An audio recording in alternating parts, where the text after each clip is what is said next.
good first morning of the new year. We're in 2026. Let's see how long it takes me to continuously remember that. And how many times I will still say, the year of our Lord 2025. Ocean Lover, thank you for those 5 gift subby bubbies, man. Thank you. Thank you. She escaped containment. I am out of the walls. You cannot put me back in. Morning. Ohio gozaimasu. Good morning. Forever Driven, thank you. First time watching one of the streams. You watch, listen a lot. Foxu News at work. It passes time on the road. Thanks for the great content. Thank you. Thank you for watching. Thank you for watching. My husbando cleaned his room. Hell yeah, brother man. He's gonna need the room to make a sniper tower, right? I have to hiccup, but it's not coming out. I hate it. By the time Kirsche remembers to say 2026 instead of 2025, it'll be 2027. Fucking probably. Rolando Ramirez, thank you. Happy Friday, Foxu. You barely got access to the rest of the channels in Discord. You literally did the too long didn't read meme. You're so confused and you can only see announcements and tweets. I've been meaning to, like, remake the rules so they're shorter. Hopefully. You know, I haven't liked that they're super long when it's, like, pretty straightforward each one, but we've needed to extrapolate them because some people are room temp IQ. But I want to make them shorter. Much like I would like my page to finally get fixed up on the fucking VTuber wiki thingy. Imagine renaming the channel so they actually make... No, I'm never gonna do that.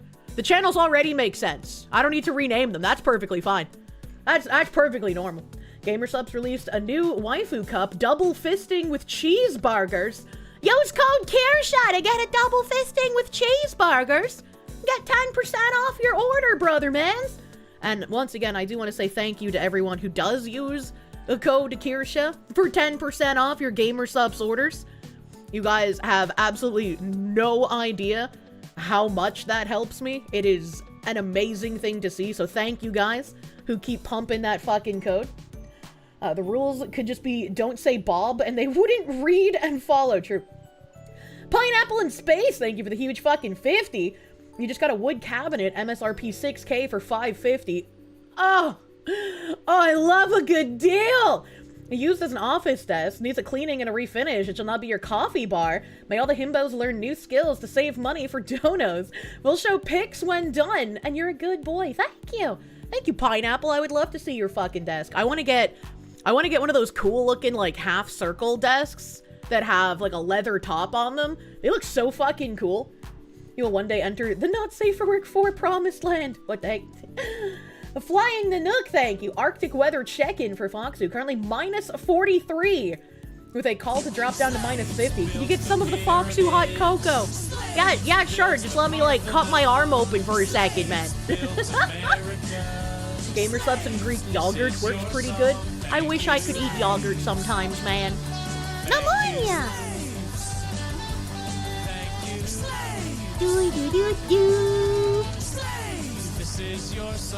Thank you, Quando Bandwi! The first slur of the year, thank you. Thank you, Quando Bandwi, for the 100 waves. Don't think Taguda, never got that fancy book learn and further Discord Kirsche Yamaro. No, it's fine, it's okay. You know, the Discord goes super fast. I used to be able to read a lot in the Discord. And I kinda miss being able to engage as much as I used to be able to. But goddamn, I have, like, no time for shit anymore. And speaking of no time for shit, Mr. Illyrian Valkyr, if you're lurking somewhere in here, I checked my old business email. I checked my actual email, just in case you might be some sort of weird doxer man. I have absolutely nothing in those two. I've asked my Mythic manager if they have an email with a Google Docy, but so far I have not received one. I've checked all of my folders, and I do not have an email with a Google Docy. Did this man specifically dono a message with no Google Docy to, like, bait the weird schizophrenics on Twitter? Because if so, that's like 7,000 IQ. This guy had a plan and he executed it. 7D chess, unironically. You just found a Google Doc for Azure Lane named Azure Lane Guide to Gooner Maxing. It's a guide where you click on all the live 2D. What the fuck? If he did, it's 14D chess. We'll have to see what my Mythic manager comes back with. Evil maxing to the max, man. Release the doggy. I don't know what it is. Man's forgot to send the marriage proposal. Oh my, that's what I just, I was like, Google doggy. This is either gonna be some like crazy, insane personal artwork, or it's gonna be a marriage proposal. Those are the only two options. But apparently the people who hate me thought that it would be like a donation from Mossad or something. Well, I don't really understand, but it's gotten a little crazy. Like, it's always fun in games to make fun of the actual brain damaged people who have been trying to ruin my life for like the past year. I have opened so many tabs. Let me fucking find where my tab is for this. Hold on. All right. So it's a little odd, right? Like, I got pissed obviously from these people trying to go after my sponsors and ruin me financially. And then, unfortunately, some content creators are dumb as fucking bricks and actually believed the shit being said by these disingenuous cunts. And so that was also a battle I had to fight, which was unfortunate. But at this point, it's like, what are we even doing here? When you're, like, attempting to find out personal information on people who have donated to me. Like, you've harassed me, you've harassed my sponsors, you've harassed my friends, you've harassed anyone that even bothers to interact with me. You've harassed people in my community. Have a like, where, to help you in this at what point do you stop and wonder, hey, maybe I'm not the good guy in this scenario? Like, it's actually kind of mind-boggling at this point. And let me just fucking bring this up. So, I saw this tweet.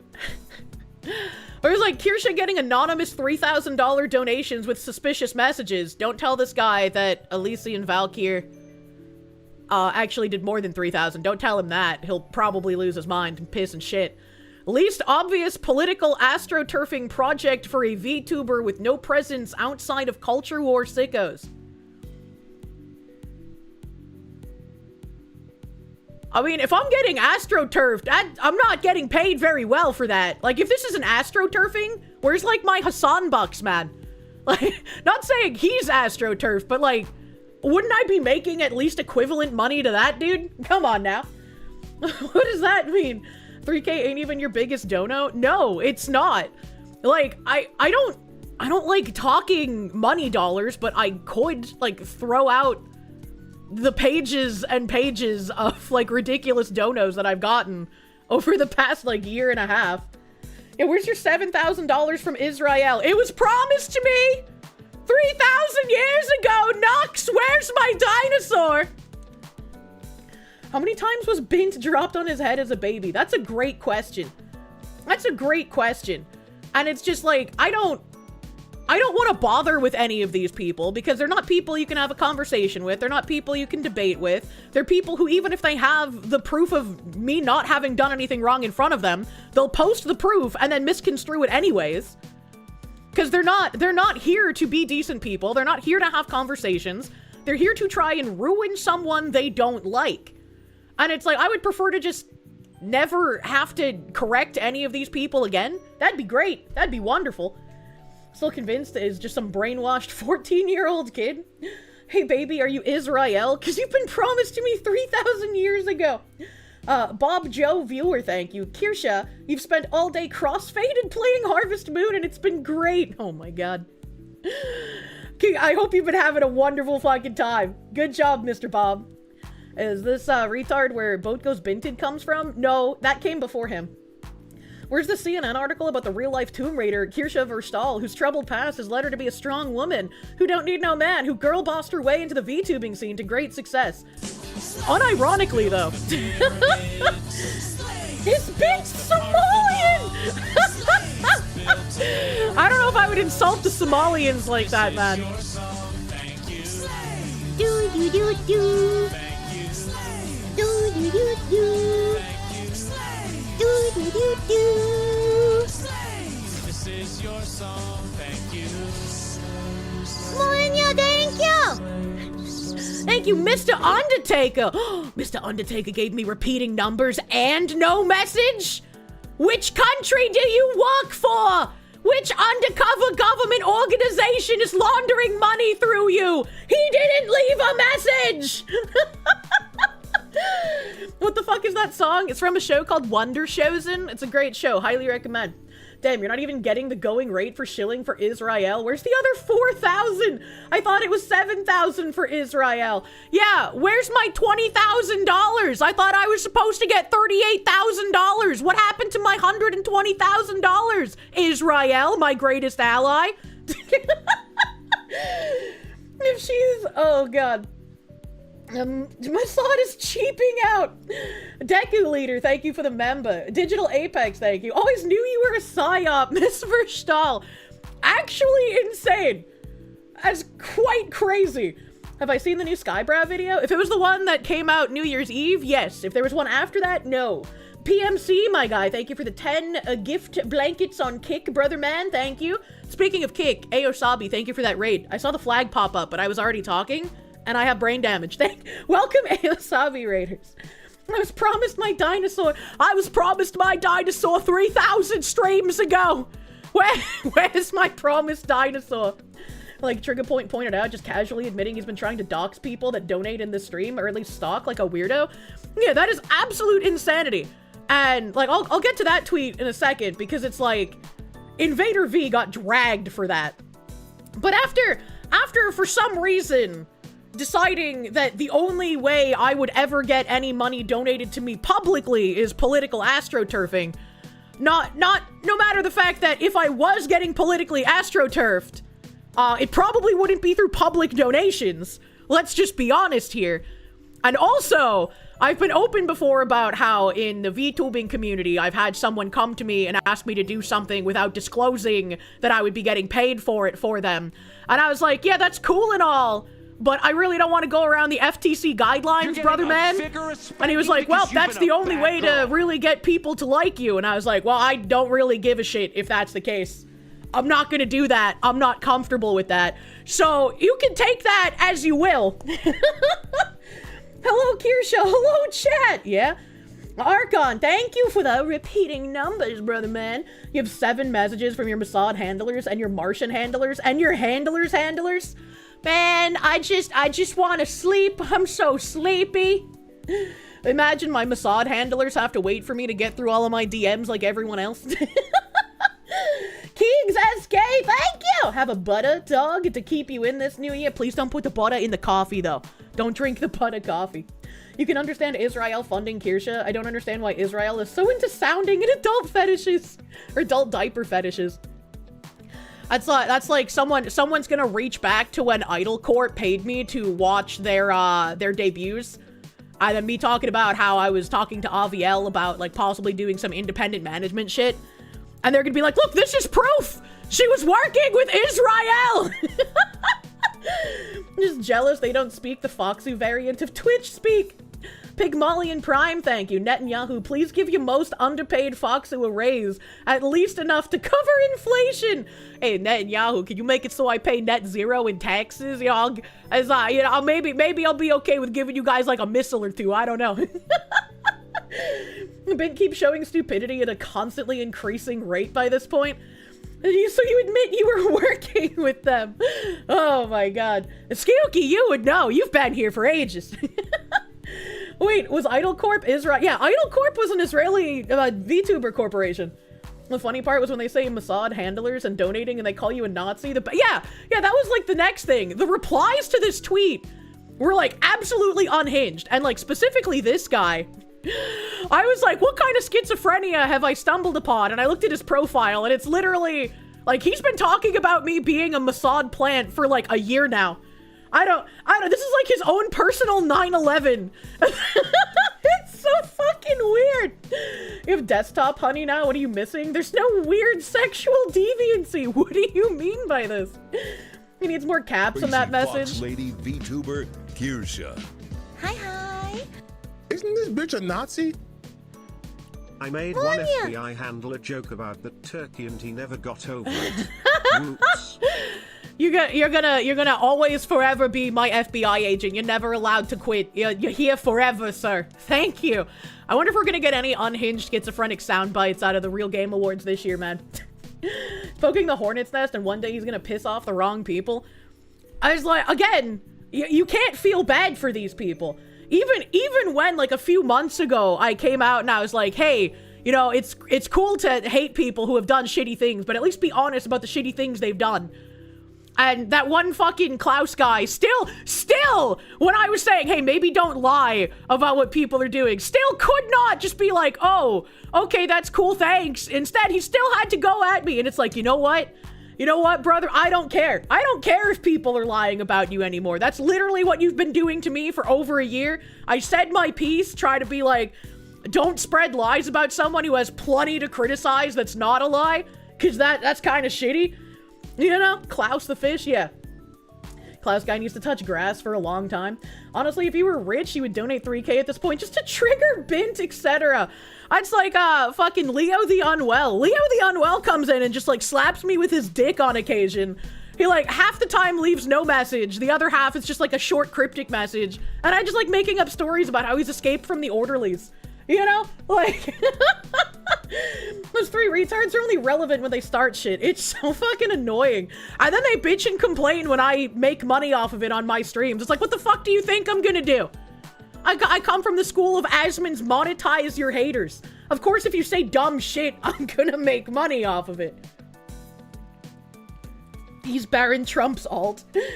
If you win the lottery, I'll be the first to know. Anthony, thank you. I left you alone all year to Evil Max. Enjoy the courses having been done. No! Do not do that. But yeah, this fucking schizophrenic here said, she's paid by Jews from day one. That's true. Surely the German company of Gameforge is filled with nothing but Jews, and their plan from the beginning was to pay me to play a dead game until I became a political operative. He's got it all figured out. Jacob Macknick, thank you. Dad of two kids picked up Pacific Drive in its peak dad game. Masada has told you they're disappointed that I'm not a dad yet. Fix it, Fox retard. Well, I can't be a dad because, like, I'm a woman and dads are only men? Question mark? You're confused how this would even work? The culture war is a psyop? And that you're seeing with your lying eyes constantly, somehow that helps Israel? Yeah, I don't fucking know, man. He says, Bridge, quote unquote, was a con made up by her to continue culture war BS for the Jews. Yes, I exposed Cheryl Dijah, a Jewish woman, setting up Bridge to benefit the other Jews. I don't know, is there some, like, tribal warfare in Israeli land, like Somaliland? Like, I don't... What even is happening here? This guy's like, yeah, she has so much money, she can fund a think tank and a new organization to retransform DEI and get all of these massive companies involved. I feel like he's giving me far too much credit, you know? Illuminati versus MJ12. His tinfoil hat is cutting off the oxygen to his brain. Newsflash, people. Culture war is a Jewish psyop. Always has been. Stop sending super chats to these people. I just, like, there was a quote retweet somewhere that, like, called me a convicted pedophile as well. And I was like, what are these people fucking smoking, brother? It's actually gotten crazy. Literally open up Twitter and I find out new things about myself daily. Defamation, per se. Must be something in the water. Instead, donate money or a manual typewriter for your only hope for a future. I will go into $1,000 debt. No! Stop sending super chats to these people. It's what a strange thing to do. What a strange thing. What a strange thing. I'll just tell this guy is a Jewish psyop and he can own the Jews by holding his breath. True. True. A spooky vibes enjoyer, thank you for the swastikas. Actually, yes, we're having some pseudo-tribal warfare between Orthodox and secular Jews here. Why didn't Dim and Alistair tell me about the Jew tribal warfare happening right now? What happened to the information train? Funny thing about dog whistles, they can only be heard by dogs. Oh my god. Phoenix DS, thank you. The smoothest of brainlets making assertions of the Foxu being an agent so rich. I mean, like, if I hadn't become a streamer, I wanted to go into the FBI and be an investigator. That would have been fucking fun. How is Nux Taku involved in all this? Didn't you know? Nux is the head Jew. And as the head Jew, he can create dinosaurs. And I had a dinosaur promised to me 3,000 years ago. Tim and I are still fighting. Technically, if Nux watches you, you do have at least one Jewish chatter. And apparently, if you watch Nux, you are also a Jew. I have a handful of Jews that literally donate the shekels to me. I just call them swastikas because they look like if Sarah Silverman tried to draw a swastika, and I find that amusing. Currently interesting, these people throwing around Nazi, a lot like hating on Jews, right? Exactly. He's the reason there's no authentic dino nuggies anymore. Oh no, man. Master MK, thank you. Since Kirsche got her $7,000 from the Jews, can I borrow 50 bucks? Patchouli, thank you. Happy New Year, Miss Verstal. Thank you for keeping me awake, or keeping you awake as you return to the snow and New England's horrendous traffic. I wish I could return to the snow and New England's horrendous traffic. And they can say whatever they want. Kirsche's still my favorite Shiksa. I don't even know what that means. You could call me a Shotzi. I know that's treasure in German. Sylvani, thank you. You feel like this crazy man took the whole no brother wars and decided since there's a bunch of white Karen women in Bridge, they must be the ones in the right since you're going after them. Lol. Lamau even. Even I could not dismantle this level of tinfoil. Star Phoenix, thank you. Alternate reality leftist Kirsche still attends Bringe meetings, but she's Cheryl Dyche's right-hand protege. And also is Jewish. Vanya! Are people actually trying to say she made Bridge up? Yeah? Yeah, there's a lot of people who've been saying I either made it up or I'm trying to make it a thing and everyone else is ignoring it, like, correctly because it's actually nothing and no one should pay attention to it. But it's like, all I do when I research Bridge is I show what they're saying and what they're doing. Like, I don't, like, other than the videos that I can't show because you're not supposed to record them, that's, like, the only thing I've ever asked for hey, just trust me, bro. I'm just imagining your first case in the FBI. With your luck, it would end up along the lines of, why did this madman eat 789 toddlers? Why did he claim he did it to fight racism? What the fuck? It's only one step before Bridge is happening and it's a good thing. Imagine. Stop trying to make Bridge happen. It's never gonna happen. Sparks, thank you, my guy, for the 5 months. Mazel tov! Here's to another month. I wish I knew more fucking fun Jew words. I would love to just, like, pull out that language on occasion. It would be so fun. Put the butter on the dog, butter dog. Dog with the butter dog. Put the butter on the dog, butter dog. How's that JonTron bit go? They just started admitting it publicly in front of the cameras. I fucking love JonTron, man. JK, my FBI man, thank you for buttering my dog. Guy. Stop sending super chats. Use Stream Elements tips instead. Forfeit all material possessions to the Fox woman with minimal fees. True, fuck taxes, man. Thank you, JK, for the public service announcement. Stop sending super chats. Use Stream Elements instead. Internet Zen Master, thank you. Me, the Foxu's latest Agartha handler. Yes, Foxu's aunties. Pay no attention to the people who actually support Kirsche. It's Agartha, aka all the honorable chatters. True and real. A pineapple in space, thank you. You know what? You're gonna super even harder now. Kirsche was Cheryl Dyche the whole time, while also being a Jew-funded Nazi. I'm just grifting all the fields. I'm a communist and a Nazi and a Jew and a Palestinian refugee and a Somalian daycare owner and a rhino sitting in office right now. What else can I be, chat? A Freemason! I'm also a Freemason. When I go back to New England, I'm going to take my rightful Freemason brick from the Haverhill factories. He's onto something. If Kirsche sets up a 501c3 and we donate everything to that, we don't have to pay taxes. I don't think I can do that. Schizo's on Twitter. Kirsche's a Jew. Also Twitter. Kirsche's a Nazi. It's like last year when, like, the cancellation shit from, like, Bint and his retard warriors first kicked off before the Vice articles. I was also contending with, like, Synthetic Man's audience. And, like, to that guy's credit, he was very nice in DMs and we cleared the beef and I didn't have to deal with that because I was like, please God, Please, I cannot handle this, like, weird two-pronged attack where I'm getting lambasted by, like, crazy psychos who are far left, who think that wanting border security is, like, a Nazi position, and then also your audience getting angry because I gave an award in Craig's award show to Barrett from Final Fantasy VII that I didn't even vote on, and I didn't even pick.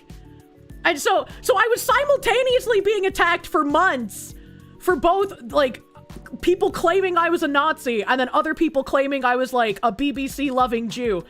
And somehow these people got mixed up together. And then people on the left are now just like, remember that time where her audience rebelled on her and they all abandoned her and she lost so much money in viewership because they were angry she gave an award to a black man?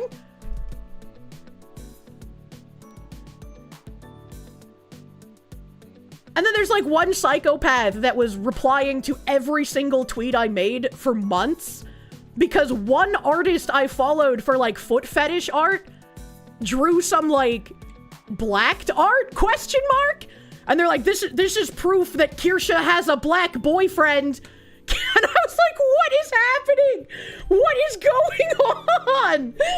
Why did you follow an artist for foot fetish art? Because I wanted to commission them for under the table foot job art at the Apple Bapples. Why fucking else would I follow a foot fetish artist? Wait a minute, you thought Kirsche was the 400-pound black boyfriend? True and real. Secretly a handsome black man. It's like the amount of like just shit made up about me is incessant and annoying, and there's nothing that can be done about it. BBC fetish people are crazy and push that on everyone. It's kind of grotesque, actually. So where is the commissioned art then? I haven't commissioned it because artists give me panic attacks. It's why I follow like 3,000 people or some shit. I can't remember how many people I follow, but the good majority of them are fucking artists. And I'm sure you could probably find some really weird art shit. If they have to make stuff up about you, it means you're not a bad person at all. It's a little wild. Like, that's why when I go to Reddit and I see people seething, if somebody's actually telling the truth about my, positions, I'm like, thank you. Thank you for hating me for at least a tangible in reality reason. I can appreciate that guy. And Kirsche's the morbidly obese black man who lives in K-Dog's bedroom and decided to carry on her legacy after her mom sold her for drugs. Hey, yo, brother, you can't give up the bit that easily, okay? There's something we could both do about it. The end of Jay and Silent Bob Strikes Back is a thought. I don't remember the end of that movie, but I did watch that movie. Phoenix DS, thank you. Smoothest of Brainless making assertions of Foxu being an agent. I know, right? I think I read that, but thank you again. Spooky Vibes, enjoy ya. Thank you again, I read that. I gotta catch up to reality.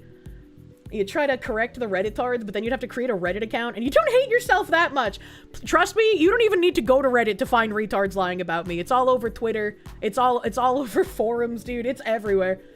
And Kirsche poisoned our water supply, burned our crops, and delivered a plague onto our houses. I am personally responsible for all of the world's ills, apparently.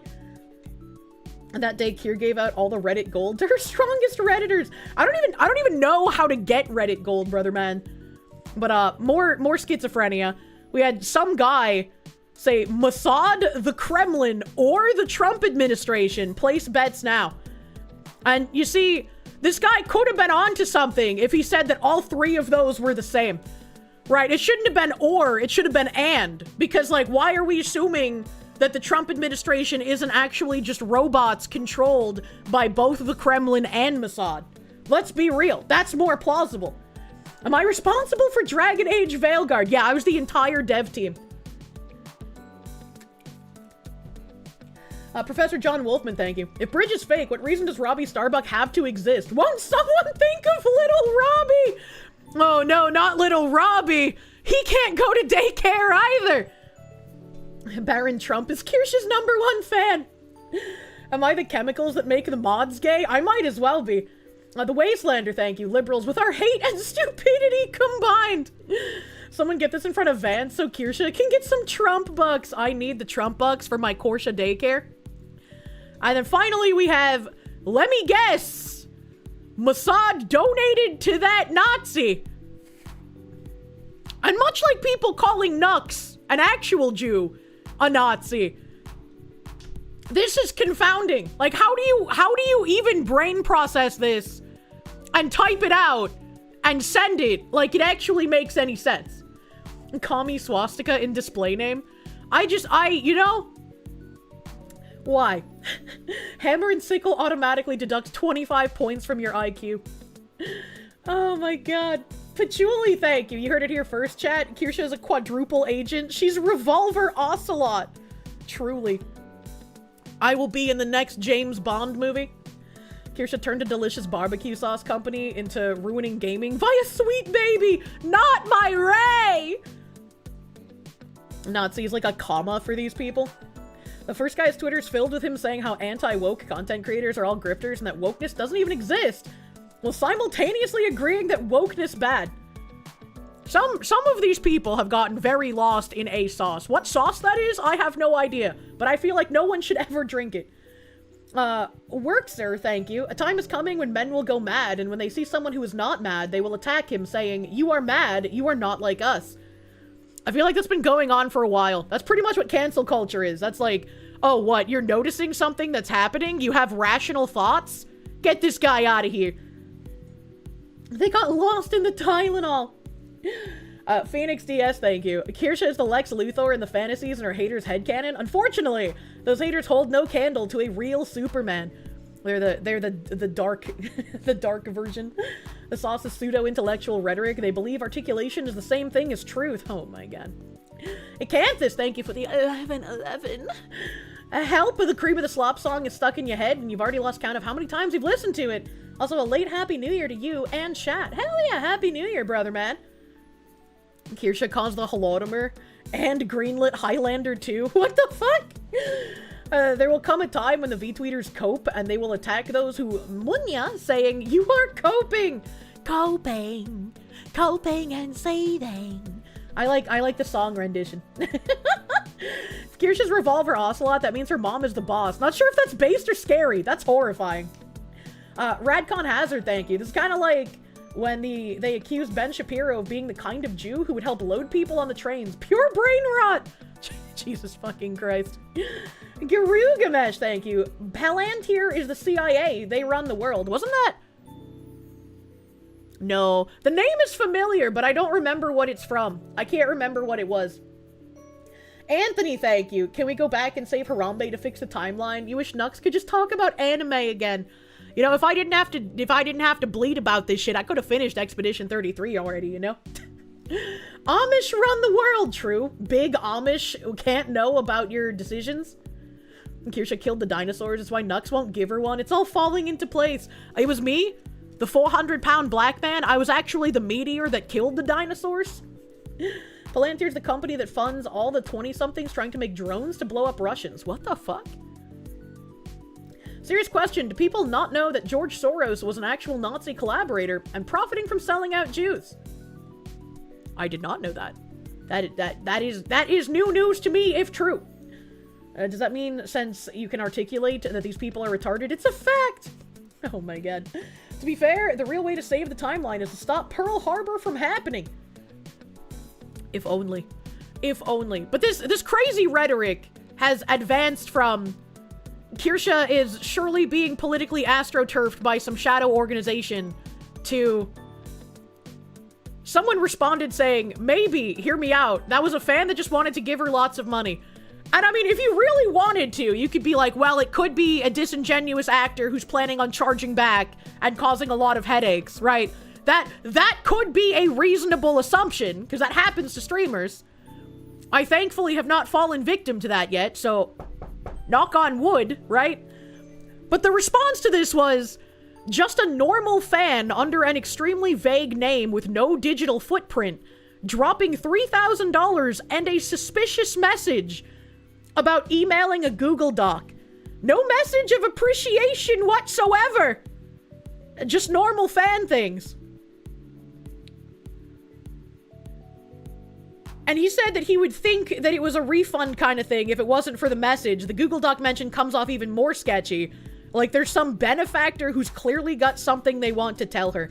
Did he sell his account? Did he sell his account to, like, someone even dumber than he was? Like, I don't understand what's happening here. Big Amish, thank you! You have been summoned! Look away! There's nothing untoward going on here. Hello, Ms. Verstal. Hello! We send you this message to inform you the payment for your services is being sent through avian carrier. It should arrive in an estimated 100 working hour. Dinosaurs are out of stock for now. Oh, no. Thanks for your understanding. I'm not understanding. You bring those dinosaurs back in stock right fucking now, Mr. Schleck! I need my dinosaur! I'm gonna keep the bird that you send as collateral until the dinosaur is sent. I would actually probably lose my mind if someone managed to train some kind of bird to send me, like, a manual donation. Like, I would probably not even be completely terrified that they knew where I live, because I would be too excited about having an avian carrier having sent me a letter. That's kind of crazy.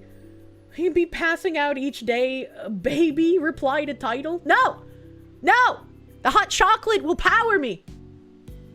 George Soros was a minor when World War II ended? I have no idea what George Soros' age is. I don't pay that much attention to him.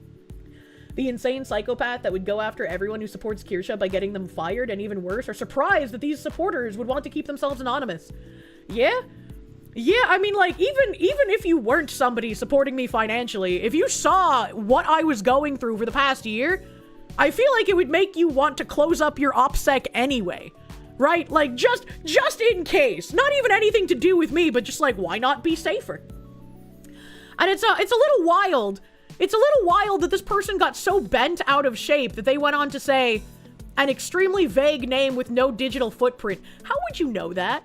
How would you know that this person had no digital footprint unless you went looking for things on them? Like some actual kind of fucking lunatic? Like, as a streamer, right, I could see people's names. I don't, because that's fucking psychopath behavior. Like when you donate to a streamer, you have like an invisible handshake where neither of you acknowledge any actual names in the transaction. That just doesn't happen. Like the ancient Irish did. Well, that's your winner. Thank you! Thank you for making me the winner, mans. Radcon has, thank you. It's not like you. This chat is full of people who like to watch number go up. Don't look at the subathon number. Imagine remembering the subathon. Thank you, Radcon, my guy. It's just a little fucking crazy. Which reminds me, there was somebody who sent me a Crimbus gift on my old PayPal account. Thank you for that, Mr. Anonymous Mans. Stay winning, Kirsche. Imagine remembering. You're unemployed, fatigued, and willing to fight. Let them find your info. It'll just make their life worse. When's the next subathon? Whenever I can finish actually delivering the couple of things I have left. Because, goddamn, I overstocked myself so fucking hard. And then I spent a year with different various throat issues. So I couldn't record fucking shit, brother. Phoenix DS, thank you. History factoid, George Soros was the actual Jew that put all the other Jews on the train. I feel like this is a joke, right? Girugamesh, thank you.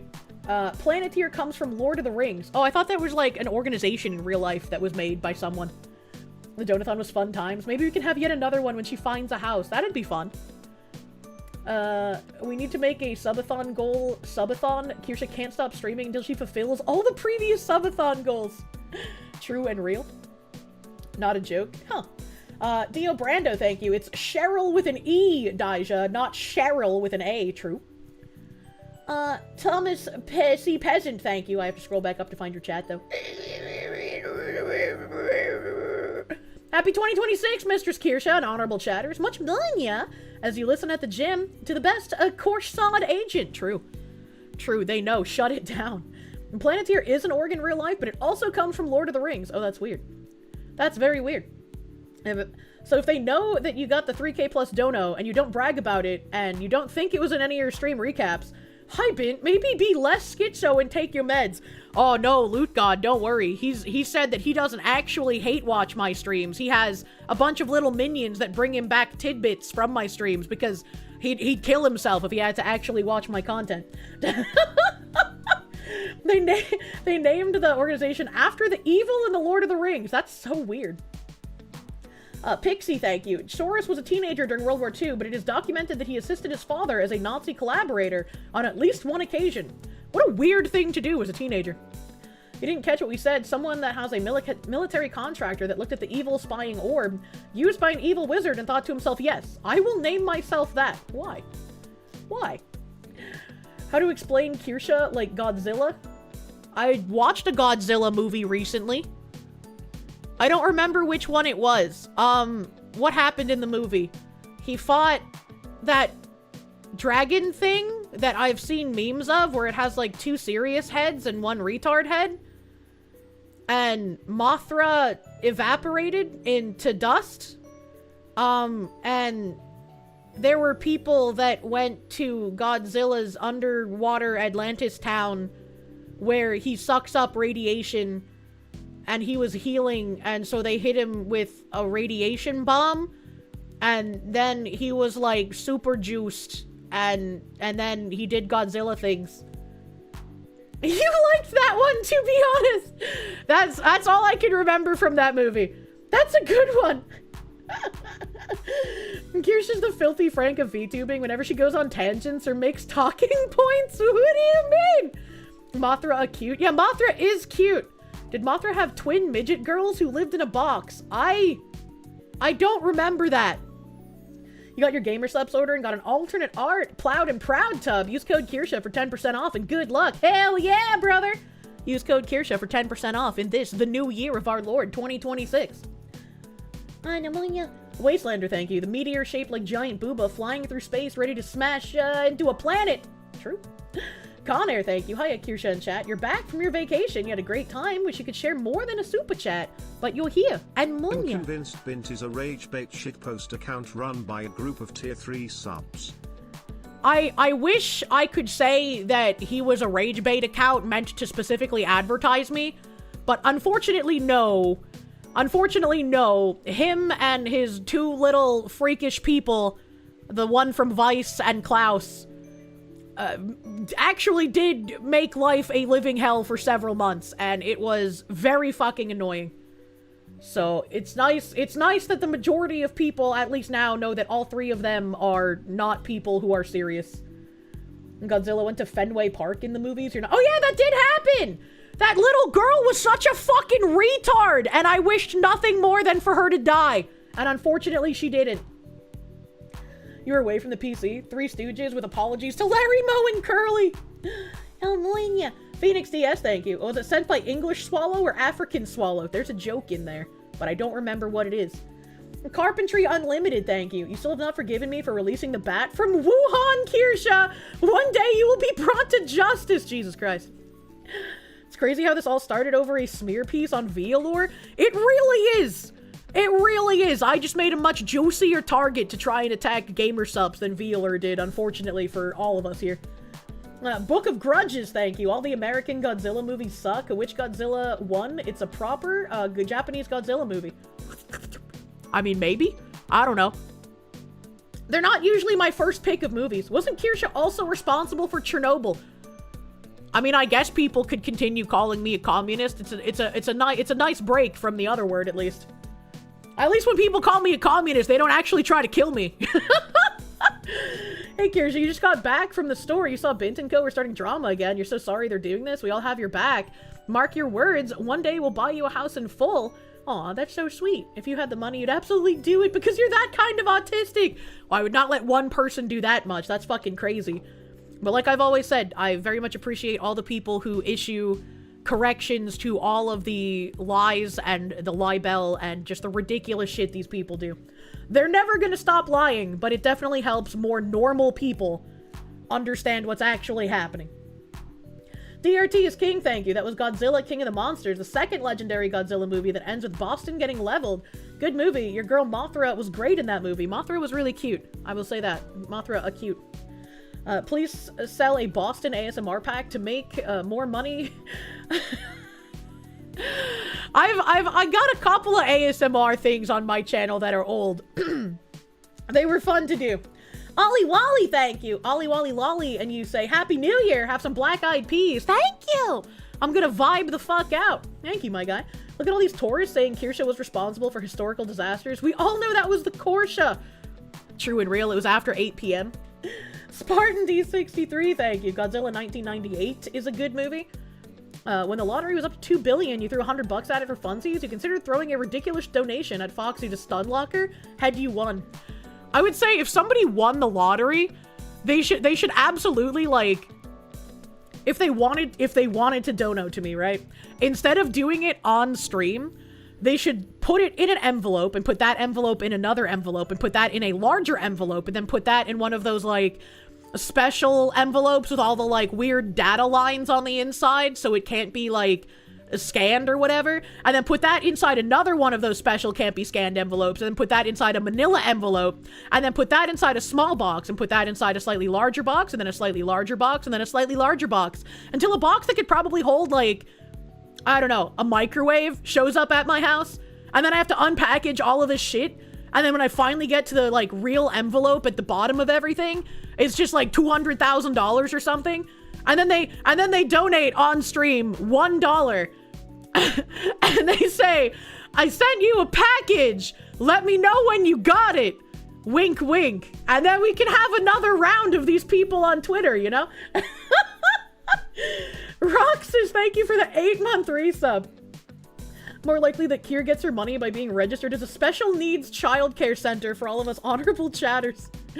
Speaking of wild donos, oh yeah, that's right, after New Year's stream ended, Mr. Greyfeather on Kick went fucking crazy.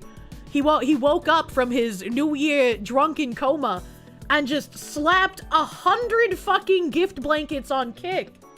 He was like, when Kirsche comes back for her first stream of the new year, all of these warm bodies are gonna have a fuck ton of blankets. So thank you, Greyfeather, for the huge 100 gift blankets on Kick after the New Year's stream. Thank you, my guy. Yeah, the Giga Chad Oil Baron Greyfeather, man. Thank you. Thank you. The warmest of bodies. Only the warmest of bodies in my Kick chat.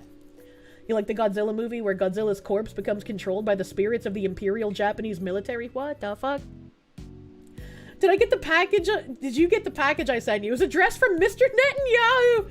Oh my god. Phoenix the Goat, thank you for the 5 gift members on the YouTubes, thank you. My nose cummies are big, so please hold while I blow my nose. I need to blow my nose. How do I mute myself? Hold on, thank you. One moment, chat. Wait! I muted the BGM. I almost made an oopsie.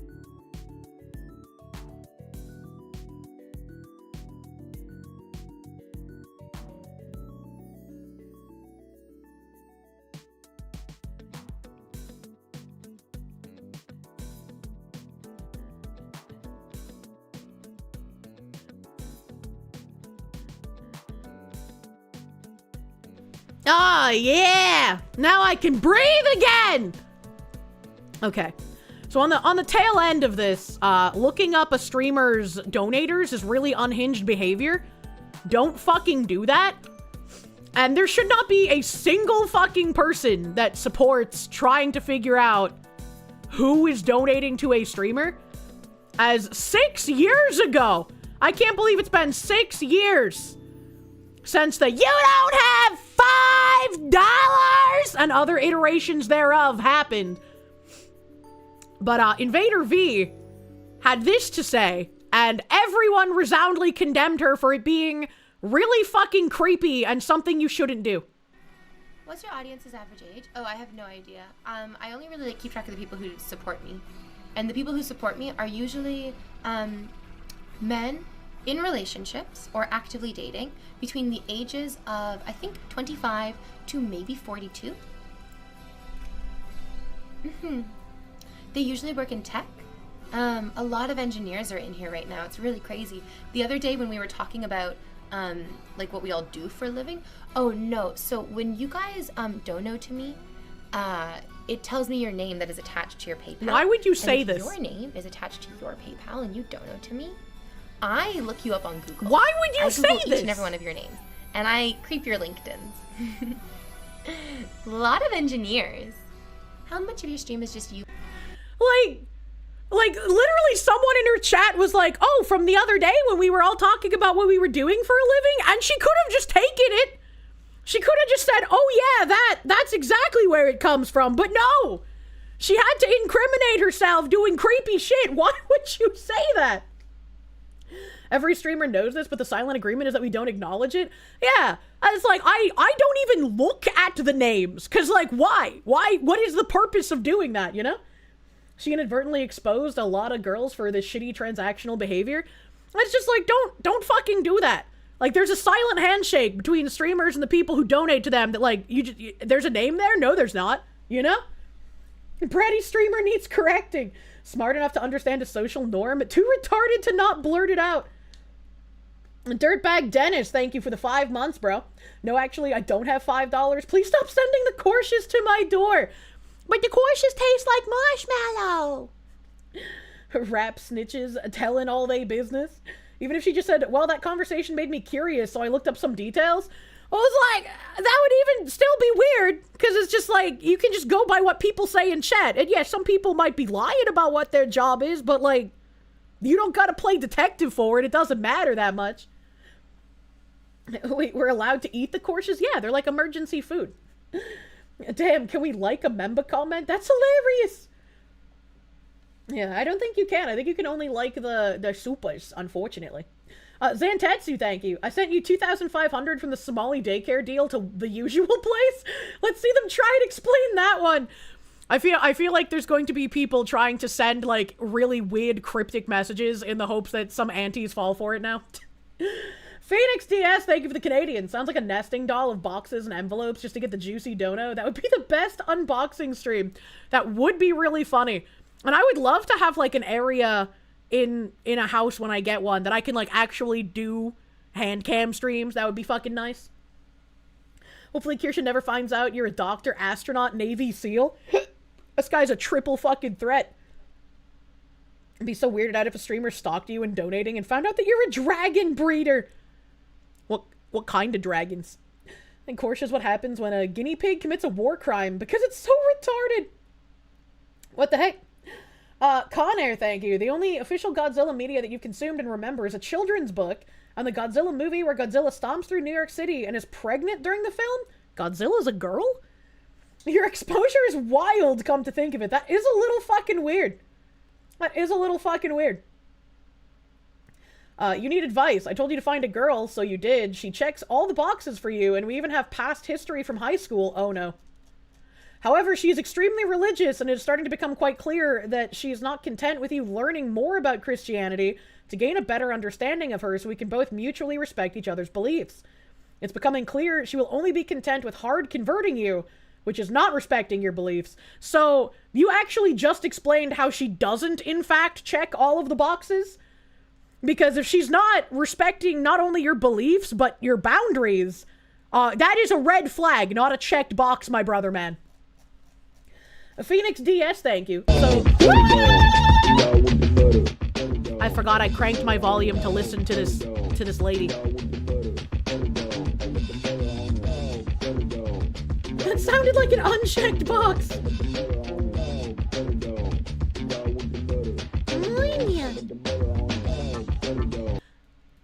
I milk goats as a job, but these goats are weird. They only have one long thin udder.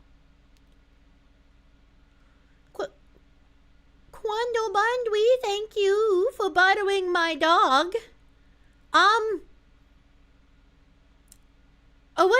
What kind of a goat has one long thin udder? I don't think that's a goat, but it's also not a human because it wouldn't be thin. So I don't, what are you touching, man? Venmaru the Fool, thank you. The stalker girl is wicked creepy and stupid. Anyway, he's your Foxu tax to avoid being doxxed. Thank you!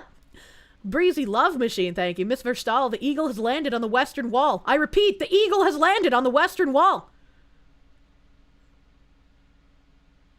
Mission received. Objective understood. Oh my god.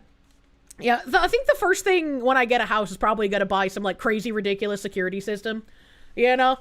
Like a crazy, ridiculous security system a la, you know what? I'll like facial recognition cameras kind of thing. Male goats can also produce actual milk, not man milk. What? So we're going to Iraq? Joke's on you, we're already in Iraq. Christians are not supposed to marry outside the faith. It's not about respect, it's just what the rules are. If you don't want to become one, then don't try to marry her. I didn't know that was a thing, but I mean, I guess it makes sense. And got some bunker-style machine gun nest, true. Agent Kirsche, did you retrieve the drop for the bunker defense? Instructions unclear, bought a cabin in the bush, and a manual typewriter! Wait, why a manual typewriter? Those sound pretty fucking cool, though. I like the way those sound. Speaking of things that may or may not be true, I saw this on Twitter, and this is a Twitter post that is a screenshot of a Reddit post, so I would say, take this with such a massive grain of salt that you will be saltier than the actual ocean. But it is still an interesting thing, and maybe we'll see more people talking about this if this is a legitimate whistleblower, and not just some schizophrenic posting on Reddit. He says, I'm a developer for a major food delivery app. The priority fee and driver benefit fee go 100% to the company. The driver sees $0 of it. It's like, well, that's not that crazy. I kind of would have expected that, especially because places like DoorDash and Uber Eats jack up the price of the actual food. So, like, if you go to a Chinese restaurant and you're used to paying like $10 for your General Tso's chicken, that same $10 General Tso's chicken will be like $14 on DoorDash or like $17.20 on Uber Eats, right? Like, they just jack up the price, and that extra pricing doesn't go to the restaurant. The app just takes it. Steve, man, thank you for the 333. I do love the repeating numbies. Thank you. Thank you. Quandle Bandly, Kirsche, Pippa's ears, but a dog. We rate your response, Agent Kirsche. Danny D, thank you. Kirsche makes friends with Nux. Kirsche now has tunnels to a bunker. Coincidence? I think not. I need to. You know what? Hold on. I'm gonna just do it while I'm live. Hold on. I'm working. I'll just answer my dad's girlfriend first. You're getting a vigorous spanking because you've been a bad girl. I need to find in my messages. Where are we here? Search Gundam. Here we go. This guy. A happy New Year, dude. When we gonna do a thing again? Question mark, happy face. My New Year's resolution is gonna be to answer DMs slightly better. Yay! She's gonna mind break him again. Not on purpose. Not on purpose. Alright. Okay. Alright. I don't think there's anything else I need to respond to, but I had a fucking bunch of messages. That was weird. That was weird. Glenn, thank you. Never use repeat over the radio. It's the command to fire the last, fire mission given. I don't know what that means.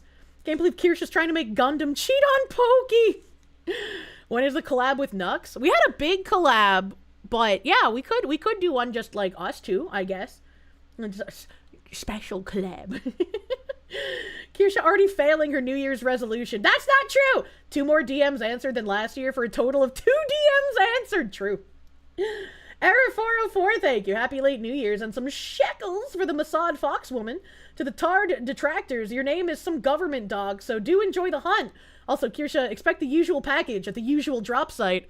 Wink, wink. A wank, wank to you, sir. But this Reddit post goes to say, I'm posting this from a library Wi-Fi on a burner laptop. Is that a thing? Do people have burner laptops? Because I am technically under a massive NDA. I don't know if that would matter, right? Because, like, you're still posting it. So, like, I'm already incredulous in the first sentence. Because the burner laptop doesn't matter if you're under an NDA. Like, they could, like, you're still typing it, you know? I don't care anymore. I put in my 2 weeks yesterday, and honestly, I hope they sue me. Normal people don't say that. I've been sitting on this for about 8 months, just watching the code getting pushed to production, and I can't sleep at night knowing I helped build this machine. You guys always suspect the algorithms are rigged against you, but the reality is actually so much more depressing than the conspiracy theories. I'm a back-end engineer. I sit in the weekly sprint planning meetings. What? Weekly sprint, sorry. I sit in the weekly sprint planning meetings where product managers discuss how to squeeze another 0.4% margin out of quote-unquote human assets. That's literally what they call drivers in the database schemas. They talk about these people like they are resource nodes in a video game, not fathers and mothers trying to pay rent. I mean, that's kind of like what I would envision a normal evil corporation guy like being like, you know? That just seems like normal if you're a business CEO guy. Not like it should be normal. That just seems like the default evil, right? First off, the priority delivery is a total scam. It was pitched to us as a psychological value add. Like I said in the title, when you pay the extra $2.99, it changes a Boolean flag in the order JSON, but the dispatch logic literally ignores it. See, this is the kind of sentence that someone like me who knows nothing about what this guy is talking about, like, I read that and I'm like, this sounds like nonsense that someone made up that makes it look like they know what they're talking about. Right? Like, it just, I don't know. It just seems silly. That's some Boolean shit right there. Pudding Simon, I'm gonna eat you. Why would a dev know anything about their finances? I don't know, man. It means it does nothing, yeah? He said, the dispatch logic ignores it. It does nothing to speed you up. We actually ran an A/B test last year where we didn't speed up priority orders. We just purposefully delayed non-priority orders by 5 to 10 minutes to make the priority ones feel faster by comparison. And it's like, while the beginning of this has made me very suspicious about whether this guy's LARPing or not, I would believe that a company would do this, especially a company like DoorDash that allows things like, he doesn't say DoorDash, but I'm just using it as an example, that uses stuff like ghost kitchens and allows that on their app without having to disclose that it's a ghost kitchen, that inflating the food prices, right? All of the ridiculous fees. Like, I would believe that this is a thing. I'm going to post this anonymously on a burner laptop on public Wi-Fi. Anyway, here's enough info to narrow the search to just myself. Yeah, right? Charles Young, thank you. Boolean is just true or false. No. Where were we? We purposely delayed the non-priority orders by 5 to 10 minutes to make the priority ones feel faster by comparison. Management loved the results and we generated millions in pure profit just by making the standard service worse, not by making the premium service better. But the thing that actually makes me sick, the main reason I'm quitting, is the desperation score. We have a hidden metric for drivers that tracks how desperate they are for cash based on their acceptance behavior. If a driver usually logs on at 10 p.m. and accepts every garbage $3 order, instantly, without hesitation, the algo tags them as high desperation. Once they are tagged, the system then deliberately stops showing them high-paying orders. The logic is, why pay this guy $15 for a run when we know he's desperate enough to do it for $6? We save the good tips for the casual drivers to hook them into and gamify their experience, while the full-timers get grinded into dust. And it's like, part of me could believe this because, once again, I don't trust corporations. But also, if they're saying, they talk about people like resource nodes, not fathers and mothers trying to pay rent, what would be the point of the desperation score in that regard? Min-maxing people, all of this sounds highly illegal? Well, affirmative action was highly illegal, and that went on for decades, so something being highly illegal does not correlate to it not happening. This is exceptionally likely to be true. Yeah, I'm just saying, I'm taking this with a massive grain of salt because it's just some guy posting on Reddit and he's getting reposted by some guy on Twitter. I know. And then there's the benefit fee. You've probably seen that $1.50 regulatory response fee or driver benefit fee that appeared on your bill after the recent labor laws passed. The wording is designed to make you feel like you're helping the worker. The slaves are helping me! I'm the worker! Namonia! This is your song, thank you. Do do do do. Thank you. Do do do do. Thank you. Do do do do. This Thank you, Dressed Glass! Thank you! I have to blow my nose cummies again! Awa! Fulbabik FSBiga Psvatsv Benilga Besni Kebk.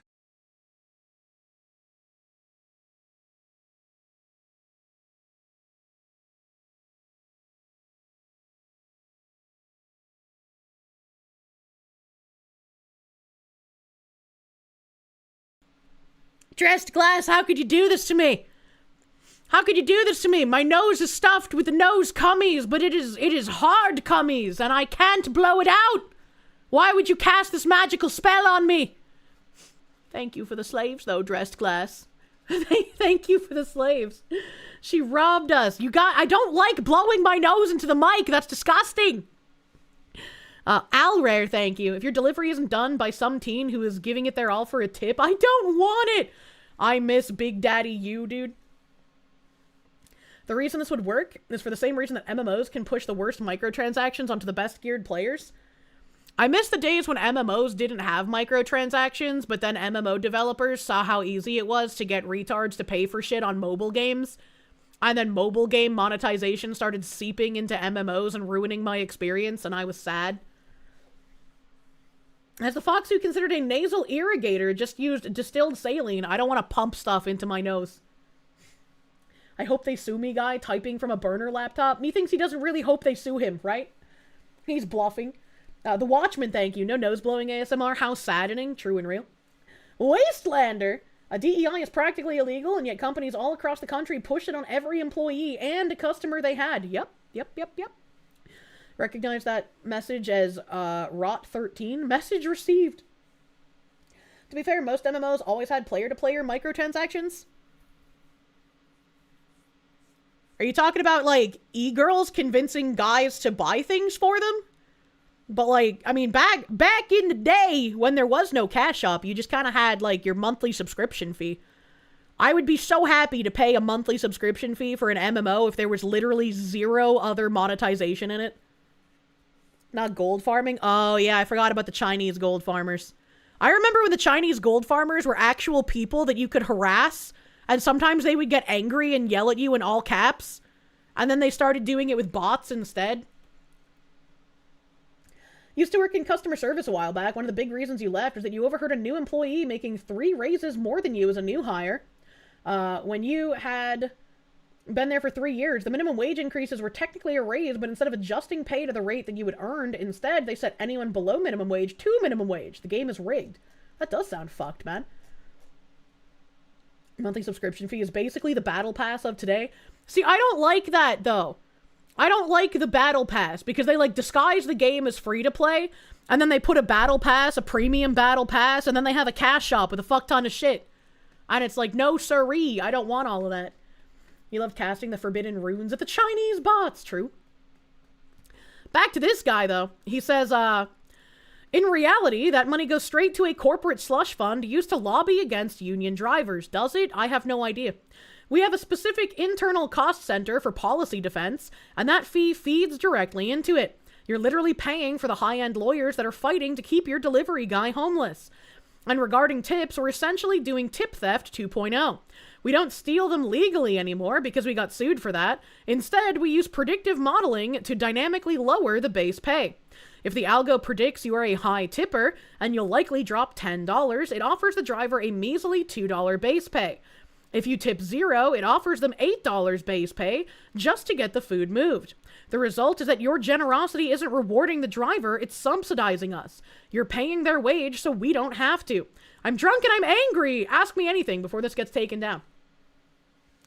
So, if true, very fucking evil, and I don't even know what would be done about this. Like, I guess the best hope would be for someone to contact the whistleblower guy and hopefully get more information and put that out into the public consciousness via, like, an actual newspaper or some shit. But who knows?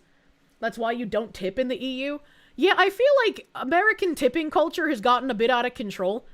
I remember when, like, 10% used to be the default tip, and then that escalated to 15% being the default, and then 20%.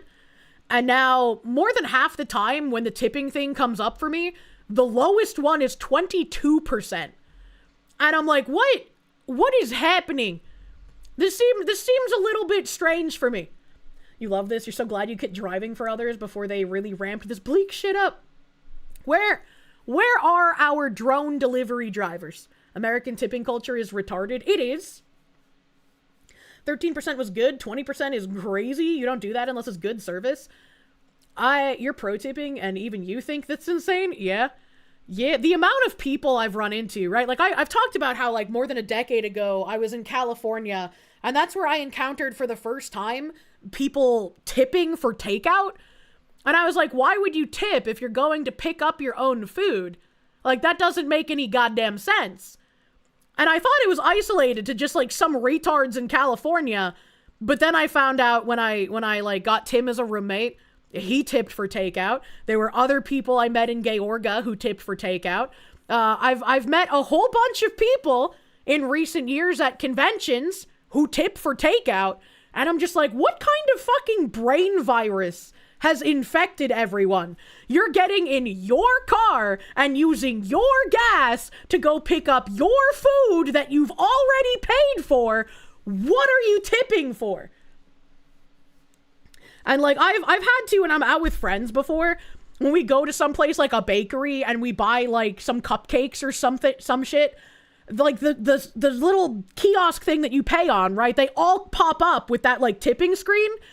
And I've had to like literally punch a friend in the arm and be like, don't you fucking leave a tip on this. What are you doing?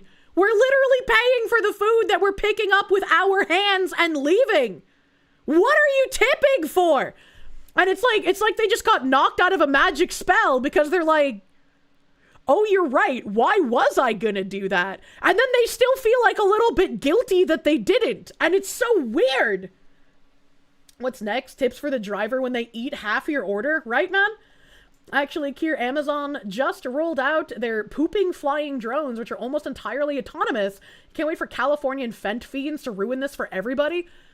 I cannot wait to start seeing the drones get taken advantage of, like those little pizza robots.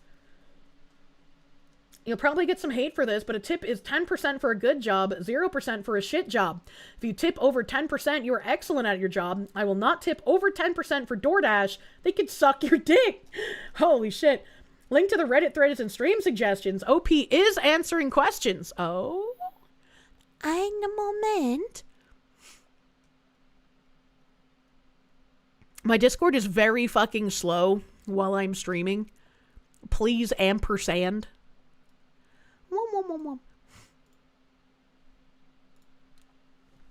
Like Kitsune, thank you. Do super chats count as a tip? They do count as a tip. And I think content creators were added like last minute to the no tax on tips thing, but there's like an upper threshold to that, unfortunately. Internet Zen Master, thank you. Wait, this stuff stops unions forming for gig economy work? Which company is? You wish to utilize their service? Fuck them union commie bastards! Here's a tip. Get a job that doesn't require you to rely on tips. My job is entirely tip reliant. And I used to think, when I was a smaller streamer, I used to think like, oh, when I get larger, I need to do whatever I can to like get sponsorships because that means that I'm less reliant on the pure generosity of my audience, right? Like what if the economy gets bad, or like what if, you know, people just like can't give as much, or what if I fall off and people hate me, you know? Like I'll at least have sponsorships. But then after everything I've been through this year, and also Asmongold's advice, it's actually much better to just be completely funded by your audience and have less reliant on sponsorships, because the less reliant on sponsorships you are, the less beholden you are to needing to care about other companies. And I'm not saying I don't care. I love the sponsors that I do have. But it's like, you have to be very cognizant of the people that they employ and how things could affect those people. So sometimes you can't be as open as you would like to be. You know, and it's unfortunate on occasion. Cooked streamer now without BGM. Oh, I forgot about that. Glenn, thank you. You only tip in cash, never with a card? It's just so much easier to tip with a card, man. And like, I never carry cash. I know, Gifter, thank you for the 5 gifts on Twitch. Thank you. I think sponsorship can be a fun way of getting a framed and focused project, but you bet it's a horrible way to live at the whims of others. I wouldn't even say that. I mean, I really enjoyed my time with Gameforge. I was really excited about promoting, you know, Crime Boss when I was with them, because it was a game that I really liked and I really wanted to see do well, until, you know, they decided to cuck out to a cancel mob. And I absolutely love gamer subs. Gamer subs are fucking amazing thus far. You like paying with cash, but the card is so easy and convenient. I have written more checks recently in like the last 3 or so weeks than I've written in my entire life. Because when you get to like the small community places that only accept cash and you don't have cash, you're like, well, fuck, time to write a check. Cancel mob that didn't even, yeah, cancel mob that didn't even target them. I would be willing to bet they probably had like one creator in the creator program kick up a bitch fit or some shit like that. That's probably what happened. And just to confuse Twitter, the chat should speak in cryptography for 10 minutes and then act like it never happened. I don't know if you could do that. Alex Halo, thank you. I would never tip a streamer. I watch for free. Wait a second. Thank you. From what I've already been through and what we've stood by you through, I doubt on you being able to do anything that would cause you to fall from favor. We, your honorable chatters? I don't know. I wouldn't say never. There's always a chance that, like, I go crazy and get egotistical or some shit, right? Like, you're not immune to propaganda. I just hope that I and those around me can keep me grounded and always focused on being grateful, right? If we had people try to speak in cryptography, people would definitely mix slurs in. Yeah, the mods can't do that, you know? Did I pay the Vintage Gaze with a check? I did. I did, in fact, pay the Vintage Gaze with a check. Adam Wofford, thank you. Tipping is to blame on the mob. They would tip lookouts, so if cops or rarely mob gangs. So from there, it was grown. I didn't know that. When Kirsche streams, I always get a propaganda. Oh my god. That's a good one, Brown Bear. You're too anxious to huff your own fumes? I don't know, man. I hope that's true. I hope that's true, but like I'm not gonna say like nothing bad could ever happen, right? Maybe that's the anxiety brain talking, but who knows? Anthony, thank you. Don't worry, if the economy goes belly up, we'll just eat less for Korshovo. Don't say that. It would be disappointing if you didn't pay the Vintage Gaze with checks. I guess that's a fair point. Let's see what this guy, OP, is. Throwaway whistleblow. Question 1. I imagine you understand the other side of this company for driving passengers. Is it true that these apps will change the price based on the frequency of how you open the app and where you're located? Example, you're in the city and location is at a busy bar. You open the app to check the current rate, gather friends for the ride, and when you order the car, the rate is actually jumped because they know you'll accept the charge at this point, irrelevant of the new price. Question 2. I've noticed that there are major deals sometimes, and I feel like I'm getting a great price, but then suddenly you get some $15 charge at the end for a various thing like a weight fee. Well, just don't be fat. And often I feel like those extra charges are higher on orders I have discounts on. Are we actually saving money on those deals, or is it just a grift where they offset the cost with those final charges? And the OP said yes to both, specifically with the advance of AI. That makes a lot of sense to me, and the rideshare one is one that I've seen as well. And when I've had to order an Uber with friends of mine, I'll say, okay, all of us open our Uber app, because who knows which one of us has, like, the Lucky Strike account, right? And so we all look up Ubers at the same time, and then we just have whoever has the lowest price order the Uber. Because all of us tend to have different prices when we open the app in the same place. So, you know, rideshare prices are extortion. Yeah, I don't like using rideshare, and I've only ever had to, like, get an Uber a couple of times. But I try my best to, like, I would prefer to give a friend of mine gas money than take an Uber. You've never taken an Uber, you're too busy driving your own vehicle. When an actual fully self-driving car exists, like I know Teslas have self-driving, but it's in early stages and I want something a bit safer. So once that technology advances a bit, I want a self-driving car because I really don't want to have to learn how to drive. But I know I need to be able to get places on my own. So a self-driving car would solve that issue. Waymos are available in California, but they're taxis. Seeing those things in California were really creepy. I'm gonna be real with you. You only use Lyft? Too many horror stories about Uber drivers? There are certain areas of the country that you would never convince me to get in a rideshare. Like, someone could pay me $7,000 and I would not take a rideshare in certain areas of the country. Mahatma Shoujo Gandhi-sama, thank you for the 8-month resub, thank you. Invented bridge, and now she has a bridge she's trying to sell us? Oh no, man. Now I'm an architect? Lichkun, thank you. Here's a tip for Kirsche. Thank you. B Prince, thank you. Sorry you can't tip. All your money went to a homeless South African crocodile. I don't understand. What did he mean by this? You have an app called Too Good To Go you picked up from a bakery for $3.5. They're leftovers in a surprise bag. You got 3 premium fully stacked buns with veggies and meat, a cinnamon bun, giant cookie, an apfel strudel. I feel like we talked about that app recently. Where it's like the food that we get thrown out at the end of the day is like on that app or some shit. Anyamunya. Nitya's homeless? Wait, what? Oh wait, that's an actual thing? Wait, what happened? Did I see the Chinese walking robots that can dance and stuff? You're concerned with how much longer until those cannot just walk but run. I do not wish to see that. Nitya's roof collapsed? Oh, that fucking sucks. That fucking sucks. I don't know how much roofs cost in South Africa. But roof is fucking expensive in the US. South Africa, let's go. And Too Good To Go is also available in the UK. Interesting. The homeless African crocodile was getting tax money diverted from Minnesota by Somali scammers. What the fuck? Androtaz, thank you. You mean this isn't the free money button? Free money button! Patchouli, thank you. The last time you tipped a server, you got fired from that data center. Hold on. What?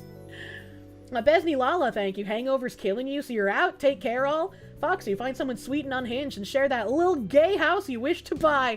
I'm gonna have the little gay house on the prairie, brother man. Thank you. Thank you. I actually had a pretty fucking pangin' headache the other day. I was like, oh man, I'm just gonna lay in bed and roll around. She'll be fine. Aren't all African roofs just sod and grass? No, actually, if you look in some South African towns, their towns look like houses that were built in like the 1930s, 1940s America, and they just have like really intense security fences around them. So imagine like an Art Deco paradise, but covered in like razor wire and electric fences and like multiple gates. Are there even any prairies in New England? I'll make one. I'll terraform the swampland. Should have lived in Peru. They don't even have roofs there for tax purposes. What the fuck? From the Colean times. Raiders of the Lost Shark, thank you. They don't need to run. They already have mounted machine guns and flamethrowers. What? I am not you, thank you. Generalized auto drive is unlikely anytime soon. Requires too many outside signals that most municipalities can't be trusted to upkeep. Well, I mean, I'm sure it's going to be crazy expensive, but like, if Teslas are already kind of widespread, something more advanced than the current Tesla is surely possible. Wastelander, thank you. There are self-driving cars everywhere around you, Miss Kirsche. They're piloted by this thing called himbos. Well, yeah, but like, what if he gets tired of driving me around? Or like, what if we have kids and he's at work and our kid gets sick and vomits all over their classroom? Like, I'm gonna need to go pick the kid up, right? You know, there's going to be times where I cannot rely on the himbo. Just ride around with your tits out. He'll never get tired of it. Oh my god. Phoenix DS, thank you. When you hear of self-driving cars, you think of Johnny Cabs and the original Total Recall. What? I don't remember anything in that movie. Let's see here. Post on Blind and send to reporters. They'll use Signal. You can do this anonymously. He said that's the plan, so hopefully we'll see this reported soon. Hopefully we'll see it reported soon. Someone said, will you say which app or software is this in the US, and is this a case for most companies in your industry? He said it is in the USA, yes, and it is true for basically all the relevant players in the industry. Let's see if there's any more replies from him I can see. Actually, going to his profile might be the best, right? Shut up.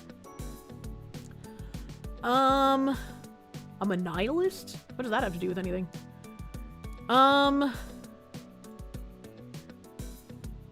Someone said, I have so many questions. What happens to drivers who actively reject shitty offers? Are we punished other than the low completion ratings? Are heat maps actually meaningful?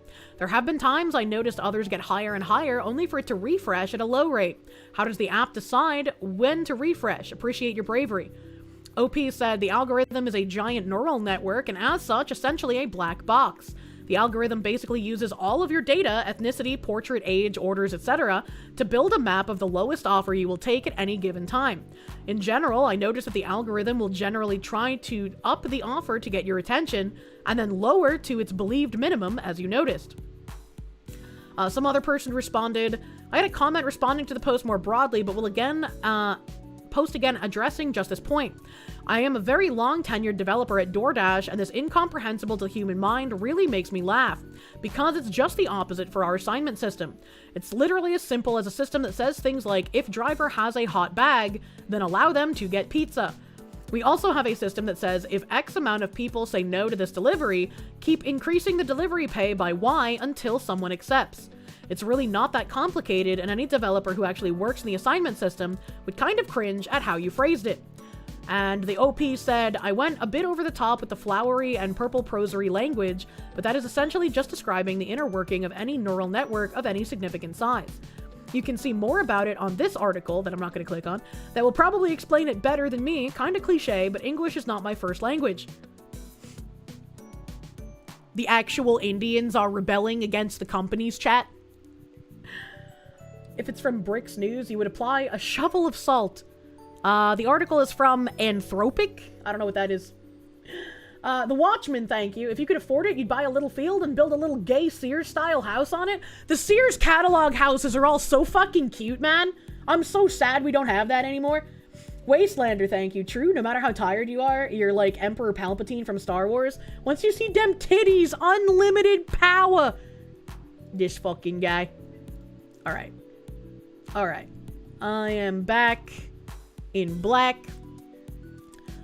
I have some news articles and also some updates on Minnesota, but the Minnesota tabs aren't in a nice, cute little row like usual. So we're just gonna have fun jumping around today, chat.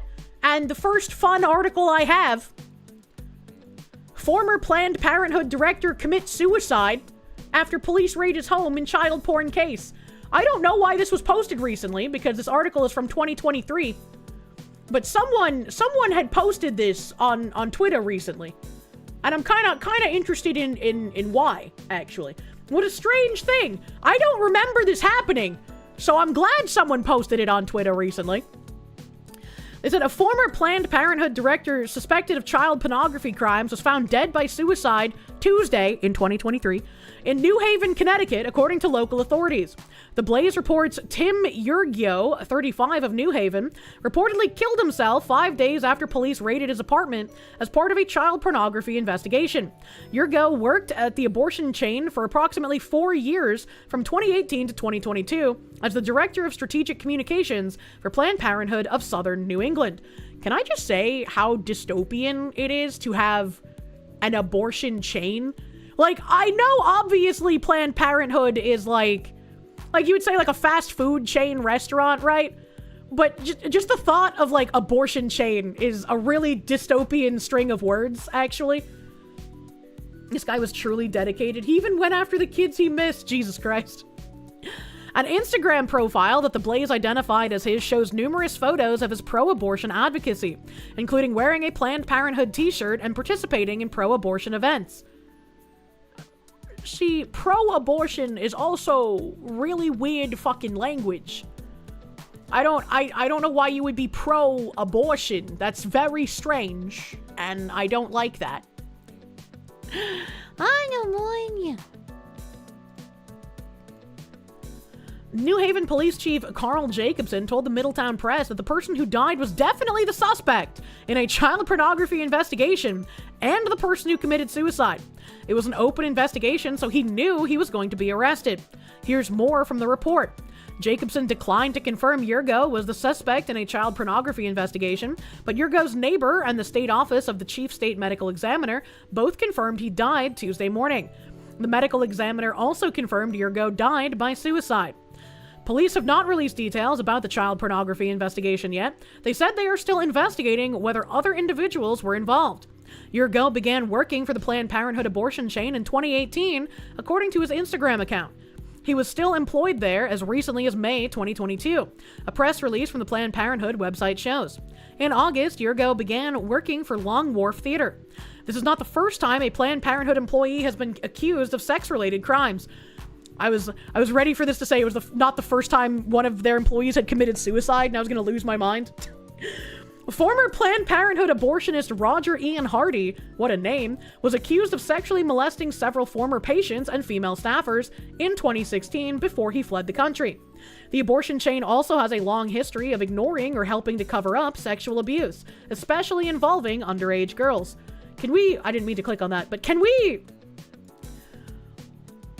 take a second to ask why there haven't been any repercussions? If Planned Parenthood has a long history of ignoring or helping to cover up sexual abuse, like why do they still exist? Hello, Tamper Monkey rebelling against me once again. USA, Forbidden Cat Belly, thank you. Anthropic, making the Claude AI. What? But Kirsche, we have to protect abortion rights. I don't know how many people know this, but like, you could get abortions at places that aren't Planned Parenthood. You don't need an abortion chain. You don't gotta go to the McDonald's of abortion providers to get one. Why does it warn you and say there's sexual content in the stream? Freaky! Because sometimes we talk about people with strange proclivities. Phoenix DS, thank you. Can't hate the ghouls enough. Disgusting abortion, or disguising abortions as a good thing. It was never a slippery slope, but a slip and slide that lemmings went willingly down on. Yeah, reading some of the language is just really disgusting to me. Meanwhile, Planned Parenthood aborted more than 383,000 unborn babies in 2020, while bringing in more money than ever, 1.714 billion income, aided in part by 633.4 million taxpayer dollars. There should be absolutely zero taxpayer dollars going to abortion clinics. That should not be a thing. Planned Parenthood's political arm, why do they have one? They shouldn't have one, also donates huge amounts of money to electing Democrats to office. Its patient numbers have been dropping steadily in recent years amid numerous reports of alleged unethical and illegal activities, including selling aborted baby body parts, botched abortions that killed women, covering up the sexual abuse of minors, exploiting young girls by selling cross-sex hormones, and more. Hundreds of its employees have voiced racism complaints, including systemic racism, abusive behavior, and financial malfeasance. Other employees have accused Planned Parenthood of pregnancy discrimination. And yet, Planned Parenthood perseveres. 300,000 plus abortions, and yet they claim abortions are only like 5% of its business. It's a little wild. That is a really high number. Spartan, thank you. Consider how many politicians and officials went on an island and then see how little they care about the crimes here. Yeah! The Watchmen, thank you. There are some around where you live. They're all pretty well kept and have held up pretty well. Also, a corn pop holder super slided. How horrible! Imagine. Who would have thought the organization that was created to murder black babies was racist? I know, right? I know, right? You love how women always say men are murderers as if they themselves aren't killing hundreds of thousands of babies every year. You kind of lose the plot when your uterus is a graveyard and you're calling other people murderers at that point, you know? Not really inclined to believe everything Life News says about abortion advocacy groups at face value, honestly. Well, I mean, they do have all of these links. It's not like they're really making any kind of like crazy claims, in my opinion. And we've watched the videos on stream of oh god, his fucking James O'Keefe, there we go. James O'Keefe had the videos of the Planned Parenthood people selling the baby body parts. The botched abortions have been in other news articles that we've covered in the years past. The sexual abuse of minors, I think that's the only one that I don't really know anything about, but I wouldn't doubt it, right? Your old chiropractor was next to a Planned Parenthood. You always joked about you'd know who'd firebombed it if it happened. What? Phoenix DS, thank you. I already read that, but thank you again. Thank you again. Baby body parts. Yeah, I had to slow down to read that because it reminded me of the bitty baby buggy bumper thing. The tongue twister. Baby body parts. Bitty baby buggy bumper. Strangely enough, you can have a political opinion and still tell the truth. Imagine. I think that's just basic not telling the parents if a struggle-snuggled teen comes in for an abortion. Potentially, I wouldn't know. I'm not here to discuss all of Planned Parenthood's ills. I just wanted to say some guy ended up killing himself who was being investigated for child porn. I don't know why this was posted recently, but it was posted recently, and the article is from 2023.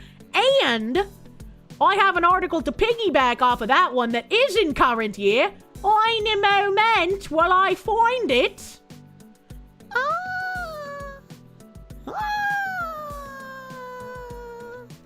Where are you?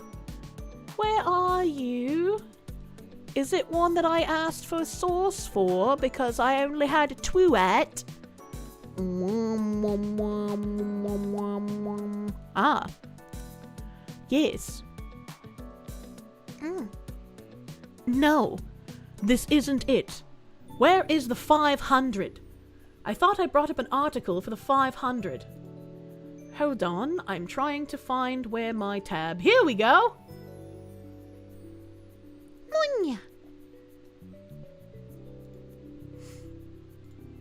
There's too many articles of weird shit. So I saw this tweet. Guy said, I've said it a million times, never send your wife, daughter, sister, mother, to a Hindu physician. I wouldn't say specifically that. That other child predator guy was just some guy. This one performed unneeded hysterectomies on nearly 500 women so he could make more money. And now the hospital he worked for will be bankrupted because of it. And I was like, what the fuck? Is this real? Is this real? So I looked it up. And yeah, it is, unfortunately. December 30th, 2025, updated December 31st, 2025. More than 500 women sue the CRMC executives over unnecessary surgeries. Hundreds of women sued Chesapeake Regional Medical Center Monday, alleging the health system enabled former physician Javed Pervez to perform unnecessary surgeries on them. The 510 plaintiffs are each seeking $10 million. Javed Pervez is currently serving a 59-year prison sentence for Medicaid fraud after he was convicted of performing unnecessary procedures and surgeries, including hysterectomies on women without their consent. I could not imagine going to a doctor and then having my reproductive system cut out without my consent. That's fucking wild. That's wild, man. The statement reads, the allegations that form the primary basis for this lawsuit were taken by Dr. Javed Pervez, who has never been an employee of Chesapeake Regional Healthcare. His actions, for which he is now serving a lengthy prison sentence, occurred without the knowledge of the organization. CRH strives to provide the best care to its patients, including through its medical staff physicians. Unfortunately, privacy laws prohibit us from commenting further on these allegations. Question, How was he seeing patients at your hospital while not being an employee at your hospital? That kind of wouldn't, can a contracted doctor exist at a hospital? I don't know, man. You're surprised the doctor's not 6 feet under in pieces, to be honest? Yeah, same.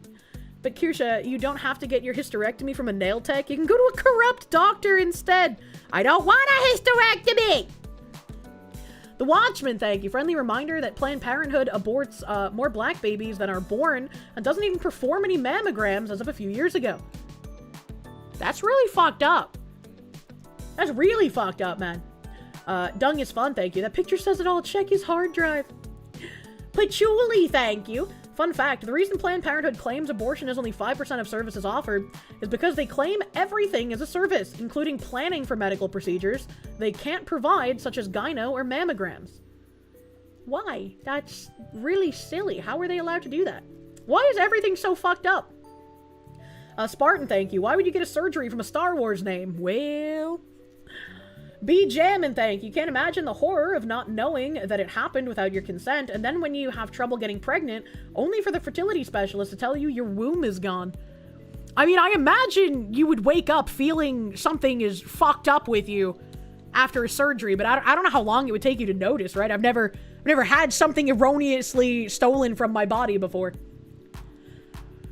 He came off nice and secure and made me feel comfortable, and that's when things changed, said Dracena Holloway, one of the plaintiffs.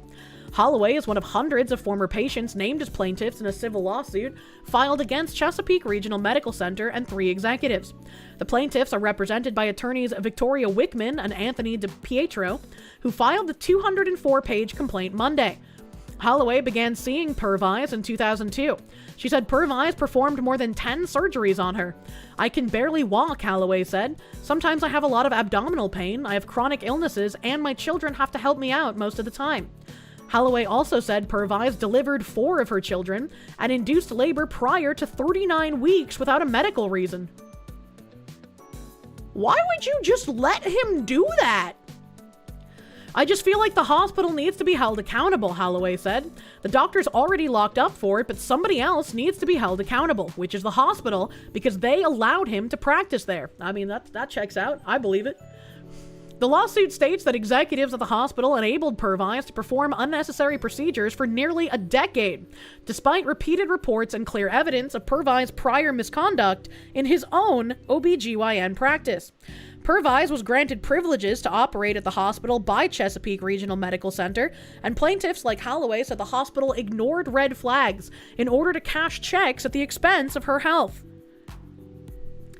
I don't even know if it was like ignoring red flags to cash checks. I'm sure that's part of it, but also maybe DEI played a part in this as well, where it's like, well, if we get rid of him, maybe we'll be called racist, and that would be bad.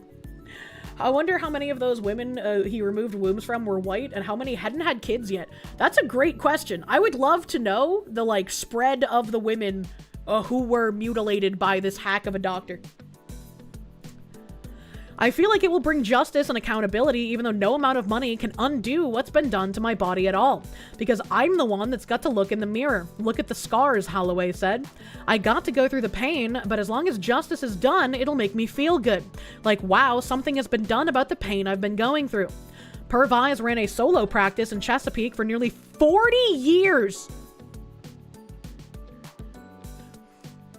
That a doctor that does nothing but mutilate their patients can work for 40 years before being indicted for fraud in 2019 after an anonymous tip that was sent to investigators is fucking wild.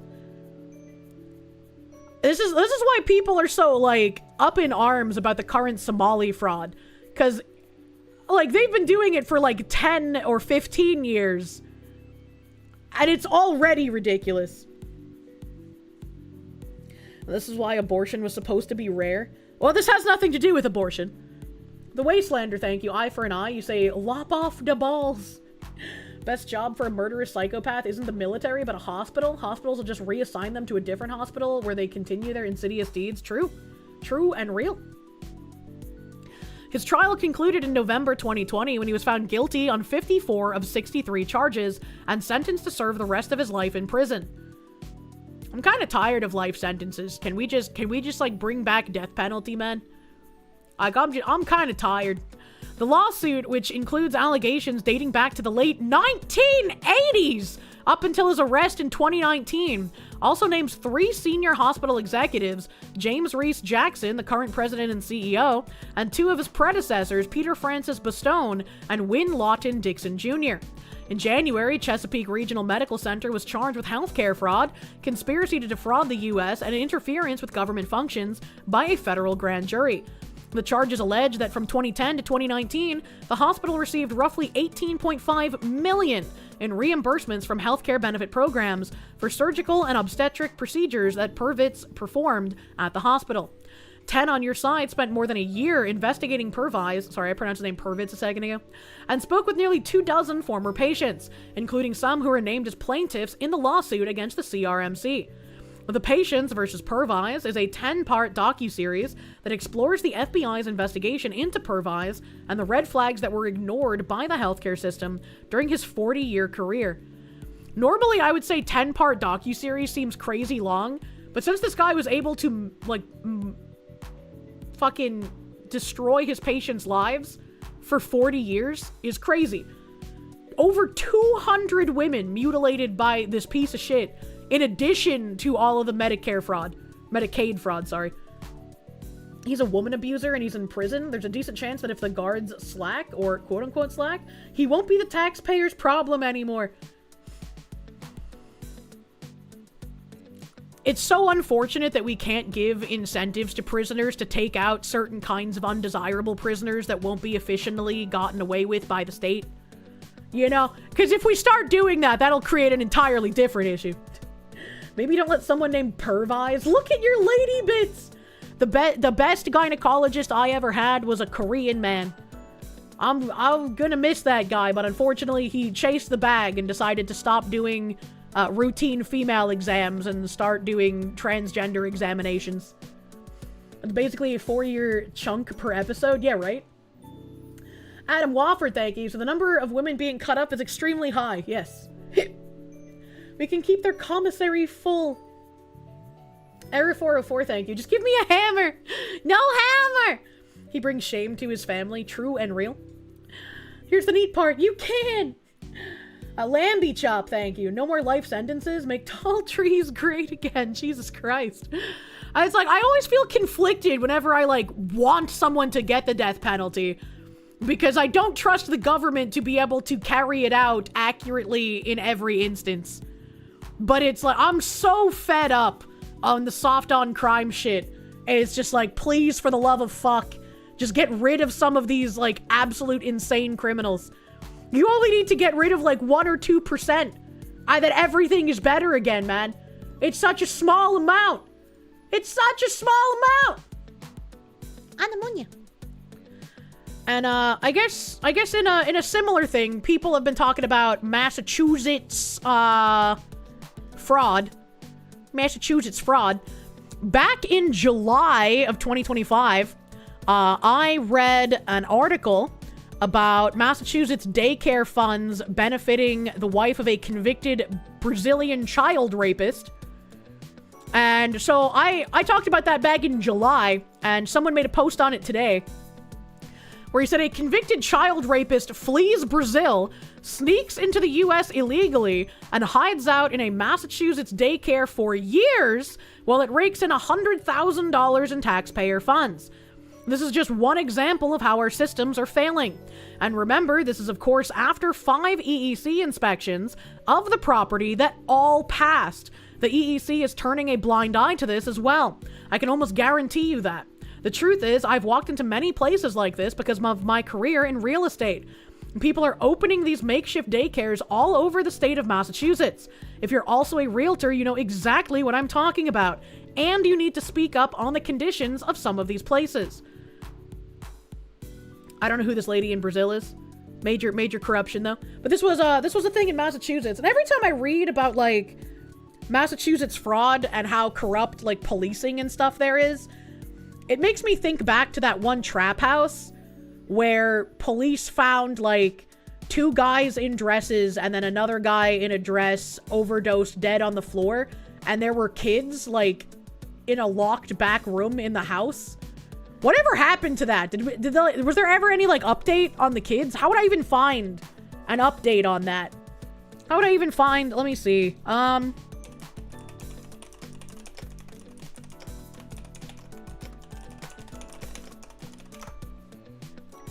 You don't remember that one? Oh man, that was, we talked about this probably like 2024, maybe 2023, somewhere around there. Let's see here. Let's see here. Okay, there was one mom that said something. So, I'll give a little refresher. Let's see, can I read this article? Nope, Boston Herald. I have to go to the archive. Archive, don't I? Yes. You remember that? Look at the public live tagging for a similar tag to find the names and Google an update. I don't remember how long ago we talked about that. This might have been a case we found from like Dr. Uncle Turtle Boy. Anthony, thank you. Not saying you should, but you can donate to a prisoner's commissary fund so they can buy snacks and things. Snacks! How come archive.is isn't working? What the fuck? Is the site down? Baja Cat, thank you. Way back, a public capital punishment was used to deter criminals, and it worked. We're just too far civilized for such cruelty these days. Maybe we need to be a little less civilized. Covered the Leering Center suddenly being full of kids after being outed for being empty. Yep, I covered that the other day. Why isn't the archive site working? I'm losing my mind. I guess I could try a different archive site. What other archive besides Ghost Archive and Archive IS are there? You remember when Massachusetts passed some law banning assault weapons and then mailed out notices to a bunch of gun owners, proving that the state kept an illegal list of firearms and who owned them? The issue with, like, Massachusetts having such strict gun laws is that New Hampshire doesn't. And I've talked to before about how the border is, like, you could be on one road and go through Massachusetts and New Hampshire multiple times on that one road. Like, the border is just winkly wonkly, right? And so if you are a lawful gun owner in New Hampshire, your gun could be illegal in Massachusetts. You know? And it's like, we've read a story before where, like, lawful gun owners from New Hampshire got pulled over in Massachusetts, and they wanted to confiscate their guns. It's just a little fucking weird, man. Phoenix DS, thank you. Brazilian kitty toucher flees to the US. Does he not know he would not survive Gen Pop in the US state pens just because of the ghoul that thing is? True. Hello. Hello, Bunker Cat. No. Being too soft on crime isn't being civilized as being a candy ass. True and real. Let's see here. I think this is it. And Skewky did say that he thought that this was how we found Dr. Uncle Toto Boy. An accidental drug overdose. This was back in August 2023. Man, 2023 was a crazy year. That other pedophile was in 2023 too. An accidental drug overdose killed a transgender person who died at a South Boston apartment complex where 4 children were removed in June. State Medical Examiner's Office said. Cause of death was determined to be acute intoxication due to the combined effects of cocaine and methamphetamines. A spokesperson for the Office of the Chief Medical Examiner told the Herald on Monday. The manner of death is listed as an accident. A city death certificate indicates the victim is Giovanni Murray, a 26-year-old man, described in a Boston Police Department report as a male-to-female transgender person. The Suffolk District Attorney's Office is conducting a standard death investigation of what the medical examiner ruled to be a drug overdose, as well as a fact-finding inquiry into other issues present in the incident. A spokesperson for the DA, Kevin Hayden, told the Herald. Spokesperson declined to say what those other issues pertain to. Yeah, that is a little weird. The June 17th death at 381 Old Colony Ave, otherwise known as the Mary Ellen McCormick Public Housing Complex, drew conflicting reports from the Boston Police and the fire departments. I remember that. Both, however, filed 51A child abuse or neglect reports with the Department of Children and Families. The fire department, what was agreed upon was that the Boston Fire Department and EMS both responded first to a report of an unconscious person at the apartment. The fire department reported at the time that the person had gone into cardiac arrest from an apparent drug overdose, a matter that police appeared to dispute in a statement it made days after the incident occurred. While the Boston police are very corrupt, information that drugs and other concerning materials were strewn about the home is not supported by what officers encountered or by the information received on scene, the police department said at the time. Mayor Michelle Wu made similar statements debunking some of what was reported by the fire department, prompting an impassioned defense from the head of the fire union, several city councilors, and the media, including the Herald. And I remember talking about this and being like, between the police department and the fire department, which one has more incentive to lie? And which one has already shown to be corrupt in the past? Come the fuck on, man. The Watchman, thank you. If you had $1 for every time an illegal child enjoyer was in the country around kids, you'd be able to afford the Sears house. Oh no. Help. Wastelander, thank you. $2 for the Bunker Cat. You cannot buy my cat for food. C, when you wanted to calm down, and M, when you wanted to go faster. What? It's a man, baby. What a terrible mayor. Well, she's an actual commie, so... City Councilor Michael Flaherty said that he was informed by people at the scene that there were drugs, alcohol, sex toys all around the apartment, as well as a dead body on the floor. He also stated that the dead body was from an apparent overdose, and a man, quote-unquote, wearing a wig claiming to be the father of the kids was found in the back room. Wu and City Councilor Kendra Lara were critical of these statements, saying that they were inflaming anti-transgender rhetoric and misgendering the people involved. Yeah, I don't really care when there's 4 children found in a trap house. I don't care what you call the people involved. The fire department indicated that the other adults present with the 4 children were transgender as well, saying in its report that approximately 6 adults who appeared to be males were in the apartment. The department's report also said the apartment was in extreme unsanitary conditions, and the adults present were uncooperative. Police refuted this, saying that the adults were fully cooperative with responding officers. The 4 children, ages 5 to 10, were taken into custody by the Department of Children and Families after both police and fire filed 51A neglect forms, and remained there for at least a week, a DCF spokesperson previously confirmed. And we have one article that had like an update. Mom of 2 of the kids taken from South Boston apartment speaks as police and fire officials give conflicting details. The mother of 2 of the children removed from a South Boston apartment fire officials called unsanitary during a death investigation spoke with NBC 10 Boston Friday as authorities remain tight-lipped about the specific details of the case. The incident happened Saturday at an apartment at Old Colony Avenue. A report from responders with the Boston Fire Department said 6 adults who appeared to be males were in the apartment, which was in extreme unsanitary conditions. Report added firefighters found 4 kids between the ages of 5 and 10 in the back room, hidden by a man. That's weird. All of the adults were uncooperative and denied having kids inside, the report from Boston Fire said. Police report at the time acknowledged a form had been filed with the Massachusetts Department of Children and Families. I can't sleep, I can't eat, I just want my kids back, said Kiara, a South Boston woman and mother of 2 girls who were taken by DCF. Well, why were they there in the first place is my question. That's what I was hoping to find out. They saw several transgender people who are my friends and one dead on the floor from cardiac arrest, and they just assumed the worst, Kiara said. Oh, okay. Well, maybe she shouldn't get her children back. If she's being like, well, you know, it's fine that they were around a dead body, maybe DCF is right here. Few new details have been revealed about the death investigation, but a new statement from the Boston Police Department Thursday conflicted with statements from the initial Boston Fire report. We read that there was hoarding, a lot of uncleanliness, lots of sex toys, drug paraphernalia. There are also 4 children on site who all had a parent present in the residence. Parents and officers who responded felt it best for the children to stay in the other room with one of the parents and took steps to avoid having the children see the deceased. Due to the nature of the call and to ensure appropriate follow-up with the families involved, officers did file a 51A with the DCF. Police also said the adults were fully cooperative with the Boston police officers who responded, conflicting directly with the account of firefighters. Right now, I'm open to just seeing why they didn't land on the same facts, Murphy said Friday. Kiara said Friday that the children were being kept away from the dead body, as police said in their statement. She told NBC 10 Boston she absolutely believes the Boston Fire Department was lying about the adults being uncooperative. Nobody was hiding the kids. We were trying to keep the kids away from the person who was dead on the floor. That's pretty traumatizing. Why were they in a trap house in the first place, though, lady? Like, this is some, like, my mom tier parenting. This also doesn't really tell us much, and I really would have liked to have more of an update to see what happened after this. Because I just remember it basically falling the fuck off.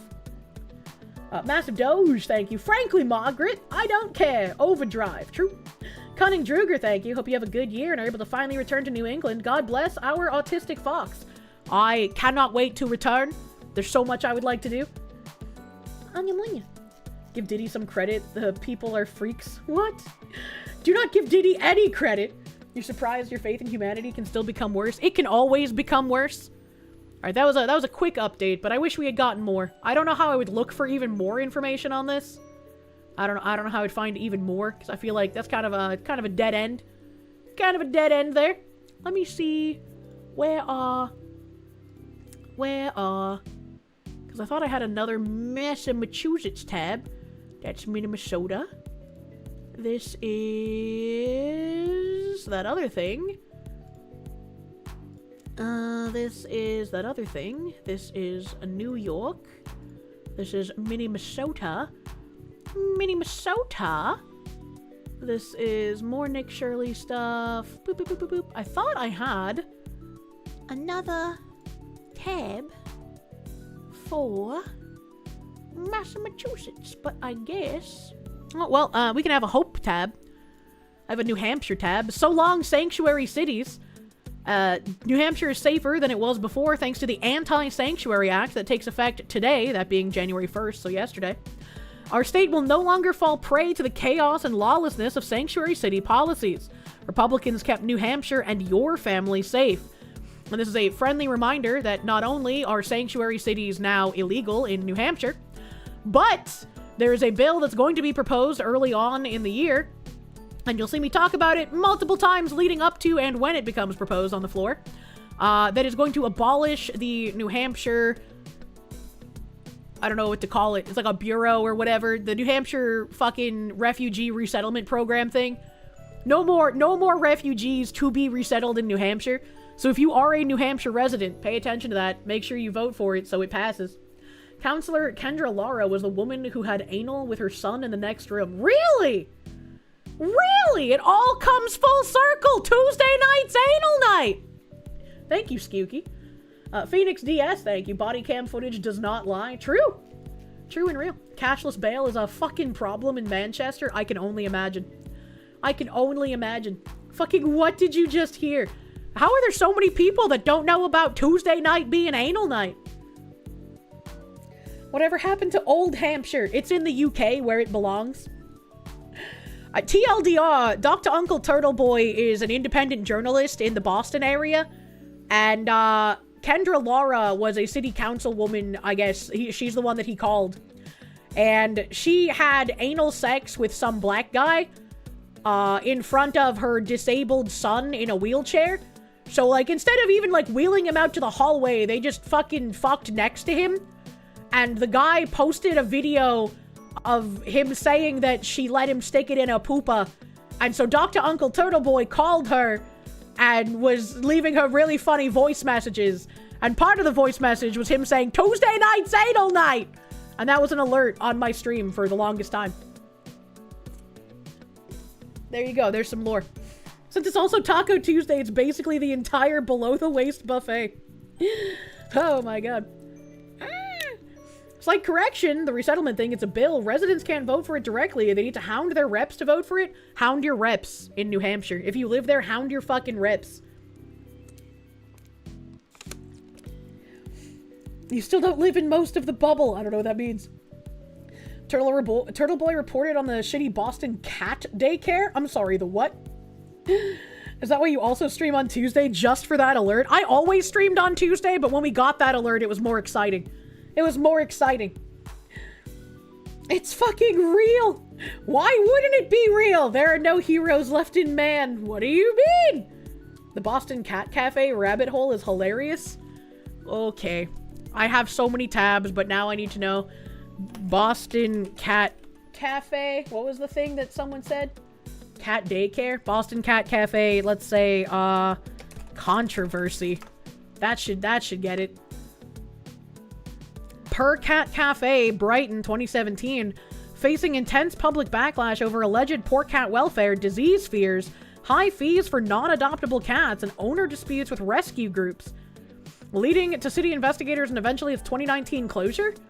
That's a long time ago. Is there a new one? Is there a new one? Because 2019 is ages ago. I don't got time for something that old, man.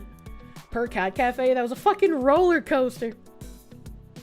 Some of the funniest jokes are sadly based on real tragedies. It's better to laugh than cry, in your opinion. True and real? Yeah! Help! Is that the down the rabbit hole cat cafe thing? I don't know. I haven't watched those videos. I haven't watched those. Let me see. Let me see here. Where are my tabs at? Oh, here's a tab on San Francisco. Minnesota's been kinda taking the spotlight recently. I don't know why this got community noted. This is interesting. This is interesting.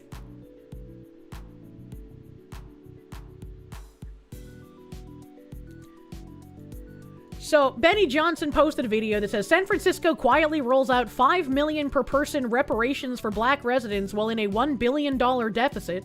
And I'll play the video and then read the community note. Anthony, thank you. Here's a white pill. There's a killer enjoying his life free called the Alaskan Avenger. He is forbidden from owning a hammer because that is what he used to kill pedophiles. I feel like that's the only kind of killer that's okay to leave alive, you know? $5 million payments to eligible black residents. However, paying for it may take some creative accounting. As the New York Post reports, the city's admitting it can't sign the checks as it's facing a $1 billion deficit. It's more news on the money front. Home buyers can usher in 2026 with a $5 million. What? Why did he leave that bit at the end? That's so weird. That's so weird. Why leave that extra bit in about the home buyers? Well, Community Note says, rolls out $5 million per person reparations. False. Reparations have not been rolled out. Neither is there any commitment to $5 million per person. The San Francisco board approved creation of a fund to allow private donations. The mayor said no money is allocated to the fund by the city. And I'll open these as well, but I did not just believe a Twitter post, and I did bring up an article. December 31st, 2025. San Francisco mayor signs bill that could give black residents $5 million each, but admits the city is too broke to pay. San Francisco Mayor Daniel Lurie quietly signed a questionable bill to create a reparations fund for black residents, but acknowledged the city is too broke to pay, sparking a swift backlash from critics who call the plan blatantly illegal. The bill, which was passed unanimously by the San Francisco Board of Supervisors earlier this month, creates a fund to accept private or public money for a controversial reparations plan that calls for cash payouts of $5 million each to eligible black residents, debt forgiveness, and 250 years of tax abatements and income subsidies. What the fuck? What the fuck? Also, it does say private or public money, by the way. In a non-slave state, by the way, 250 years of tax abatements. That's wild. We are not allocating money to this fund with a historic $1 billion budget deficit. We are going to spend our money on making the city safer and cleaner, said Lurie in a statement. Still, critics have called the reparations plan unlawful virtue signaling, even if private dollars are used.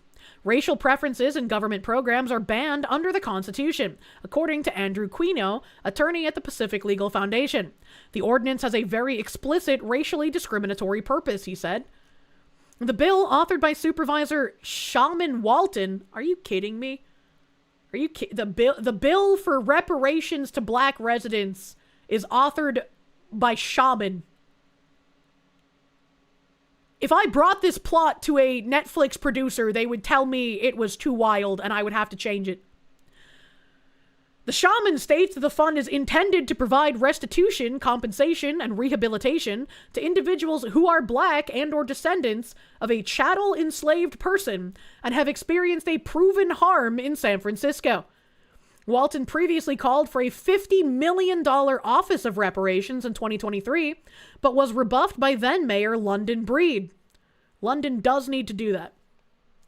Advocates for the program argue that reparations are needed to support black communities who suffered under discriminatory government projects, like a decades-long redevelopment of the city's Fillmore district that razed homes owned by black families.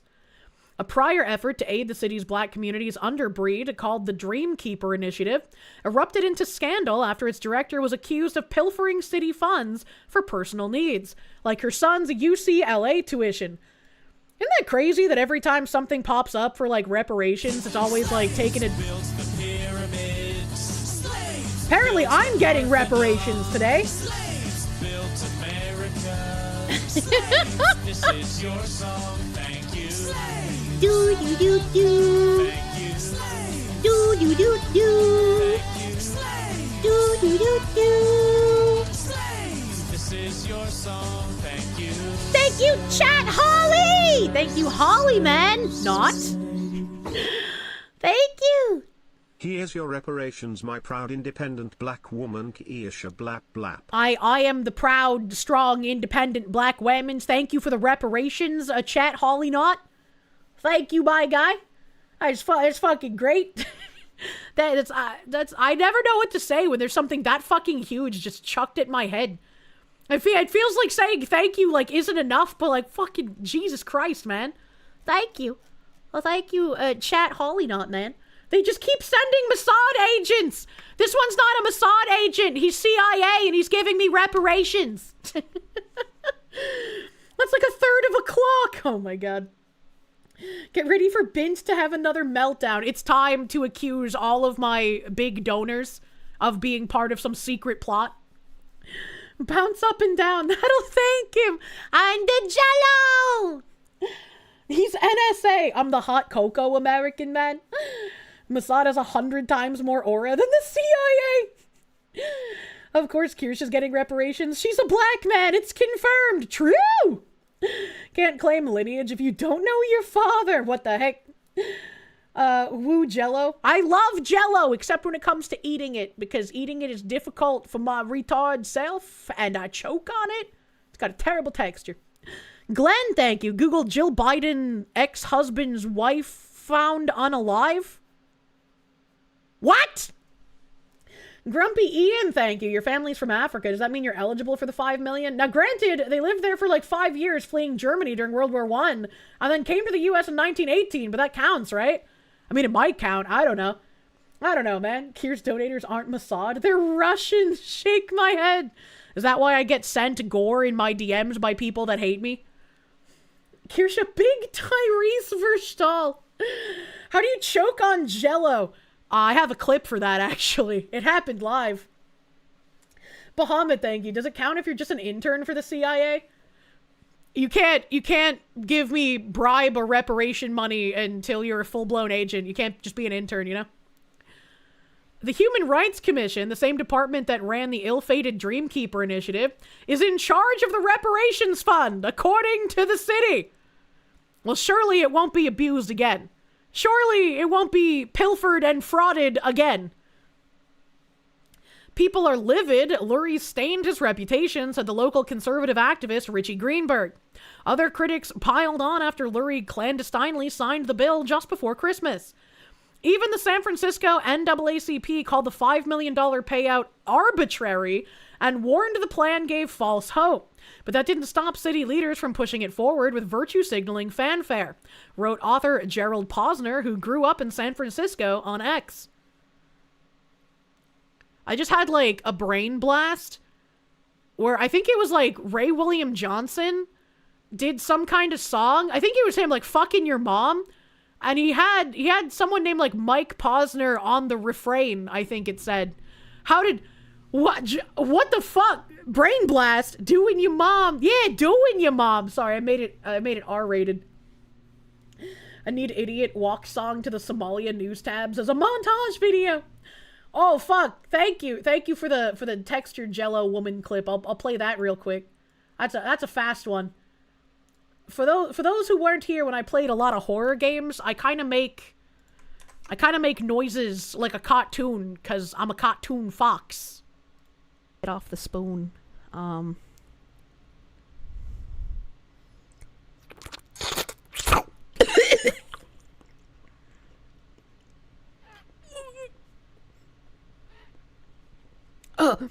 Oh god. Oh god. Oh god. Oh god. Oh god, the texture almost made me gag. Are you crazy? What do you mean? I was told to slurp the Jello, and I do as I am told. How was I supposed to know? I was being lied to. Kirsche almost dies live. Do you not chew your Jello? I was told to slurp it off the spoon, and so that's what I did. Dumb bitch can't even eat Jello. God, I love her. You sucked on it too hard. Wait, that sounds bad. I'm gonna fucking slurp that Jello and then projectile into your urethra. All right? Slurp it, not inhale it. Most people chew I can't chew reflexively when I slurp it so hard it hits the back of my throat. Slurping the Jello is obviously the Mossad code to unlock the secret agent watching the stream. True. I'm gonna be so hard to put her in a hospice because they only have Jello there. Substitute my Jello for pudding, please. Sounds like waiting yogurt. What did he mean by this? The poor Foxy, you slurp it at your own speed. I'm a little retarded. All right, this is why I need a himbo to care for me, okay? It's a miracle I haven't accidentally died already. How the fuck have you invented a new kink? What do you mean? With every sentence, she makes it sound worse. Ahem. Back to this article. There's only one sentence left. San Francisco is facing a 2-year deficit as high as $936 million as spending outpaces revenues in the city of roughly 800,000 people. How is that even possible? I mean, I guess when you chase away all the people actually making money because you're taxing them to death, but like, holy fuck. Oh god, she's fine, she's talking, True. Oh my god, Wastelander, thank you. How the fuck can you get choked on Jell-O? I think we need to bring up the cheeseburger clip for people who haven't heard my noises series. Pudding Simon, thank you. Yes, hello, someone said my name. I like pudding, specifically butterscotch pudding. Spooky Vibes enjoy you, thank you for the 5-month member. Mom, pick me up, the fox who's being a silly goose and you're both scared and loving it. Phoenix DS, thank you for Canadians. That sounds like a That's What She Said joke, man. Patrick Elzy, thank you. You'd like to return this Foxu, this one's special? No! The special is a feature, not a bagoo. You like putting your pee-pee where it don't belong? Don't do that. You stick it in crazy one time. And if it's the wrong kind of crazy, you're fucked. You're fucked. What the fuck? Dentist and wife found fatally shot inside Ohio home with their 2 crying kids nearby. Suspect on the loose. Why? Why? An Ohio dentist and his wife were found fatally shot in their home the day before New Year's Eve with their 2 crying children inside, sending police on a manhunt for the suspect. Spencer Tepe, 37, and his wife Monique, 39, were found dead inside their Wayland Park home in Columbus on Tuesday, following a welfare check from a family friend and Columbus police. Tepe, who worked at the Athens Dental Depot, was found with multiple gunshot wounds, with Monique suffering at least 1 shot to the chest, according to police records. Why? Why? How come the suspect is never on the tight? Because they're a whore! There were no signs of forced entry and no firearm was discovered at the scene, police said, adding that they do not believe the deaths were a result of a murder-suicide. The welfare check was conducted after Tepe failed to show up for work this week, something that his boss, Dr. Mark Valrose, told police was odd given his punctual nature. Damn. Damn, what are all of these fucking articles? Homeless drifter accused of killing Barnes & Noble Christmas shopper blamed fight or flight outburst? Didn't this guy already get arrested? This guy looks like identical to that guy that I've tweeted about that has severe, like, meth mouth. Wasn't it the guy that set that woman on fire on the train? He looks identical to that guy. He just, like, untwisted his meth mouth. Wisconsin horseback tour operator allegedly killed by ex-boyfriend in brutal assault on Caribbean island. Farming tycoon Bagman, accused of killing wife, could pay staggering amount to get out of jail. He's very wealthy? What is happening? What is happening? Is that I don't think it's the same guy, but they have like the same fucking hair and the same fucking like cold ass stare. The only difference is this guy's mouth isn't twisted by meth. Bagman Evil Max too hard. This is why I said, chat, you don't Evil Max, alright? Huarang, thank you. No reparations for descendants of Chinese immigrant working on the railroad. Nothing for the Japanese Americans. It just makes sense if you don't think about it. Help. JoJo references, thank you. At last, the tabs are being explored. These were promised to us 30,000 years ago. He is always on time, and he would contact us if there were any issues, Valrose told dispatchers. I don't know how else to say this, but we're very, very concerned. This is out of character for him. Several co-workers drove to Tepe's home Tuesday morning and insisted a welfare check be conducted after they heard children crying inside. Around 10 a.m., one of Spencer's friends reported seeing the dentist's body inside the home near a bed. There's a body inside, Spencer's friend told dispatchers. Our friend wasn't answering his phone. We just did a wellness check. We came here and he appears dead. Police arrived to confirm the double homicide with the 2 young children inside the home without any injuries.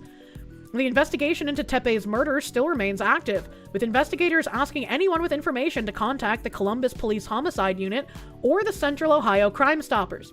The Tepes were married in 2021 and were just 1 month away from celebrating their 5th anniversary. Monique's brother, Rob Misley, told the Office outlet, I can't English.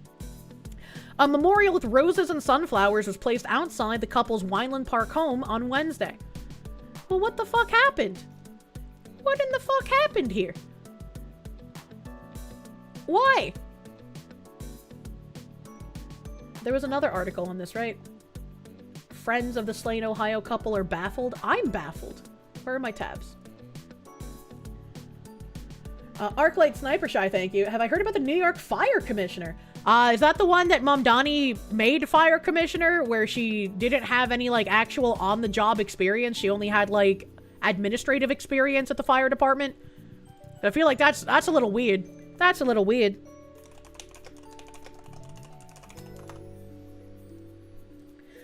How do they get everyone to hate them that much? The Phoenix DS, thank you. Dentist being brutally shot while the wife taking one to get rid of the witness. Sounds like a dentist did something inappropriate. Just a suspicious hunch? I have no idea. I mean, I don't want to, like, speculate. I can't imagine what might have happened, but it's weird to kill both of them. I guess at least the killer didn't kill the kids, but, like, what the fuck? Jen Jacko, thank you. Just got here, starting from the beginning. Saw Pippa try to use a typewriter the other day. It was pretty funny. Should do a typing stream to show off my fox-like speed, agility, and nails. I don't own a typewriter. I own a clock. Tectone asked me if, like, I had a link to buy the clock, and I was like, well, it's a one-of-a-kind reproduction. And then I linked him to the clock that I showed you guys on stream that's, like, on sale for $30,000, and he about damn near lost his mind. Kirsche has a clock, and it's very nice and girthy. It is nice and girthy. Owning a cool clock is half of our Foxy's personality now. I'm gonna make owning a cool clock from a bunch of vintage gays half my personality. She sent me clock pics, but they were not unsolicited clock pics. Maybe I'll get invited to the White House for my cool clock. Friends of the Ohio dentist and his wife, who were found fatally shot in the home, are baffled by the inexplicable killings, as a camera across the street may hold the key to solving the horrific crime. Longtime pals of Spencer Tepe and his wife Monique, who were gunned down in their Columbus home Tuesday while their young children were inside, so they had no clue who may have wanted to hurt the couple. Monique was a vibrant and loving, caring person and a great mom, said Nick Wagner, a friend of the family, whose wife was Monique's bestie in grad school. I wonder... Like, I don't want to speculate, but, like, even if everybody's confused, what if they were, like, involved in some sort of weird crime ring thing? Asked if they had any sense of what may have happened, he replied no and declined to comment further. The suspect, who left no sign of forced entry, quickly fled and is still at large. May have been captured entering the 4-bedroom, $700,000 abode on a camera posted on a pole across the street. The Columbus Dispatch reported. Can I just say... who the fuck is paying $700,000 to live in fucking Ohio? What the hell? Like, I'm sure their house was fucking massive if they're spending $700,000 in Ohio for a house. Because, like, I've seen Victorian mansions in Ohio go for, like, $400,000. I'm talking, like, 12,000 square foot ornate Victorian places, right? 700 fucking thousand in Ohio? What did they own? That's nuts. They love the corn. That's probably like 3 mil elsewhere. Yeah, probably like 3 million somewhere else. 700,000 in Columbus will get you a pretty damn nice place. You live out in the boonies on the western edge of Ohio and your house only costs 110,000. Can we do a Zillow search on the Columbus home? I don't think we could find it. They did. I don't want to look for the address. That's a little, I don't know. The police camera sits on a utility pole a few hundred feet from the Tepe's home at the intersection of 4th Street and East 8th Avenue in the normally quiet Wineland Park neighborhood. See, this is once again, like, this is probably just like a random normal couple, so they don't need to think about it, but like, when I get a house, I'm going to have an insane fucking security system. I'm gonna have like 24, I almost said 24/7, but that wouldn't make sense. I'm gonna have like 100% outside coverage all around my house, 360 degrees, with like top of the line fucking cameras.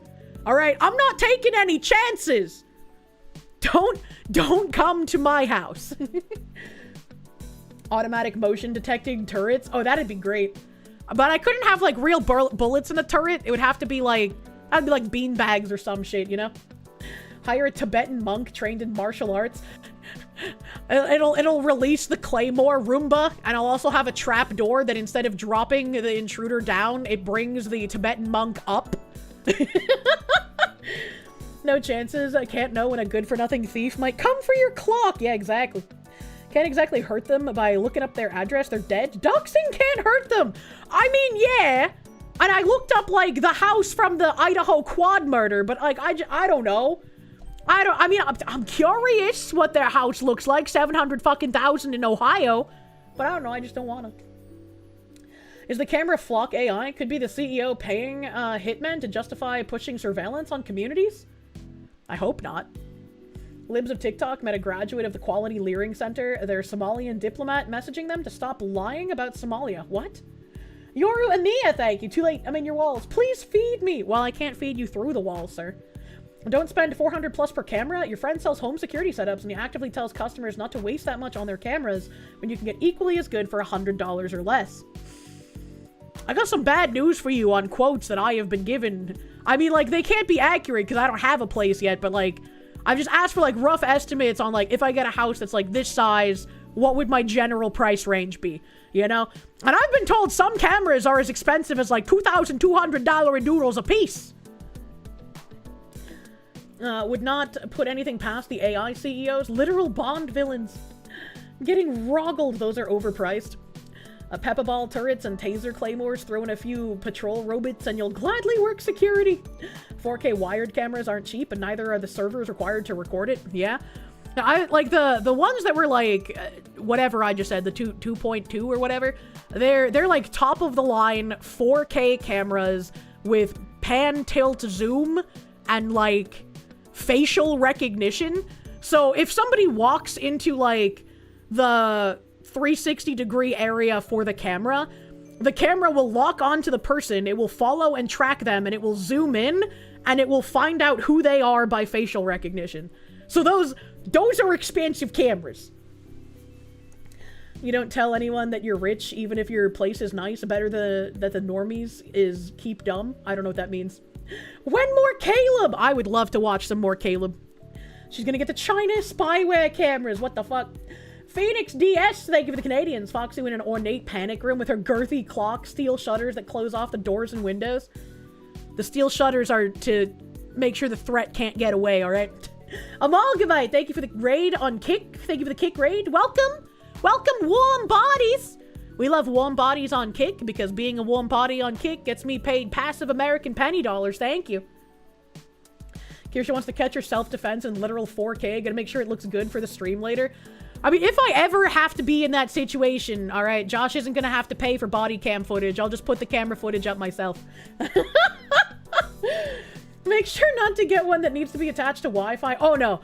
After seeing, like, I know it wasn't actually somebody, like, coming to cut it.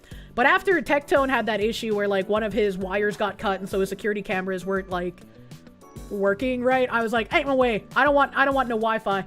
I don't want no Wi-Fi, all right? I think he said it was like a lawnmower that ran it over or some shit. But I was like, I need fully working 24/7 regardless of Wi-Fi cameras. I'm gonna be like Fort fucking Knox, brother man. Imagine a Caleb Hammer episode featuring Anissa and her husband. I think you mean her wife. Be jammin', thank you. Watch the latest financial audit. It's a banger. Whoops, is it? Oh, look at the repeating numbers. I love them. Get a predator drone! Thank you. This is your song. Thank you! Thank you, Dreadnought 5, brother man, for the 33333. Lady Kirsche, ruler of the Kish, leader of the retards, creator of the gays. As a lurker, I have a favor to ask of you. Please do take more time to take care of yourself this year, as you deserve it. Aww. Sincerely, your genocidal war machine. You have denied your flesh! You have embraced the steel! Thank you, Dreadnought 5, my guy. I don't know. I can't promise you anything. I hate taking time off stream. It's so hard to take time for myself, but I did finally find time to schedule that spa day that you guys got me for stream anniversary. So I'll have more fun. I'll have more fun talking about that with you after it happens this month. Thank you guys again for that. It's always a wonderful, wonderful anniversary present. Thank you. I love that the Fox Lady is the creator of the gays. J.K. Rowling passed the staff on to me. First it was her that created the gays, and now it is I. I wield the power. The Watchman, thank you. Fort Fox, true. Todd, thank you. Some small funds to secure Foxy. Better than a Vegas casino. I'm like, I want to have the security system, so hopefully I will never have to actually home defense myself, as it were. But if I have to home defense myself, you bet your ass I'm gonna monetize the fuck out of that. Like, you come here to the place of my safety and sanctuary, and you don't expect me to monetize your death? Ain't no way. S Solo, thank you for the 18-month resub. Thank you. Found the intersection. Doesn't look like a $7,000 house to you. That's disappointing. That's really disappointing. I'm loving this. Kylan Last, thank you for the 5,000 dicks! My 5,000 dicks for the new year, brother man. Thank you. I still can't handle that many, but you know what? It's new year. We can try. Thank you, Kylan Last, for the 5,000 dicks. Don't let her call you cute, you know? You know, Kirsche starts a kick stream when someone tries to break in. I mean, for all intents and purposes, I never want to have to do that. I never want to have to deal with that, which is why when I had threats and issues, I was like, fuck it, I'm just gonna leave for a bit. Because I'd rather not. I'd prefer not to do that. But if I get a house, that's not going to be possible, right? I can leave an apartment. I can't leave a house. 5,000 dickings will be spread out over the year. Jesus Christ. Be careful if I go too hard on trying to monetize it. People might just treat it as a collab so they can get on stream. Don't do that. Patchouli, thank you, chat. The steel shutters are so Kirsche's himbo can't escape after 10 times in one night. True. True and real. Yoru and Mia, thank you. All hail the Foxu Empress. I'll need to get some sort of ornate headband. Grey Ghost Man, thank you for the 14-month member. Thank you.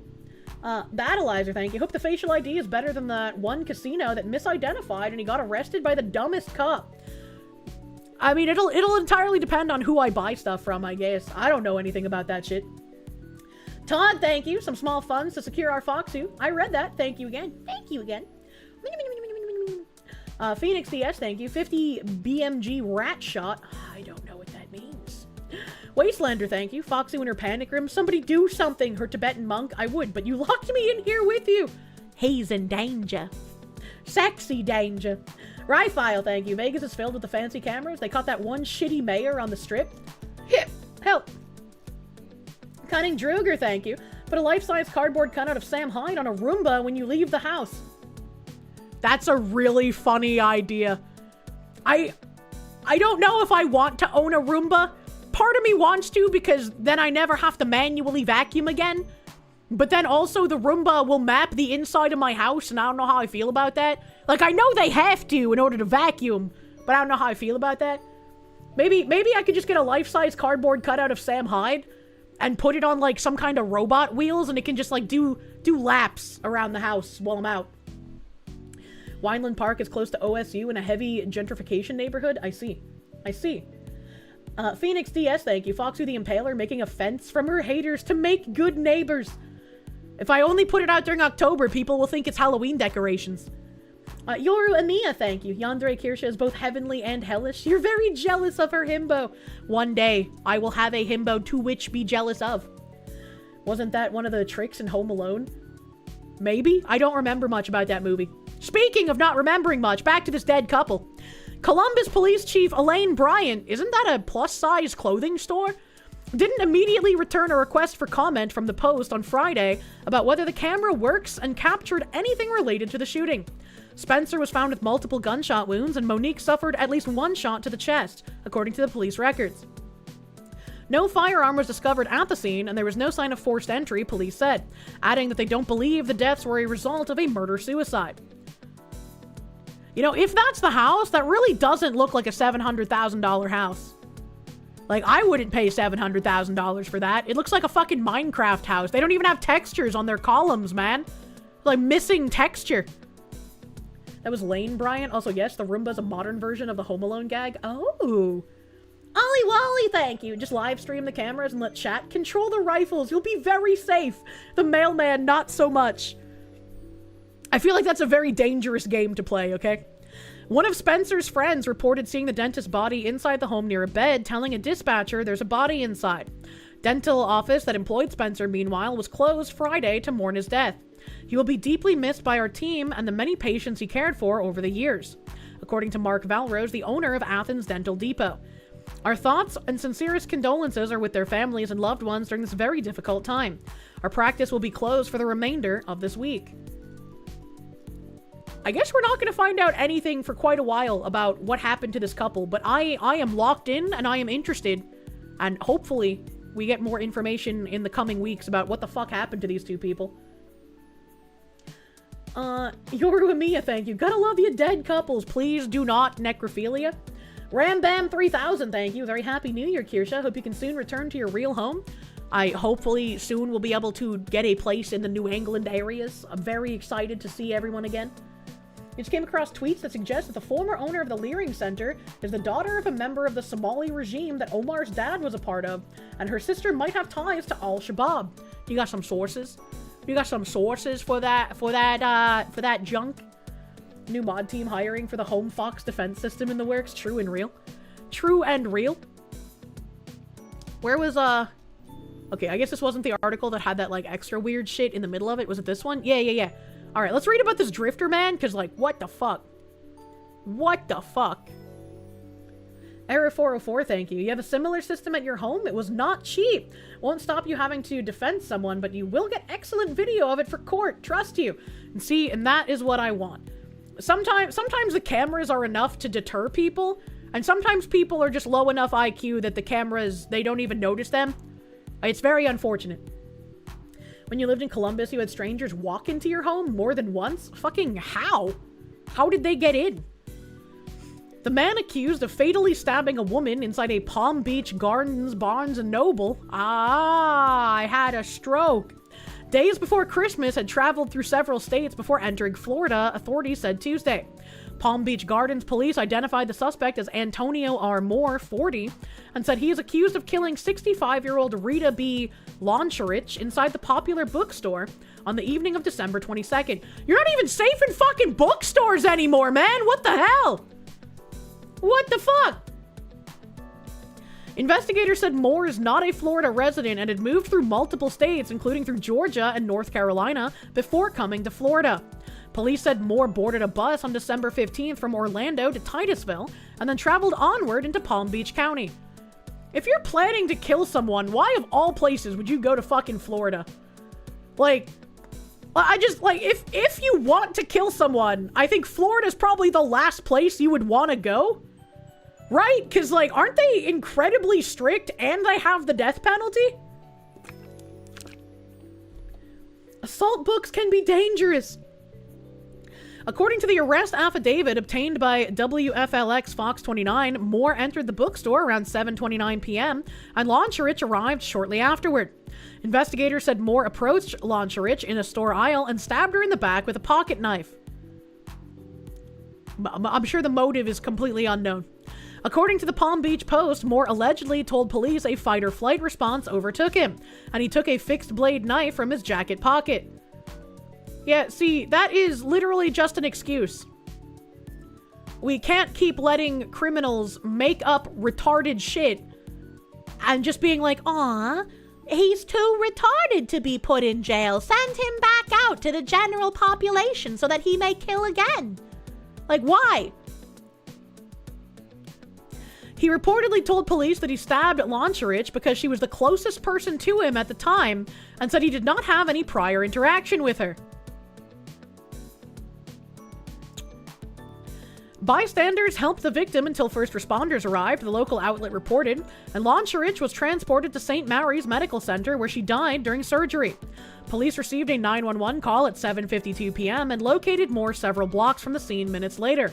He was taken into custody without incident.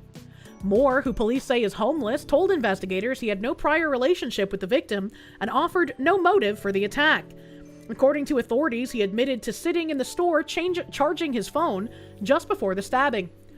You know, these like, oh, well, she was just the closest person to me. You know, it's, no real reason. I had no connection to her. I just wanted to kill a bitch. These kind of things make me think of the Knockout game, where it was just like, you know, you would punch the closest white person in the head as hard as you could. Kind of reminds me of that, but like escalated to, instead of just punching them with potential for concussion and potential for them hitting their head on the pavement and dying. Now it's just actual death guaranteed. Patchouli, thank you. Fun fact, after the Parkland trial, Florida no longer requires a unanimous jury for capital punishment. Good. Good. The Grey Ghost, thank you. He looks like the crazy UK kid Axel Rudacabana. I was thinking he looked like the mush meth mouth guy who set the other girl on fire. But yeah, I could see the Axel guy as well. Oh, cool, you admit you're schizo and can't be out in public. Since you admit it, will do the privilege of selecting your method of execution. If we lived in a correct society, that would be the case. Let's see here. Jail records from the Palm Beach County Sheriff's Office show that Moore was booked on a charge of first-degree premeditated murder. He's being held without bond. Local family members and community members described Loncherich as kind and gentle, whose life was cut short during what should have been a routine holiday outing. Fox News Digital had reached out to Palm Beach Gardens Police Department for comment. That's kind of fucked up. I'm kind of tired of reading just like random stabbings like this. And I wish something would actually be done. Regarding the Ohio dentist murder on Google Street View, the area flips between run down and gentrified depending on where you move the camera. Jesus. Isn't this why we're supposed to have insane asylums? I think we're beyond the point of just bringing the insane asylums back. Once again, if it's like, you know, 2 to 3% of criminals are the most dangerous and commit the most crime, if we just execute that 1 to 3% or whatever, everything will be fine. Phoenix DS, thank you. Stay frosty. Never trust a hobo from Florida. True, they might be on bath salts. Yoru Amiya, thank you. What you're hearing from this is that more people should go to Barnes & Noble in medieval knight armor. It might start looking that way. You might need some medieval knight armor. This horseback woman. Wisconsin horseback tour operator allegedly killed by ex-boyfriend in brutal assault on Caribbean island. An American horseback tour operator was allegedly killed by her ex-boyfriend while working on a Caribbean island, according to authorities and reports. Karen Johansson, 66, damn, she looks pretty fucking good for 66, was violently struck in the back of the head with an unknown object by a man while on a horseback riding tour on Runaway Beach in Antigua on the morning of December 19th, according to the Royal Police Force of Antigua and Barbuda. The unidentified man who allegedly launched the assault was a former boyfriend of Johansson. Lynn, Johansson's sister, told WMTV. Johansson, who hailed from Madison, Wisconsin, was transported to the hospital and treated for serious head injuries before being airlifted to the United States for further care. The assault left her with a massive head injury, several broken bones, and a fractured jaw, according to Antigua News. She was pronounced dead on December 26th at the University of Wisconsin Hospital after succumbing to her wounds, authorities said. That's really fucking sad. Her former boyfriend was taken into police custody, relatives added. It is unclear if police have formally charged him as the investigation continues. Johansson had been living in Antigua and frequently posted pictures on social media of horses galloping down the shore and of herself lounging on the beach. She was the daughter of the former owners of Johansson's Greenhouse, a staple business that operated for 50 years in Madison. Police have since offered condolences to Johansson's family and urged the public to come forward with information related to the case. Question. All right. They said that it was her former boyfriend and he's already been taken into police custody. Why has he not been named? Why are there no pictures of the former boyfriend? That's kind of weird. That's kind of strange. That's kind of weird. Deadpool kid, thank you. If we had a populace that is like kind of special, we should probably start up a daycare where big rocks turn into small rocks and soap is made. Some people were only built to make big rocks into small rocks. You have a feeling she was sharking it up? But she is on an island. There's probably sharks in them waters. Yoru Emiya, thank you. Slowly but surely, Cyberpunk 2077 is becoming a prophecy. When will we see the first giant cyborg mechanical dildo implant? Farming tycoon accused of killing wife could pay staggering amount to get out of jail. He should not be allowed to. Farming tycoon, not bagman. Spicy cat raid. Dude, he looks fucking crazy. Holy shit. That is the face of an insane man. Moomy playing games. Thank you for the raid. Welcome, Raiders. Welcome, Raiders. Farming tycoon Michael Abadi, accused of fatally shooting his wife in the head, could be getting out of lockup after pleading not guilty, but it'll cost him millions of dollars. The 63-year-old is accused of killing his former beauty queen wife, Carrie Ann Abadi, at their $1.6 million Pine Top, Arizona home. The couple were in the middle of a bitter divorce battle when she was found dead by a family member on November 20th. An Arizona judge raised Abadi's bond from $5 million to $5.5 million after he was extradited from California to Arizona on Tuesday afternoon. While Abadi's $5.5 million bail bond may seem out of reach for most people, his lawyer Owen Roth told the Post his client is very wealthy, but would not confirm if he plans to bail himself out. Abadi's net worth is currently unknown. The terms are standard. He needs to meet the financial requirements, reside in California, surrender his passport, and have the ability to travel to Arizona for court. Yeah, I just don't think he should be able to after murdering someone. I just don't think he should. Abadi's 2018 crops were worth in excess of $10 million, according to the Desert Sun, who described him as having enormous influence over the California desert's water supply due to his prominent position on the Imperial County Water District Board. Well, that seems kind of fucked up. That seems kind of fucked up that this guy would have like a massive say over water supply for people in California. I don't know, that seems a little weird. Despite his vast wealth, Abadi allegedly killed his 59-year-old wife during a spousal support dispute. I don't know what you mean by despite his vast wealth, as if incredibly wealthy people haven't killed their spouses before? I don't know, man. Yoru Emiya, thank you. He just wants your skin, Kirsche. Don't be mean. He can't have it! Innocent until proven guilty. I mean... Battleizer, thank you. Given Cyberpunk 2077 takes place in LA of all places, you'd say 5 years before someone tries a Mr. Stud implant. I'd be very interested in seeing that. Unironically, like I would just be fascinated.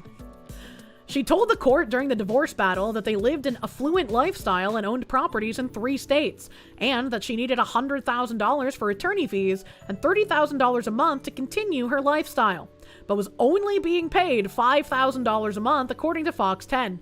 That's crazy. That's crazy. This lady was like, I was married to you, so now I need $30,000 doodles a month. That's nuts. Abadi said he was receiving about $22,000 a month to run the farm as the business struggled to pay its creditors in full. The income available at this time does not warrant any increase in the amount to which the parties stipulated, let alone an increase to $30,000 per month. Holy fuck. Lee Hejmanowski, Abadi's family law attorney, wrote in court papers. That's a crazy last name.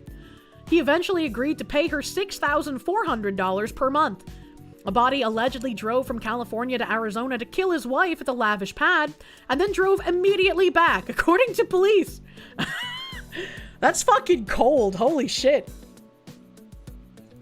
Her nephew told investigators he had heard a loud sound before finding her fatally wounded, according to the autopsy report. When investigators searched the home, they discovered a bullet hole in a window and said she was likely shot from 1 yard outside the home, the report said. Abadi was seen in his booking photo wearing an anti-suicide vest designed to protect inmates from harming themselves.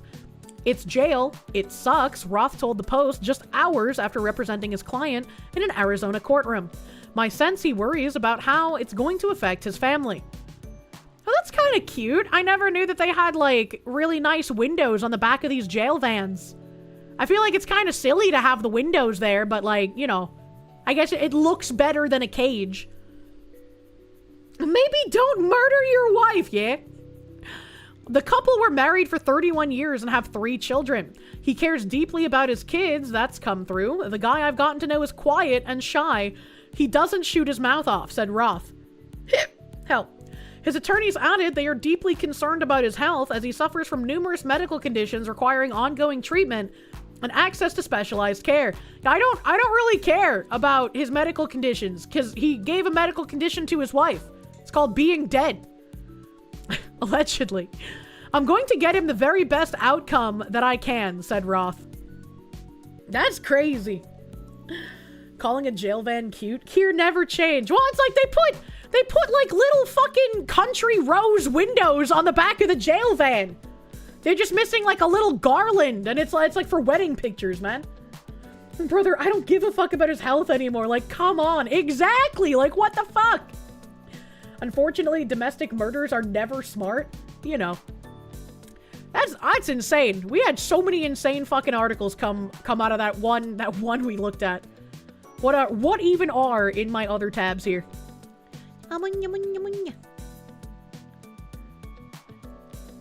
Where did my tabs for today even start? Oh.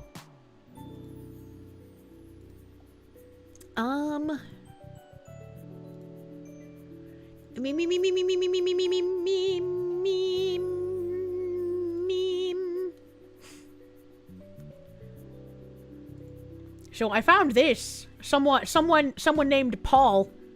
I don't know what his image is, but whenever I see his image, it makes me think of the Big Les show.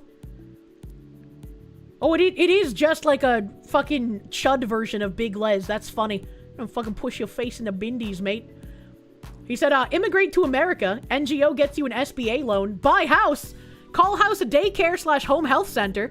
NGO enrolls you in SBA 8A. Government contracts come in. File for transportation vehicle gift through 8A.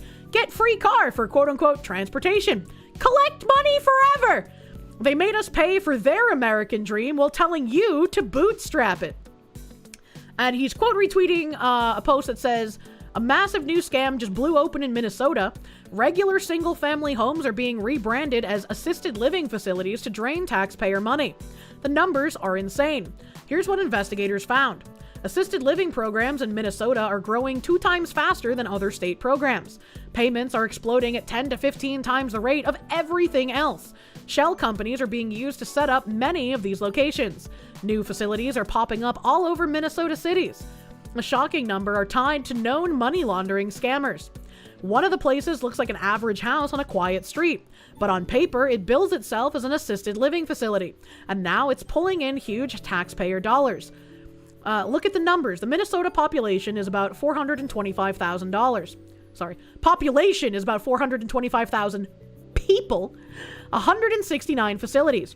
St. Paul is a population of 307,000 people, 83 facilities. Brooklyn Center, population of about 30,000 people, 106 facilities. A Brooklyn Park, population of about 84,000 people, 181 facilities. Yet more than Minneapolis, a city 5 times larger. And it gets worse. One of these assisted living operations is owned by a man indicted for laundering $1 million in the Feeding Our Future scandal. These facilities pulled in $2.3 million in state money last year alone. According to the Minnesota Reformer, that same individual has received $49 million since 2016. This isn't a coincidence. This isn't mismanagement. This is a system being exploited on purpose. How much longer are taxpayers supposed to fund this? I don't want to pay taxes, chat. This may look like your typical single-family home, but it bills itself as an assisted living facility, and it receives a lot of taxpayer money. Here in Minnesota, the number of people getting help in assisted living facilities is up, double the growth of other programs.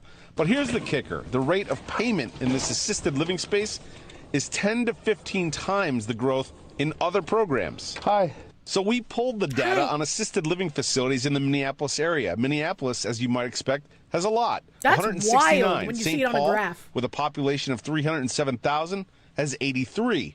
But Brooklyn Center, 30,000 population, has 106. And Brooklyn Park, population of 84,000, has insane. 181, more than Minneapolis, a city 5 times its size. But this assisted living facility puts this all in perspective. It's owned by a man indicted for laundering $1 million in the Feeding Our Future scam. He's Gandhi Mohammed, now Gandhi Abdi Kadai, and his LLC owns the homes. His wife runs the assisted living facilities, and the state is continuing to pay as he awaits his trial. Okay. We went to each of them. We're curious because the man who owns this building was indicted in the Feeding Our Future scandal. Did you know that? No. Don't know that? No. You think what? Do you know the Feeding Our Future scandal? The scam that was, there's all these indictments related to false, billing on feeding children. No, that's not true.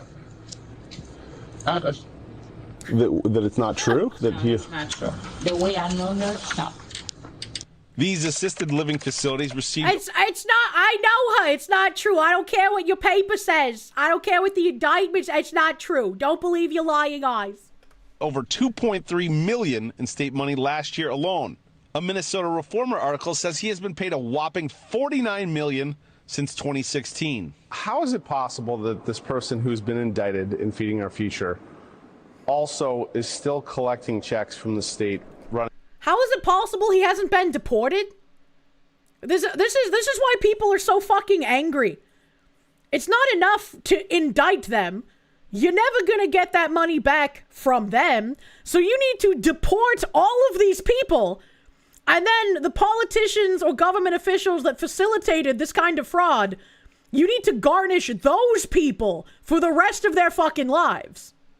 These assisted living centers with his wife. I honestly have no idea. It seems like the most basic due diligence would have been to run a check of all the people indicted in Feeding Our Future and then make sure they're not getting paid from other state programs. And at least in this case, and I've heard perhaps in others, they didn't do that. State Representative Kristen Robbins is the chair of the House Fraud and Oversight Committee here. So this person owns assisted living facilities, and his wife runs the service provider part of it. So he owns the property. One of the properties was purchased with the same shell company he used to money launder in Feeding Our Future. And now it's not even good fraud, but we still just let them get away with it. This is absurd.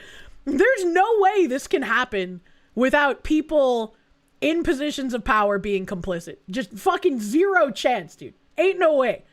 Board DevOps, thank you. You complain, but look, fraud's keeping them off the streets. Jesus Christ. That same shell company has been used to buy a new assisted living facility property. It's unconscionable that they haven't done the most basic due diligence to cross-check that Feeding Our Future defendants aren't getting additional state money. Now, we reached out to this man and his wife and yet to hear back. We also reached out to the Department of Human Services here, and they gave us a statement. In part, it basically says, ultimately, they can't cut funding from this guy because he is simply a landlord, essentially because his wife runs the services for these assisted living facilities, essentially kind of passing the buck. Yeah, Rich, when you think about the potential money that was squandered instead of helping people that need it, it really is so hard to comprehend. Excellent. I don't think the Feeding Our Futures was ever intended to actually help people that need it. Considering that Ilhan Omar was the one that set it up, I'm pretty sure it was always supposed to be a front for fraud. Like, there ain't no way, dude. Investigative reporting. Oh, that was the end. Oh, on your... Okay. Bull fucking shit, they can't cut funding. Yeah, I just don't believe that. I just don't believe that, man. That's crazy. What is this? Section 8, people don't know this. Section 8 has a program where instead of paying your rent they'll pay your mortgage. Now, the government will pay you Section 8 in your own house? Your own house. They'll pay you your rent in your own house. That you bought. Pay your... No. They pay the mortgage. It's not the money that doesn't That means instead of the government paying $2,300 for you to be in Section 8, they'll pay your mortgage. They pay your mortgage. So basically, they pay your house because eventually... You're going to own it. The government doesn't own the title. No, it's your house. Sounds like the biggest. Now, before does that you work? reach out to me for this, I have no idea about it. Like, this is public information. There's no idea. Google it, ChatGPT it, Gemini it. What else is out there? Grok it. And it could be 100% legal. I don't know. I'm not gonna believe them if they're just like, I'm not gonna tell you. You know, I don't know about it. Just like, I'll go look at it. I don't believe that. All right, no proof. No, I'm the Russian chicken, man. The devs giving us hot tips, man. Spartan, thank you. Someone taught them to game the system this well? Oh, absolutely. Someone taught them how to do this. The Wastelander, thank you. He peacefully commits fraud. I'm sick of it. Fanatic, thank you. With the amount of fraud going on, you don't blame anyone for being anti-immigration. You can only hope the people who let it happen are held responsible. And that's why I'm saying it can't just be mass deportations. It has to be closing all of these kinds of loopholes that allow fraud. It has to be getting rid of all of the incentives to come here. Stop giving free healthcare, free housing. Stop giving all of this welfare benefits to people. If you're going to immigrate here, you should not get on welfare. Whenever you try to emigrate to another country, if you can't support yourself, or if you don't have a sponsor that can prove they can take care of you, you can't come in, right? And so, like, if you're emigrating here and you try to get on welfare, instead of being granted the welfare, you should just be deported. That's wild. This has made you so much more than anti-immigrant. It's making you actively no. Quick Google search says it can help pay the mortgage. That's crazy. Pallydan, thank you for the 8 months. Hail and Happy New Year, Foxy. Did I see me and a bunch of VTuber friends are in Skybrow's new Cream of the Slop? Yeah, we watched it on New Year's Eve. We watched it on the New Year's Eve, buddy mans. And since this is talking about Minnesota, let me see if I can find all of my other Minnesota tabs. That's New York. That's not Minnesota. Here's a Minnesota. Beep, beep. Andy Nyo saying 5 of the 10 Somali daycares in Minnesota that Nick Shirley visited were registered meal sites for the unprecedented Feeding Our Future Somali fraud. Those 5 daycares received nearly $5 million from Feeding Our Future. The nonprofit stole at least $250 million of public money to enrich large networks of Somalis. I very much understand everyone, including my own frustration with, like, the state of Republicans. But I very much think that it is dangerous. Like, I know Asmongold has been saying, like, if something isn't done, I'm not going to vote in the midterms. I want something to be done. I want something to be done very much. I am sick of the spineless do-nothings. But unless there is someone to actually vote for, abstaining from the vote is going to make things astronomically worse. And it's not going to be an accelerationist wet dream where eventually things get so bad that a revolution happens. It's just going to make it harder for us to dig ourselves out of the hole that we get put into. I don't want to vote for the spineless do-nothings, and I very much hope that in some of these areas, the spineless do-nothings have to actually run against someone who wants to do something for their seat. I don't know how plausible that is, but I would like to see that be the case. But abstaining from voting, I don't think is going to be very helpful. And I'm going to feel very angry if I have to vote for a spineless do-nothing. But that is better than just letting a Democrat get another seat and make things worse. Voting will not fix anything, but not voting will make things worse. You just have to actually do things in addition to voting, yes. Abstaining is not the answer. Primaries. If you don't vote in primaries, you're part of the problem. Yes. Yes, you need to get involved locally. Zekia, thank you for the 15 months. The UK did that with the Tories. Ask them how it's going. Exactly. Punished Fink, thank you. This is true. You saw this last night. You looked into it and you actually qualify for it. To qualify in your area, you need to make less than $136,000 and you make $50,000. That's wild that Section 8 can pay for someone's mortgage. Actually insane. Spartan D63, thank you. The lesser of two evils is still evil. I definitely agree, but abstaining is worse. And I don't think giving any sort of, if you don't do this, we won't vote, is going to move anyone in any direction. I wish it would, but again, like, it's the easiest bluff to call. Because all they have to do is sit there and be like, well, if they're not going to vote for us, they're going to vote for the Democrats, and shit's going to get worse. So, shrug, right? Like, it's fucking obnoxious. This should not want to the greater evil. Yeah, that's true. Sergeant Gigawatts, thank you for the 23 months. Can't stand how people willingly say it's negligence or incompetence when it's far more likely to be intentional. Yeah, this is not negligence or incompetence. Ain't no way that it gets to this degree on negligence or incompetence. Star Phoenix, thank you. Chat, hold me back. You're gonna glow and say slurs. Don't do that. A Deadpool Kid, thank you. How are they oppressed again? They're absolutely not, but that's a way to get you to shut up and stop talking about things. Spartan DS, thank you. Someone taught them. I read that. Thank you again. Name a politician right now that's campaigning on fixing the fraud. There was a politician that tried saying that they worked with Nick Shirley, but he was like, no, you didn't actually, which I think is just as scummy. You can be happy about him uncovering the fraud without trying to insert yourself into it.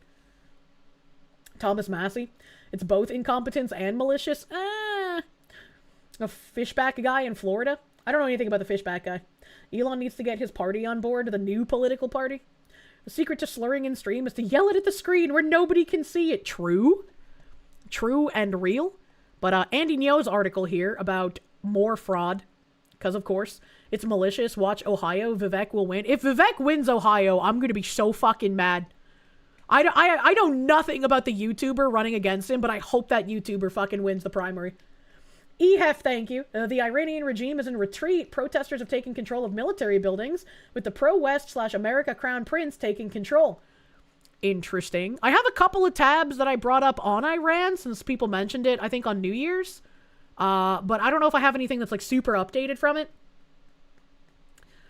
Anya munya. If you continue to vote, regardless of what the GOP puppets do, it signals to fellow citizens that they're not alone, and that's more important than the vote itself. I would say, like, if you want to stop voting for the do-nothing puppets, you have to get together with people in your local area and figure out someone to run against them. And just hope that person isn't going to turn out to be a corrupt piece of shit. To create context, thank you. Kirsche, sorry to interrupt, but can I please remind you of the website that sells the pretty 50-style sundresses? Your wife wants one, and you forgore. Was it Jessa K? Was it that website? K spelled K-A-E, I think? That might have been the one. I don't remember if I showed another one off. If you don't vote, you don't get to bitch when it doesn't go the way you like. Also true. The Dork Laird, thank you. Here's to more white pills in 26. True and real. Yeah. So, Andy Nyo writing here, or actually, I guess it's Thomas Stevenson. Andy Nyo just reposted it from the Post-Millennial. My bad. 5 of 10 daycare facilities in Nick Shirley's Minnesota report were meal sites for fraud-laden Feeding Our Future nonprofit. The case surrounding fraud with the Feeding Our Future has seen over 90 people charged and at least 60 people have been convicted. And several have been let go by 3 white woman judges for some reason. According to the Minnesota Star Tribune, half of the 10 daycare facilities that were visited by Shirley were also connected to Feeding Our Future as meal sites. Altogether, the 5 daycare businesses got nearly $5 million from Feeding Our Future between 2018 and 2021. The 5 businesses that were featured in Shirley's report have not been legally accused of wrongdoing in the case, but have been brought under higher scrutiny since Shirley's expose. Of the 10 daycare sites the Tribune visited, reporters with the outlet said that only 4 of them had any children present. And in the other cases, 6 other facilities were either closed or employees did not open their doors. In one facility that was licensed for over 100 children, only 50 were present. The daycare center that was at the core of Shirley's expose, the Quality Leering Center, which has since corrected a typo in its sign to Learning, has had a slew of violations over the past few years. A Minnesota resident also said that Monday, a few days after Shirley's report, was the first time they had ever seen children at the daycare. In 2024, the daycare had a violation for not reporting a quote-unquote death, serious injury, fire, or emergency as required. However, in that case, like dozens of others, the state's website and the daycare center corrected the violation with correction documentation, which was then approved by Minnesota. I want to know what that is. Is this something that someone in Minnesota can, like, FOIA request? Can you, like, FOIA request what this fucking violation was? Because that's really fucking weird. That's really weird. Shirley's expose, where he and a Minnesota local by the name of David investigate the operation of several Somali-run daycare centers, has gone viral online with over 130 million views on X and nearly 3 million on YouTube. After its release, the Trump administration has frozen all childcare payments going to Minnesota. Which, good, at least something is happening, but there needs to be way more, way faster, and way more severe. Some in the mainstream media and on the left have now taken aim at Shirley instead of looking deeper into his allegations of fraud. Oh. Which is, again, weird. Why are we attacking the guy who uncovered the fraud? Why is someone like Tim Walz saying investigating fraud is white supremacy? What is this actual fucking retardation on display? Dim the Lamps, thank you for the swastikas. Hi, Kier, you just finished watching Avatar. It was good. Avatar, the blue people, or the bald kid? We're at how dare you call it out, pretty much. You couldn't get quality sauce on the Minnesota Somali lady being the daughter of a former member of Saeed Barr's regime, but you found a 2002 Seattle article about the ACLU defending Somali EBT fraud that happened next door to a Somali business that was investigated for ties to Al-Qaeda. What the fuck is happening? Dinocide, thank you for the freedom dono, baby. Dig ourselves out of the hole. It would be a mass grave if the leftoids win and the rhinos still won't care. Trump didn't back Brandon Herrera. He backed Gonzalez, who voted with Biden on gun control. I would really like to know, like, why he would back Gonzalez over Herrera. I mean, maybe Herrera's just not as well known, and so Trump thinks that Gonzalez is the only candidate, maybe? I have no clue. But it seems very weird, especially with all of the, like, strange allegations around Gonzalez involving that one lady's death. Well, I don't know, man. Apparently Herrera was critical of Trump before, which would be a very weird thing. You can be critical of someone without, like, disavowing them entirely, right? He probably kissed the ring. Trump has precisely one track on his mind, and it's that. Really hope not. Kappa Romero, thank you. Or Romeo, by the way. Leering to Lear, systemic welfare corruption. Is this the greatest evolution in political jargon since the invention of the gerrymander? Jesus Christ, I didn't even know that, man. Trump has a huge ego, and, well, IPAC. Good God, dude. Deadpool Kid, thank you. You'll admit you're an accelerationist not because you want something to be done, but because you want all the boomer mindsets to lose. That's a selfish in you have to put down so hard. I mean, yeah, sometimes a sweet siren song of accelerationism can call to you, but you gotta deny it. You gotta push it back and say no. Windstalker, thank you. Trump only operates on name recognition? That's stupid. Yoru Amiya, thank you. Brandon is our dude. I hope he wins. I can't vote for him because I don't live in Texas, but I hope he wins. Spartan, thank you. Trump backed Gonzalez because Trump is part of the swamp now? That would really fucking suck if he became what he swore to destroy. Brandon hangs out with Trump Jr. The only reason why Trump wouldn't support Brandon is because he doesn't know, and IPAC. I really hope it's a case of just him not knowing. It would be really great to have him come out and be like, I made a mistake. I'm backing the correct candidate.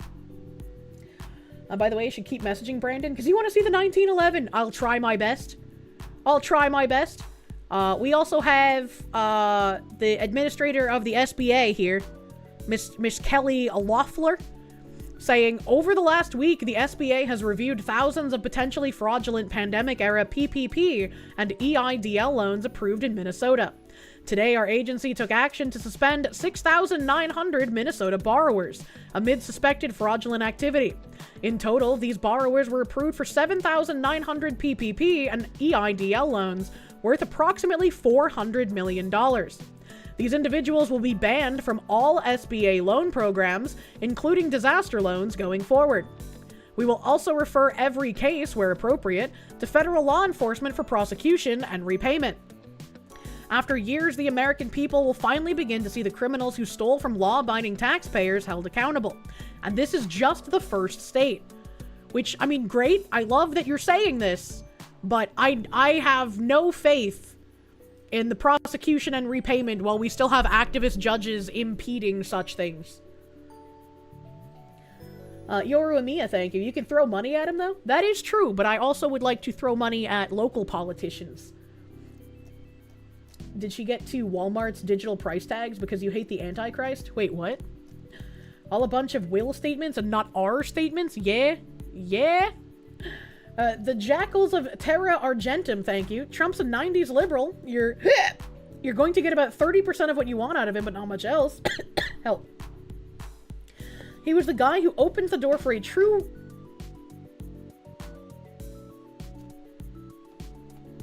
That was weird. Something on my desk moved, and there was nothing else touching it. And that's spooky. I don't like that. He was the guy who opened the door for a true right-wing president, never the solution.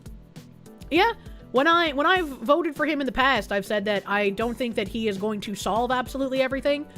I think he is a band-aid for the interim, and whatever happens after him is kind of the direction we're gonna go. If another Democrat gets into office, I feel like we're kind of fucked. It's kind of over.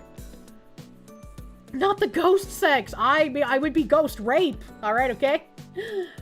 Haunted bunker. Call an exorcist. Windstalker, thank you. Don't get you wrong. Trump is better than the alternatives, but he has severe flaws with wanting to be a kingmaker. He only backs big names. It does. If that's what he's doing, it definitely would be a massive fucking blind spot. You have to admit, even 30% is better than what we had the last 3 years of presidencies. Yes, absolutely. Absolutely. Like, 30% is way better than what we've had to deal with recently. And it's good that some of the stuff is getting done. And, let's see here. Oh, here's another thing where we were talking about how they're attacking the messenger instead of the fraud. Michael Malice said, this NPR kill the messenger attack on Nick Shirley is several levels of shameless. And they said, what to know about Nick Shirley, the YouTuber alleging daycare fraud in Minnesota. I like how they call him a YouTuber or an influencer to try and discredit the kind of reporting that he's doing, because he's unironically better than them, and people listen to him and not mainstream media.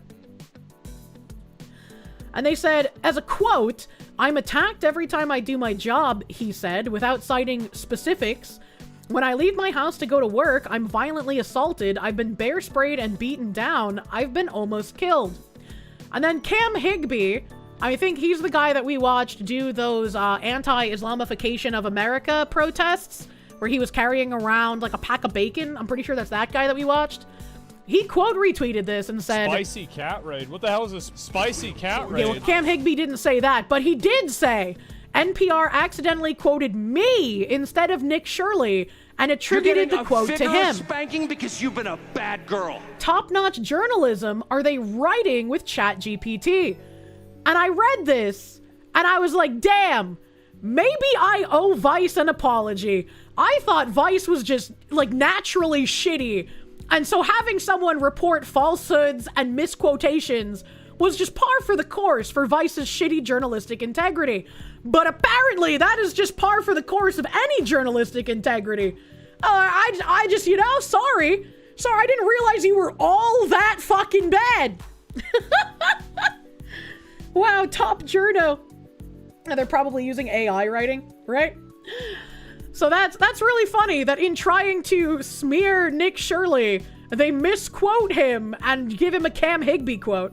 They were obviously trying to quote Nick. I'm just racking my brain about how they randomly pulled my quote out of thin air. Yeah, right? Like, what the fuck? What the fuck? You can't hate journalists enough. True and fucking real. If you defend Vice, I'll only use it against you. Clearly, I'm being sarcastic for those... for those with a touch of the tism. I'm not actually apologizing to Vice. And they keep calling him the MAGA far-right YouTuber. Yeah, I mean, that's what they did to Tim Pool as well, right? Further proof that no matter how much you hate journalists, it isn't enough. True and freaking real. I cannot stand journalists. Let's see here. I know I have some more Minnesota tabs. Give me ein moment, because I have a bunch of damnedy tabs too. Oh yeah, here's this. This is what I briefly said something earlier.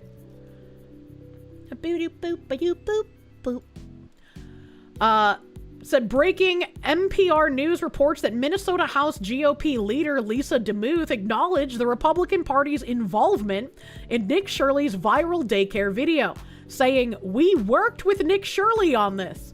That matters because the video has been widely framed as independent citizen journalism. Minnesota officials have said fraud investigations were already underway long before the video, and inspections have not backed up many of the claims made about the specific daycare centers shown. Still, the video fueled widespread outrage and targeted scrutiny of Somali-owned childcare providers. With a top Republican now on record confirming coordination, this reframes the entire narrative. This wasn't just a lone YouTuber uncovering something new. A political party acknowledges involvement in producing or shaping media that went viral, not organically, and helped drive public backlash. And Nick Shirley obviously coming in and saying, this is completely false. I have no idea who this lady is. She is lying to make herself look good for her campaign. Help, shame on her.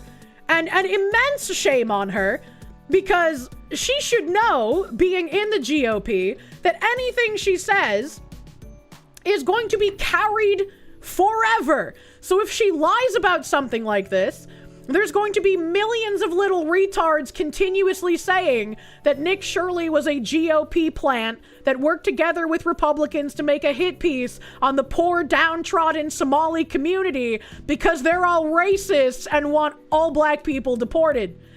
And it's like, why would you do this, you dumb piece of shit woman? This is like, I wouldn't even call her a rhino, because a rhino is too good for someone like this. Controlled opposition? Yeah, this is like unironic sabotage at this point. Right? Like, she can't be so retarded that she doesn't realize saying this would just give fuel to the enemy political party, and that she's fucking everything up by trying to say this. It's just incredibly malicious. She can be. They can't even just say good job will help now, right? Like, what the fuck? Pie Eater, thank you. Hey, Kirsche, in California, there's a great governor candidate named Chad Blanco. He's saying he'll look into fraud and the judges let bad people out of jail. You hope he wins governor this year. I'm glad there's someone in California that wants to clean up. That's kind of crazy. Carpentry Unlimited, thank you. There's also a good chance that Trump has to play politics. Gonzalez's friends who aren't under threat of getting primaried are more likely to play obstructionist if he moves against Gonzalez. Sometimes you just have to stop caring about optics because the Democrats already have. Rifile, thank you. Your clock's haunted. I put the exorcism medallion in it!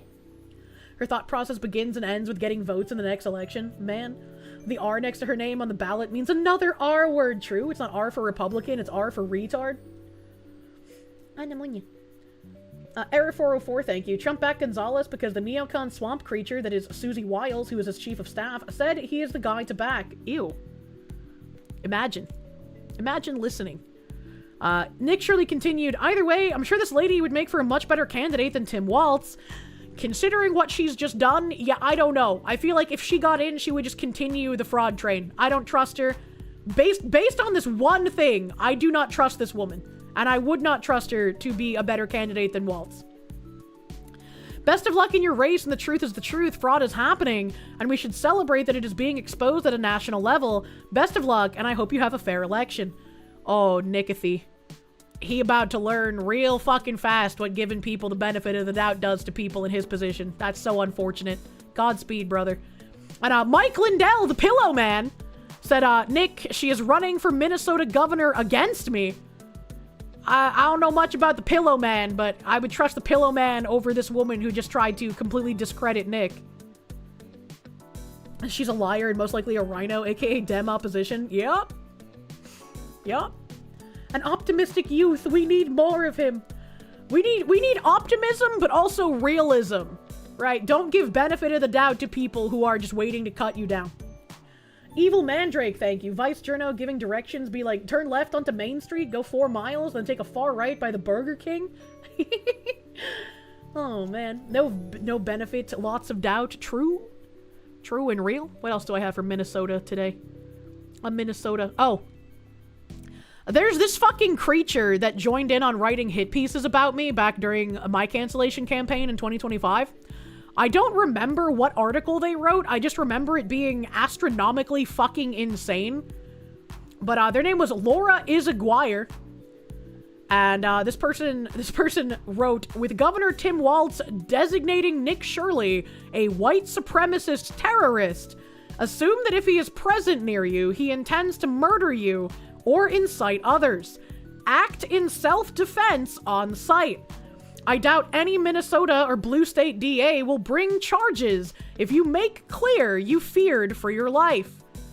Now, once again, this is a creature that continued writing hit pieces on me during my campaign.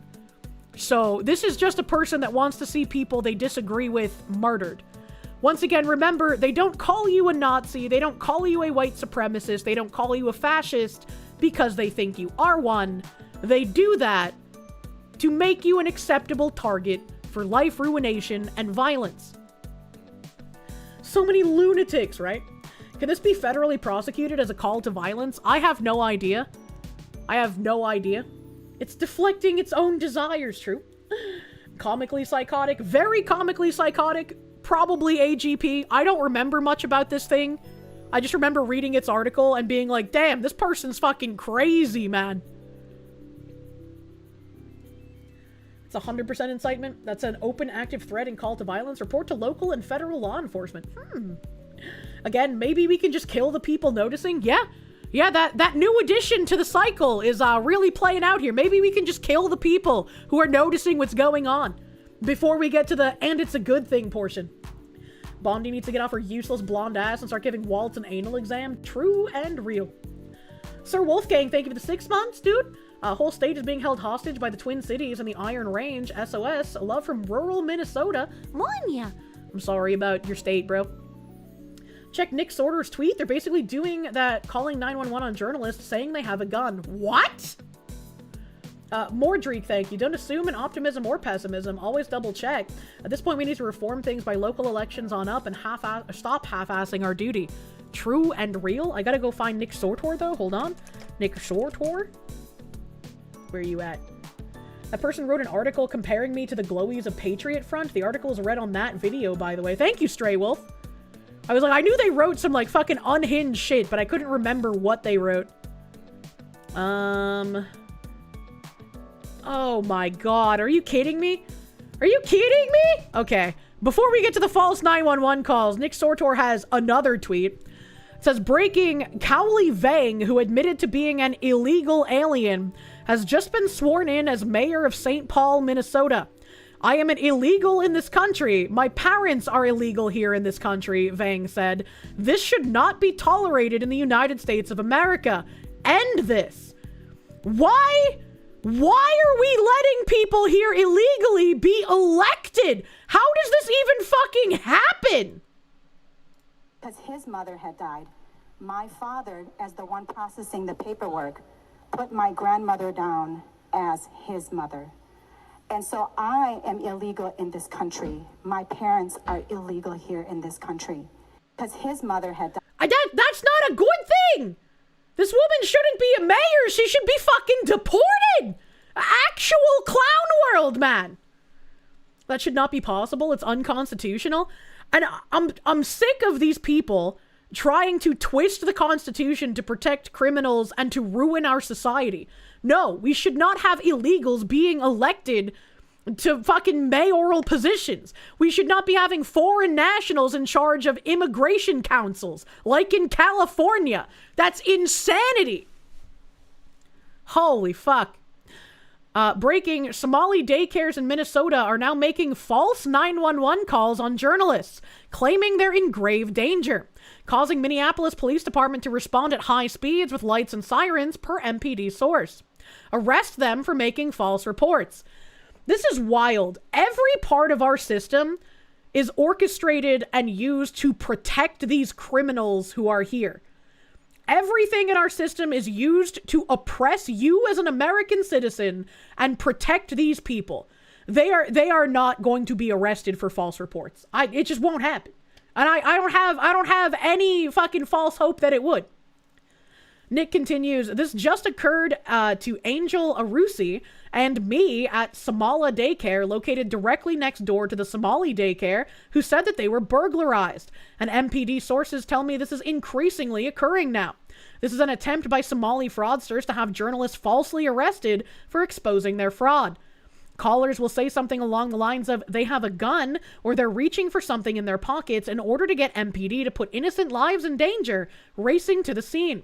I will be having my lawyers submit a FOIA request for these 911 calls tonight. Hold these people accountable. Fucking bless Nick, dude. Bless Nick. That's fucking insane.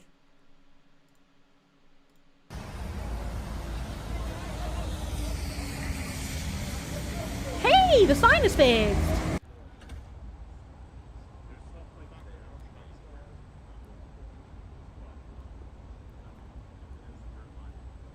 That if they're on your property, they have to leave and not. Hey, look, it's the Leering Center, true.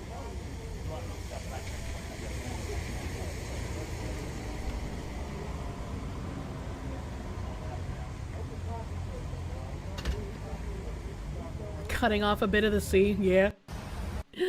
Yeah. Spartan, thank you. It's always a constitutional crisis because, check notes, they did unconstitutional stuff and were called out for it. I'm so tired, man. I'm so tired. Democrats are using the system to oppress law-abiding citizens and protect criminals. Criminals then help to oppress and terrorize us. This has been happening for like 9-10 years. It's just that more people are noticing it at this point. No more tolerance towards these assholes. Send in the Marines, get ICE to get them the fuck out. I want to see that. I want to see that fucking happen. You guess it wasn't as big a deal to get the sign corrected as that guy claimed it was when they first pointed it out. Oh, man. Ryfile, thank you. The Somali daycares have free RAM sticks. Not like this. What does this one say? Minnesota governor has not sent the federal government a single receipt or expense justification for childcare payments following HHS's pause on payments this week because it had further exposed the fraud. Yes. Yes, that's exactly what Jim, I'm betting. Thank you so much for coming on. Looking forward to talking with you about this. So earlier this week, you and HHS announced that you're pausing all child care payments to the state of Minnesota, and you asked the state to start providing proof for those expenses. You want receipts, you want photos, you want justification for why they need that money. Has the state given you anything yet? We are still waiting. We told them on Tuesday we need receipts. We're not going to send money to Minnesota, to the state, until we know that it's not going to fraud. And the burden of proof is on them to prove it. So we've asked them to send receipts, and we're eager to review them. And still nothing yet? Nothing yet. Wow. So we just heard in Garrett's report right there, we started off with all the allegations of fraud within the Medicaid program, child care. People knew about that. Then it comes out that the SBA thinks there's potentially upwards of 7,000 fraudulent cases for small business loans during COVID in Minnesota. Yeah, we read that tweet from the lady a minute ago. It just looks worse every week. Everything we learn looks worse than what we knew the previous week in all these programs. In Medicaid. And once again, we need the mass deportations, and then we need the politicians and the government officials in those areas to be held to account. There's no way they had no idea this was going on. There's no way Ilhan Omar was not implicated in some of these things. She's the one who set up the Feeding Our Future. She tried deflecting on a news broadcast that, oh, the guardrails just weren't put in place, and so it was able to be taken advantage of. That was your thing. You could have put the guardrails in place. Ryfile, thank you for the member. In child care and across the government, we are taking an all-department approach to stopping fraud, to ensuring that we're not spending money fraudulently in Minnesota, and the rest of the government is doing the same. So one of the biggest questions is, how was this allowed to happen for so long, right? The Washington Examiner did a little bit of digging, went through some campaign finance reports. Here's an article they put out. It essentially says that Governor Tim Walz received $10,000 from donors who are tied to these Somali-run daycare centers. It says in part, quote, Walz received nearly $10,000 in campaign contributions from supporters connected to these Somali-operated we saw some of those donations the last stream. My question to you is, should Governor Walz recuse himself in any of these ongoing investigations? Well, in investigations maybe, but we're also trying to stop new money from going out at the same time as the investigation. So, for example, at the beginning of December, Dr. Oz sent an excellent letter to Governor Walz demanding a corrective action plan on Medicaid fraud. The state just finally delivered the plan a couple of days ago, and we're reviewing it. We are not going to spend money on Minnesota until we are confident there is no fraud. We are doing something similar, as you said, on child care, demanding receipts. We are going to make sure that the state of Minnesota and Governor Walz is held accountable for ensuring that there is no fraud, both looking backwards and looking forwards. So since you made that announcement this week about pausing the payments, I'm sure you've seen some of the local politicians out there and some of the activists have been holding press conferences decrying the fact that the money spigot has been turned off. They're not happy about it. What's your response to them? The money We are ready to approve payments very rapidly. They just have to spend the receipts. We're not delaying anything. Send us the receipts, send us the proof, provide evidence that this is not being spent on fraud, and we will send the money to the state. We've got about 30 seconds left here. A few months from now, we're heading into tax season. Americans work hard, they pay their taxes, and they're pretty ticked off about what they've seen happening here in Minnesota. What can you say on behalf of HHS to those Americans that this fraud is going to stop? It is going to stop. A lot of working families are struggling to pay for child care. They're also struggling to pay for health care. Congress created child care programs and Medicaid in order to support these families. They appropriated tax money. Taxpayers paid the money. We are going to ensure that the money goes to the people it's intended for and not to fraudsters. And we are going to hold Minnesota accountable. Yep, a lot of people waiting for that accountability. Yes. HHS Deputy Secretary. Still waiting. Thanks so much for coming in today. Happy New Year to you. Thank you so much for having me. Happy New Year. Thanks. Still waiting. I mean, we've been uncovering this shit since, like, the spring, man. Material support for terrorism organizations is treason, and the maximum penalty is the death penalty. As Asman says, crucify 4 or 5 of these people, and the rest will fall in line. I agree with him there. I fucking agree with him there. And credit card companies will hound your estate over $500, but the government's turning a blind eye to billions being stolen. It's very fucking frustrating, man. Ridiculously frustrating. What is this? Who is this? Nick Sortors? Quality Leering Center called the cops on Nick Sortor for stopping by to wish them a Happy New Year. What's up? I'm just here to wish everybody a Happy New Year from the Quality Leering Center here tonight. You want to say anything to everybody? Damn, look at that guy's fucking hairline. What the fuck? Huh? You're trespassing in my country. Live, sir. Live, please. Live. What do you mean live? I'm living well. I'm on the sidewalk. What are you talking about? You're on our apartment. Okay. What time do you close? None of your business. None of my business? Okay. All right. Well, happy New Year anyway. You too. Thank you. Take care. You're trespassing in my country. Yeah, that's the best response, Probably won't be a great man. one for you, though. I'll be honest with you.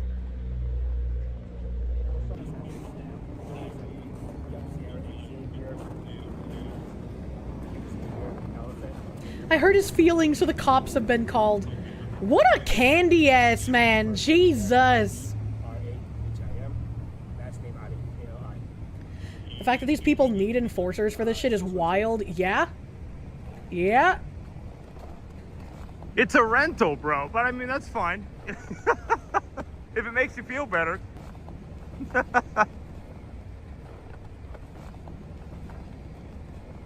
Hurt his feelings. Did he call it his hairline? Actually wild. Actually ridiculous. I'm gonna fucking grab this thing though, cause I gotta fucking tweet this out. This is insane. We should not be having illegal immigrants being fucking elected. What the fuck? Omar's father runs Somalia and did a few things that you're not sure Twitch will allow you to say. Yeah. Yep. Could farm a plot of land on that 7-head.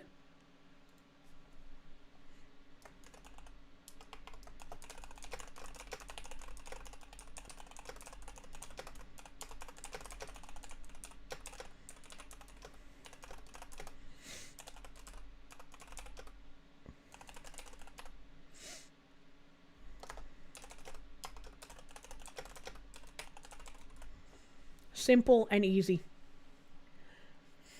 Remove crimers. Former customers of the Quality Leering Center you'd think would stand up for the daycare, but of course no one exists. True. You and several other YouTubers like Asmongold featured in the Cream of the Slop. We already watched that on New Year's Eve. That was the last thing we did in the Year of the Lord 2025. Typees will continue until morale improves. It's just all so tiresome, man. It's just all so tiresome. Anamonia. You know that Omar's family came to the country fleeing criminal justice, which is wild that they were allowed asylum when that was the case, right? Yoru Amiya, thank you. Hey, Kirsche, what would you do if I was elected as president to fix all of this? I would not be a good president. I am a woman. Please do not elect me president. Eha, thank you. Guy leered so much it pushed his hair back. True. Can we just start referring to Somalians as light bulbs? Oh my god. Let's see. Thank you for whoever told me Nick Sortor had an update, because damn, that was a wild couple of tweets. That was wild. Oh, Elon Musk also got threatened. I have this here. Elon Musk said, "Then it is war." I don't know if Elon's gonna do anything. It'd be interesting to see. But Somali TikToker threatens Elon Musk's life. I wouldn't worry too much about him. He about to die. What an odd thing to say. Musk. هذا فورحمة Elon Musk was كفور. When people say like this is fake, I'm like, actually, well, let's look at. كان محو هايستا العق بس هايستا بدو فورحمية. بس كفورحمية كان. وأدق ودم الربع. I wouldn't worry too much about this one. Oh no, she actually did the that I do when I'm like mocking people. That الباب يسجوا. I wouldn't worry too much about him. He about to die. Why does she sound like that? What kind of a voice is that? The guy's definitely dumb. That's a woman, I'm pretty sure. I think about this all the time. What does he think about all the time? If I'm being perfectly honest, I think I'm beginning to lose the will to be tolerant. Elon said, if tolerance means the end of Western civilization, then we cannot be tolerant. Matt said, Elon was right. If they won't leave us in peace, then our choice is to fight or die. I mean, and they want you to die, which is why they call you all sorts of names in the hopes that you will shut the fuck up and stop trying to defend yourself. Because defending yourself makes you the problem. Watch how they screamed as I defended myself from slander and libel by threatening legal action. Just a small cartoon fox versus the conglomerate of Vice, but nope. Definitely, just didn't think it would be worth it to go to court. That's why they didn't do it. Even though they have way more fucking money than I do. Fighting mode activated. Loading slurs. There's a large Somalia population in Ohio. Yeah, we found that out. A Raiders of the Lost Shark, thank you. Was that Swahili? I have no idea. PSP blows, thank you. She sounds like a literal Jawa. Learning Center dude looks like a character from Code Lyoko. Code Lyoko reference? Those only happen like twice a year? Ryfile, thank you. Never let yourself burn out. Get your free RAM? I don't know what he means by this. Alright, so this is... alright. I saw a series of tweets. A little series of tweets here. So once again, this Paul guy, this big Les profile picture man shows up. And he said, I just want to make a quick point. Prior to last year, there had never been a shooting at a high school graduation in Minnesota. Last year, there were 3, and all of the shooters were Somali males. And somebody asked Grok, is this true? And Grok said, based on reports from sources like NPR News and federal charges, there were 3 shootings at or near high school graduations in Minnesota in 2025. Wayzata on May 30th, Edina related, and Burnsville on June 6th. No such incidents are documented prior to 2025. The suspects, all males aged 18 to 20, have names like Hamza Saeed, Amir Ali, Abdihali Jama Ali, and Abdikani Abdi Wahab, which are common in Somali communities. And someone quote retweeted that, saying, a parent got shot in the head by a Somali coming out of a graduation at UMN. The University of Minnesota answer was to ban graduations and keep the Somalis. The university will no longer host high school graduations, which is a problem for large schools. They believe the criminals are the real victims. And I was like, you know what? I'd be willing to believe this, but this sounds so fucking crazy. It can't possibly be real. So, I got some sources here. Wayzata High School graduation shooting, man charged in the Mariucci Arena violence that injured 2 people. A man has been charged in connection with a shooting outside Wayzata High School's graduation at Mariucci Arena in Minneapolis. Hamza Abdirashid Saeed, 20, of Coon Rapids, is charged via an order of detention with first-degree assault, second-degree assault, and possessing/operating a machine gun in connection to the May 30th shooting. What we know is that the University of Minnesota Police responded to the Mariucci Arena around 8 p.m. on Friday, May 30th, in response to a shooting at the Wayzata High School graduation ceremony. Witnesses described hearing 2 gunshots, the criminal complaint states. When police arrived, they found one victim, a 49-year-old man, who had an obvious gunshot wound to the head that was spurting blood. The victim told police he was standing outside with his family after the graduation ceremony. He saw a group of men fighting or having an argument behind him before he heard a gunshot and began to run with his family away from the argument. After about 20 yards, the victim felt a burning sensation on his head and touched it before he collapsed. He was taken to the Hennepin County Medical Center. He suffered a fractured skull and a brain bleed, with the criminal complaint noting the wound caused numbness on his right side. A second victim, a 19-year-old man, suffered a gunshot wound to his right leg. He was not cooperative with officers and was taken to the hospital for treatment, court documents said. Surveillance video captured the shooting from above. It showed several men, including Saeed, running southbound from the area of the East Mariucci Arena entrance, charging documents state. Saeed, wearing a black gown consistent with traditional Somali garment and not a graduation gown, pulled up the front of his clothing to about stomach height and reached for his waistband area. He then extended his right hand toward the second victim, who quickly changed direction and ran northbound, charging documents allege. The video showed a handgun in his hand and appeared to fire multiple rounds, the charges said. Immediately after, people in the area ducked and ran. The suspect then jumped over the bushes and continued southbound away from the Mariucci Arena. He then placed an item in the bushes on the southeast corner of Williams Arena and put his gown on the sidewalk on the south side of Williams Arena. He's then seen wearing a white t-shirt, gray pants, black sandals with white socks. The suspect also removed a black face mask and black shirt just after the incident.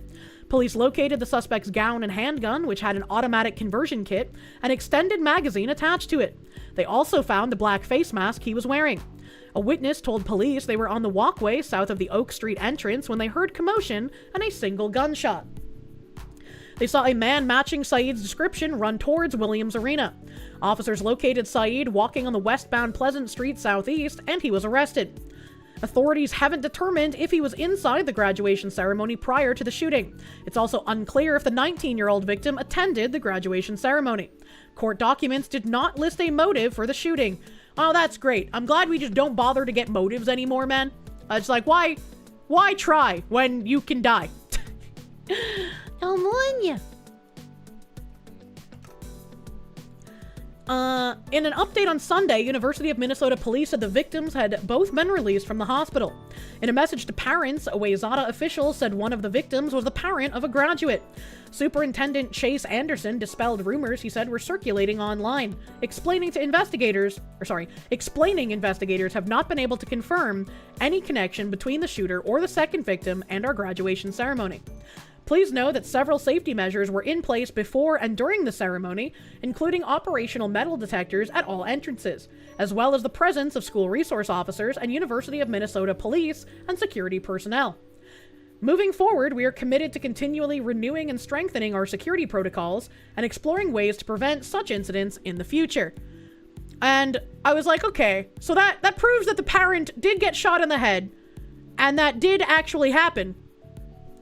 But what about shutting down the graduation ceremony instead of actually doing something about the violence here? And the shooting took place at the end of May 2025. And then this announcement happened in October 30th, 2025, as dated on the article. University of Minnesota says it will stop hosting high school graduation ceremonies. University of Minnesota says it will no longer rent facilities in its Twin Cities campus for high school graduation ceremonies, a change that has left many area school districts searching for new venues for next spring ceremonies. The university informed districts of its decision on Tuesday. Hosting more than 20 outside events with thousands of attendees over a 2-week period represents a significant strain on the university's limited resources that is no longer sustainable, the U of M said in a subsequent statement provided to NPR News. The university is committed to doing what it can to ensure a smooth transition for area high schools. U of M officials said they remain focused on our students, safety for all operations, and core mission at a time when higher education is facing significant challenges. Many Twin Cities area districts had moved their commencement ceremonies to venues at the U of M in particular. 3M Arena at Mariucci because it was better able to accommodate large crowds than at individual schools. But the season of high school graduation ceremonies on campus was marred last spring when there was a shooting outside the Wayzata High School event. Wow. I'm so shocked. The U of M statement on its policy change did not mention that incident. The South Washington County School District was among those affected by the policy change. The principal of its East Ridge High School, James Smokrovich, sent a letter to families Wednesday saying the announcement was a surprise. We're disappointed in the decision because hosting our commencement ceremonies at Mariucci last year provided a great experience for our students and their families. The late notice also puts large high schools like ours in a tough spot. Smokrovich wrote that East Ridge has started reaching out to other potential sites for next spring's ceremony, but there are limited venues that work with the size of our graduating classes. The U of M's policy change also affects high schools in the Anoka-Hennepin School District, as well as Spring Lake Park High School, and it's drawn criticism from at least one state lawmaker representing part of the metro. Republican State Senator Michael Kroon of Blaine wrote to the U of M president Rebecca Cunningham, urging her to reconsider the decision. Making this decision in late October puts affected districts in a significant bind to find alternative venues, noting that graduation dates have already been set. Families have already made graduation plans and festivities around the graduation date, and many family members have already made travel plans. It is disappointing to learn that you didn't make this decision in the consultation with the affected school districts. Kroon wrote that it would have been more responsible to start any policy changes in the 26-27 school year. The Anoka-Hennepin district said graduation ceremonies for its Andover, Coon Rapids, and Champlain Park high schools had been held at the 3M Arena at Mariucci for more than a decade, and Blaine High School ceremony was moved to that venue 4 years ago. The district was committed to utilizing Mariucci again for the class of 2026 prior to the announcement, the district said in a statement. The plan going forward is for school and district officials to evaluate other venue options for the off-campus ceremonies and finalize a plan for 2026 graduations as soon as possible. Always amazes you that high schools get so large to the point they don't have a large enough auditorium themselves to host graduation. You know what would probably fix that? Less people here illegally going to those schools. Seems like they could easily do it in waves on the campus, right? You're about to grow a new foreskin. You're glowing so hard. What the hell? That's very interesting that only several months after that shooting happened, they were like, well, time to stop hosting graduations. There's nothing else we could possibly do. Mass deportation solves about 90% of our problems. We need them to start happening much, much faster. You've heard enough. Import 5 million more from Somalia right now. Half-assed solutions they propose are also pointless. There's a very easy and effective solution to most of the illegals and foreigner fraud, but it's going to hurt, sorry Americans, and all of the assistance programs, period. Non-Americans will flee to where they ethnically identify, where many have already sent money and bought properties. Struggling Americans have no such place to flee, and they have to stay and tough it out. Those who respond violently only need to be dealt with once. I mean, I do feel like all of these programs need to be completely shut down, and I would love to see them reworked, but we can't rework these. We can't have these welfare programs while there's such massive fraud and people taking advantage of the systems. We need all illegals deported. We can no longer give immigrants of any status any kind of welfare. That should only be reserved for American citizens. If you're emigrating to our country, you are here to not just enrich yourself, but to enrich the country as well. Therefore, you should not be getting on any kind of welfare. Just saw an Asman clip about the Somali threatening Elon. Oh boy. He's been going very fucking hard recently. He has been going, whoo, fucking punished Asmongold, basically. Here is another tab on Minnesota, because there's just so much shit going on in that godforsaken state. Says, the daycares invited you over where they just happened to have the little cherubs lined up sleeping 3 days after a viral expose. The Minnesota Star Tribune, which I guess is just propaganda at this point, said, we went to the daycares, Nick Shirley did, here's what we found. Some of the 10 daycares that the YouTube content creator blasted for having no children invited reporters in to see for themselves, by Dina Winter and Jeffrey Metroit. Some of the 10 daycares the YouTuber content creator blasted for having no children, once again, invited reporters in to see for themselves. Oh yes, reporters, please run cover for us. Look, we have beautiful children in here right now, specifically planted for when we invited you to see them here. Wow. And someone else said, this went so badly today that Dina Winter nuked her ex profile. Seems like she likes to spew bullshit, but can't take any criticism. Just a thought. I wonder if that's how the inspections go for these places. You have to be invited first. That's crazy. And then the people who posted this said, again, she nuked it a couple of months ago as well after we ridiculed her. That's crazy. Look at one of the agitprop photos included in the Dina Winter story. And it's a Somalian reading, "This book is anti-racist." What an interesting book to be holding in your daycare center. Internet Zen Master, thank you. In the words of Le God Emperor Donald Trump, you are fake news. True.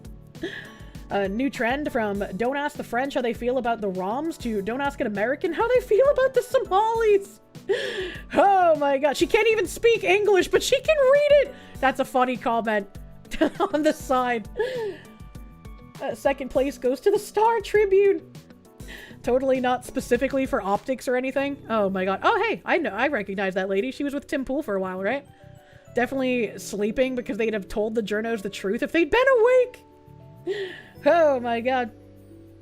Then it was pointed out she only got into 4 of the 10 daycares, and she said that's 4 more than Nick got into, insulting him. I replied, you may have gotten into 4 more than he did, but he got over 100 million times the views your story did. Get fucking wrecked, journalist. Penn the Mighty, thank you. He's going hard because he saw the results during the Doge audits. Feds can't shut it all down, though, since it's a state issue as well. Auditors at the state level are purposefully kept in the dark. I don't know why they closed down Doge when it did. I feel like there should have been way fucking longer for Doge to do way more work. The Doge did not go far enough, much like McCarthy.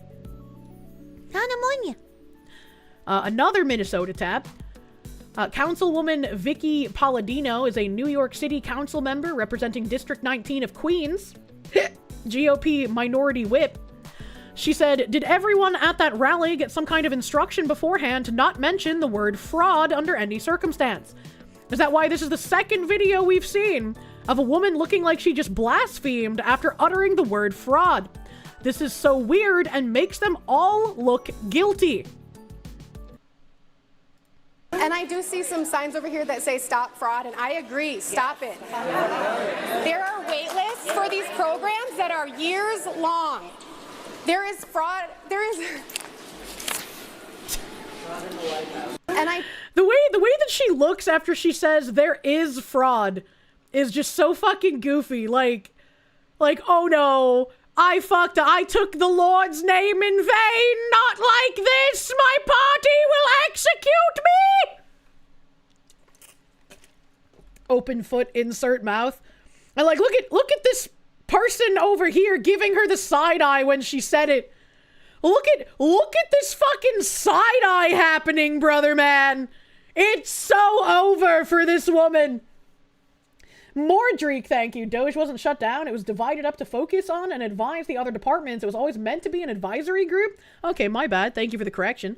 I assumed that when like Elon was stepping away, they were like done with the Doge, and I haven't heard anything else since that happened. Rifile, thank you. And that don't stop coming. She knows what happened to Melissa Hortman. She doesn't want to be next. To be fair, right? We got to be accurate about these things. Melissa Hortman wasn't doing anything with fraud. She just voted against her party when it came to giving more benefits to illegal immigrants. She voted not to do that. That's a Somali chick that also said fraud, giving the side eye. Oh boy. Might be the one who also said fraud earlier and stopped talking. I don't have that clip. Do you have that clip of the other lady saying fraud and looking guilty? Because I only saw this one.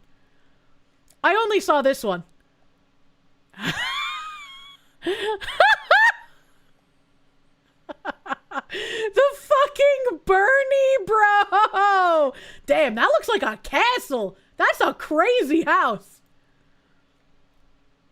It's not happening. It's a conspiracy theory. Okay, it's happening. It's Trump's fault. This is Duper's delight. Oh, man. Where? Oh, is this the other one? Right after the other lady made the same tell, why are they all acting so incredibly guilty? Here we go. If childcare is cut, I'm unable to work or go to school. Yeah, I just don't believe you. I understand. Fraud is bad. Why would she cover her mouth from saying fraud is bad? That's just true. That's just fucking true. She didn't even say fraud is happening like the other bitch. What the fuck? She's definitely getting hit at home for that. She's getting 30 lashes from the quick.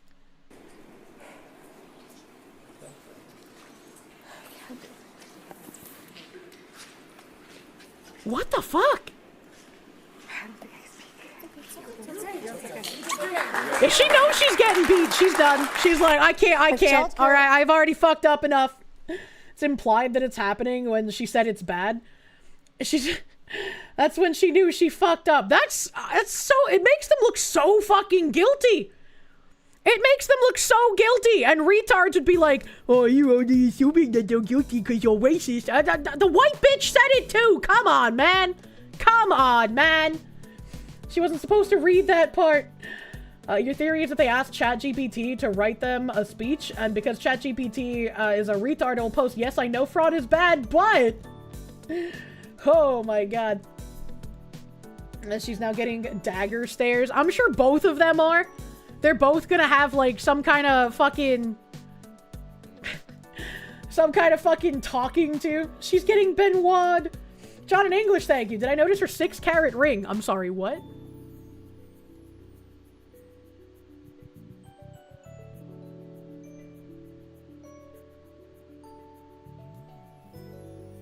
Bro, that ring is fucking enormous. What the fuck? How the fuck she get a rock like that but is crying about not being able to work or go to school without government childcare? Shut the fuck up. Shut the fuck up. Holy shit. Her cousin husband must be rich. Oh my god. They're all in on it. My tax money. I didn't even catch that. Yeah, I didn't even notice that. I was like busy looking at her fucking face while she was realizing she did an oopsie. You know? Y'all fucked up reporting and getting someone timed out for an implied slur when they didn't even say the fucking word. You're just as bad as the fucking leftist. Do you want to get banned, you fucking retard? Do you want to get banned, you fucking idiot? If we allow slurs with just asterisks in them in the chat, do you have any idea how badly I would get anally eviscerated? So you can either shut the fuck up and deal with Twitch's TOS, or you can get banned. Either way, whatever. It's a crime ring. The 297 was snap, you'll admit. Cock and ball torture it is. Mods, regrow his foreskin and remove it again. Mods, invert that man's foreskin. Battleizer, thank you. So tired, not sure if it's sickness or fatigue. Kirsche can't walk. Now we know it's by her own words. There was some guy like schizoing out for like weeks because he made like a slur joke using the word for black in Spanish. This does not mean type it in chat. And it's like, we can't have you typing that because like Discord TOS will get in trouble. Twitch TOS will get in trouble. This is an English speaking stream. It doesn't fucking matter if it's the word for black in Spanish. If you say it in an English speaking area, there are repercussions for us. I don't make the retard rules. I'm just forced to follow them under threat of losing my accounts. You saw that guy? He posted about it everywhere. It's absolutely insane. Like, I get that it's unfair. I get that it's stupid, but there's nothing I can do about it. Yoru Amiya, thank you. Hey, Kirsche. Oh, wait, that's a TTS. Hold on. Take Kirsche, what would you do if you suddenly woke up and all 9.9 trillion Somalis began charging your house and suddenly 115 started playing and your walls started glowing with chalk shaped like pew-pew sticks and objective only titled Survive appear? Well, I'm not a big fan of Left 4 Dead, so I would just hope that I could get to one of the Bronco Bros shotguns fast enough, you know? Twitch TOS will get pissed at you for even alluding to slurs. You forget about it sometimes. You just take the fucking time out like a man. I can't even say the word for snake that a lot of MMO games use that begins with the letter N because it sounds so similar to a slur, and Twitch streamers have gotten banned for talking about that MMO mob before. Like, it's actually retarded. So, like, I have zero sympathy for the people complaining. Like, I can't do anything about it, man. Can daycare owner be a new slur? Sure, why not? They're in Chrono Trigger too. Have they gotten banned for talking about spiders yet? Like in one of the other MMOs? It lives rent-free in my head that there was a streamer with like a really thick accent, and he was talking about something, and something that he said sounded like the N-word, but it wasn't. He just had a really thick fucking accent. I can't remember what the word is anymore because it was so long ago. And he got banned for that. Reminder, I have a video that is completely demonetized because YouTube thought that Quandle Bundwi was a slur.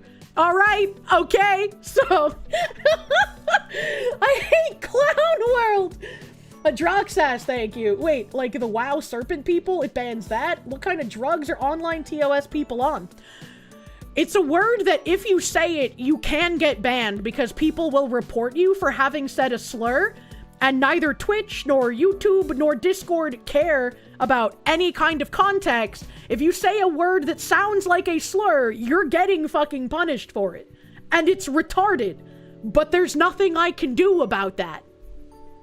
Just remember your mods aren't allowed to say e-girl because they're all South American. Yoru Amiya, thank you. Please do not alert the horde. Serpent people, now you get it. When is Elon Musk gonna buy Twitch? That's a great question. Such a vile thing to say, Kirsche. How could I say Quandle Bundwi? They could be Quandle Bundwis around here. I know, it's fucking stupid, man.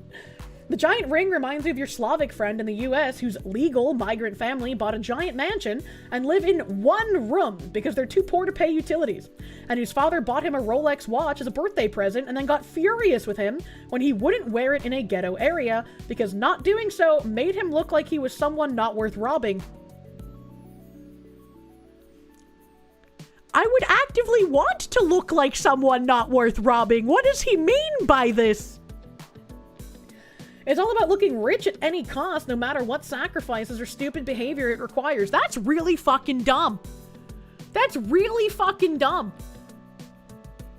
Spartan, thank you. Kirsche hates us and hates free speech. I've tried my best to be, like, as free speech open as I can. But there are TOS that I have to follow. And if I allow certain things as well, people will try to ruin my entire life, as we've seen last year. So, you know, some things I cannot deal with, unfortunately.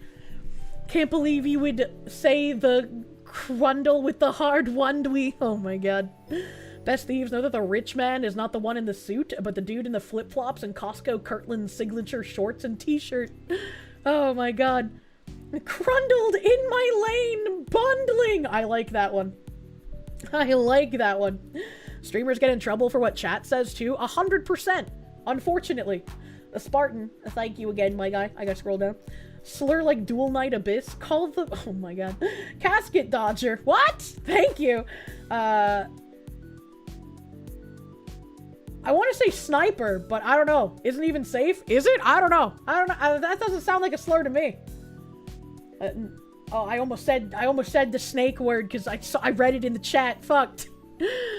Oh my god, TOS has to be followed, otherwise she gets banned. Don't get why it's so hard for some people to understand. Don't try to get Kirsche banned to make a point. Yeah, there are some people that like get really angry at me for that, and it's like I can't do anything about the TOS, buddy. Like, yeah, I would love to have things like that happen. There's even been some like issues recently where people have gotten reported in Discord for saying things that should be completely normal. But I guess there's a candy ass in the midst that we gotta worry about again. Spartan D63, thank you. You've done the whole thing where you tape up and wear down electronics, so it looks like it's barely holding on and not worth taking when walking around before. That's pretty cool. That's pretty... Just rub duct tape all over everything. Snuggies, thank you. I just didn't know it was a slur. You didn't say anything about it. Just took the time out. You were just surprised. I was talking about you, Snuggies. It was somebody else earlier, but thank you. Thank you for the delicious repeating numbers. Thank you for the repeating. It's still sad, that Boggy, for example, got muzzled by Discord TOS. You didn't see me all on the server at full power. The Chinese eating escalator days. But even the nurture to not safe for work was too spicy, according to TOS. Yeah, unfortunately, Boggy had to get put on a leash. There's people who would not be able to handle the Bogathy at his full power. And my Crundle got bundled. Timed out on Twitch for talking about the MMO gaming mouse from Razer. You hate that sites don't let you face your accuser. If they're going to ban you based on your reports, you should know who the users are. I agree. I think it's a little fruity. Speaking of fruity. Speaking of fruity, the wrong number. What did he mean?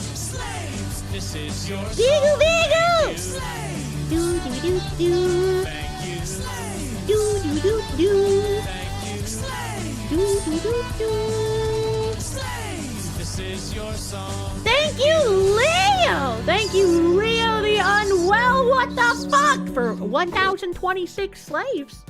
Good morning, Princess Kirsche. Good morning. Here are the rest of the slaves to correct for the wrong number provided the day previous. Oh, I get it, because it's Their delay 2026. was caused by a banker acting in error. Nux has been notified of this, and will compensate with a dinosaur bone. Yay! Leo got me my dinosaur bone! Maybe I'll be able to resurrect the dinosaur like in Pokemon. Thank you, Leo the Unwell, for the 1,026 slaves. I did the quick maths, I understand now. The 2026 dono. You're fucking crazy. Thank you. Thank you, Leo the Unwell. When you finally finish escaping from the orderlies for the last time, you can be the exalted knight. Argus, thank you for the 12-month tier 2, brother man. Please do not resurrect the dinosaur. I will, and I shall. It has been promised to me. A streamer does quick maths on stream. It doesn't happen very often, but you know, when it does, sometimes it works. Kirsche would have a pet tyrantrum? What is that? What is that? Great. Now Bint is gonna bitch again on Twitter after finding out another big dono. He's gonna be like, oh, of course he has Unwell in his name. You'd have to be unwell to watch something like Kirsche. Can you imagine her doing this, but then realize it's just an old man she brings back? No! I'd be so sad. And before article of heist of dino bones from a museum appearing at Kirsche's doorstep. Bro, that would be wild. Please do not rob the Louvre and then send it to my house. Built the Parthenon. Slaves built America. Slaves, this is your song. Thank you. Slaves. Thank you. Slaves. Thank you. Slaves. This is your song. Thank you, Newly Wired! I hope you're enjoying your cyborg body, because I'm assuming that's what that means. Happy New Year. Love the content, research, and tangents that you do, though that yellow schlorp caught me off guard. Did you know room temp IQ is so much funnier in Celsius? Also, F the haters, they can all go cope and seethe. It would be funnier in Celsius, but I can't do Celsius conversion, so I gotta stick with the Fahrenheits, baby. Thank you, Newly Wired, for the 11111. I love the numbies. Thank you. Thank you, thank you. Oh, did I ever get the cheeseburger clip link? I don't think I did. If I did, I wasn't paying attention to the chat. That's easy. It's under it. 22 degrees. Damn, that is rough. Internet Zen Master, thank you. Nux is gonna go, wait, what? I'm doing what now? And Kirsche's chat has donated how much? Honorable chatters are gonna give the poor blue Jew a heart attack with how much you're spoiling the fog suit. He owes me the dinosaur. Didn't we go over something about the Louvre getting robbed because of DEI? Yes, we did. We did indeed. That's why I made that joke. You would never rob a museum to send me dino bones. The one you work at doesn't have any anyway. That means you thought about it, though. Spartan, thank you. To be fair, mentally stable people rarely get into any VTuber stuff. True. True and real. Battleizer, thank you. With all the big donos, Pit might just pass on due to apoplexy. Oh, no. Punished Fink, thank you. Understand if your Streamlab tip was too personal. Just want to know if I received it. Too personal? I don't know. Binary Mind. Binary Mind, do we have this guy's Stream Elements dono somewhere? Somewhere, potentially, maybe? The Punished Finkman? Personally, prefer 19 to 20 Celsius. I don't know what temperature that is. I can't do the conversion. A Man of Culture, thank you. Hey, Kirsche, this is your first time catching me live. Thanks for all the videos. Happy New Year. Happy New Year, Man of Culture. Pippa's beating meat, thank you. You can say slurs, though. After all, Pippa is black below the belt. What did he mean by this? Sorry to bother you and bring up a previous subject, but should you take advantage of the Section 8 Homeowner Assistance Fund? As a prior Marine and someone that's worked hard your entire life paying taxes, it doesn't feel right, but it would help you care for your mom. I mean, if it's something that, like, you actually would need and qualify for, like, if you actually qualify for it, I don't see why you wouldn't, right? I mean, if you're caring for your mom and she qualifies for Section 8, that makes sense, right? You qualify and paid into it? Yeah, exactly. Like, it would just make sense. And I understand someone, like, wanting to not get on these things, but, like, they're made for people who need them, not for people to take advantage and defraud them. You say use Section 8, buy a shotgun for defense. Jesus. Pudding Simon, thank you. A million and fuck remigration jetzt. True. It's your taxes in the end. True. Also true. They've already taken it from you. Let's see. Let's see. What else are in the tabs? Oh yeah. I tweeted about this, but I haven't shown it on stream. The daycare, like, claiming that, they fucking got broken into. Somali Daycare, who falsely claimed someone broke in and stole their student enrollment documents, are now showing off where the burglar entered. Unfortunately for them, the cuts in the sheetrock seem to have been made on the inside of what they say vandals did. Now, this is where they say the vandals got into the daycare through cinder block and appeared to be unsuccessful. Through cinder block, by the way. When trying many other ways. The daycare says it appears the vandals first tried to saw into the door of the Family Dollar next door in the shopping center, but that didn't work. Why is Family Dollar catching strays, man? The manager claims those who broke in went straight to the office, stealing information of the many children who were taken care of here. We are not a part of any harmful things that are being said. Somebody posted an image about how these are like $2,000 fucking glasses or some shit. I was like, where did they get these people in the background to hold up these fucking shitty ass signs? Where did they find these people? Come on, dude. Oh, it's $2,500. My bad. I thought it was $2,000. They're $2,500 glasses. That's almost as much as a clock. The Wastelander, thank you. I thought Pippa was the gay Thai ladyboy, or was that Philly? And you get the two confused. How do you get the two confused? One looks like my niece and one is a pink bunny. How does that even happen? You colorblind? Ryfile, thank you. Hot new payday heist. If I was a dev on a heist game, I would absolutely capitalize on this by introducing, like, a daycare heist map that for some reason has a massive vault filled with gold bars and, like, paintings in it. That would be an amazing thing to fucking capitalize on. Holy shit. If only Quime Bobs didn't cuck! We have no problem with CCAP, and our licensing has been good. We have no problem with CCAP, and our licensing has been good. Yes, I'm sure you teach the children quite a lot at your daycare center. I want to say no intimidation is going to stop us. Of what they say. No intimidation is going to stop us. You know what? I believe him on that. No fear of having their crimes being looked into and their fraud being uncovered because they know that the politicians in power are just going to keep covering for them. They know. This is why every time some of these people get caught, they're just so fucking smug, man. Surprised they didn't paint "This is MAGA country" on the wall. Actually true and real, buddy. They don't have enough intelligence to solve it. Bahamut, thank you. You're looking for the information of the children we have taken care in our daycare? I'm sorry, they're all stolen. And it's just like, can you imagine being burglarized and they don't take any valuable equipment. They don't try to find where you keep the money. They don't try to take anything of actual value. They just steal your like reporting documents and supposed information on the children. The one set of things that would either prove you're committing fraud or prove you're a legitimate business. Wow. How convenient and not suspicious at all.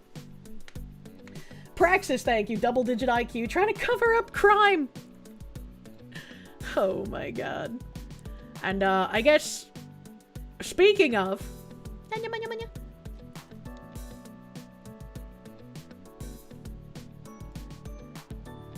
Sorry, I had a tab open that I was confused about, and I was like, wait a minute, I think I already read this, but why is it over here? What the fuck?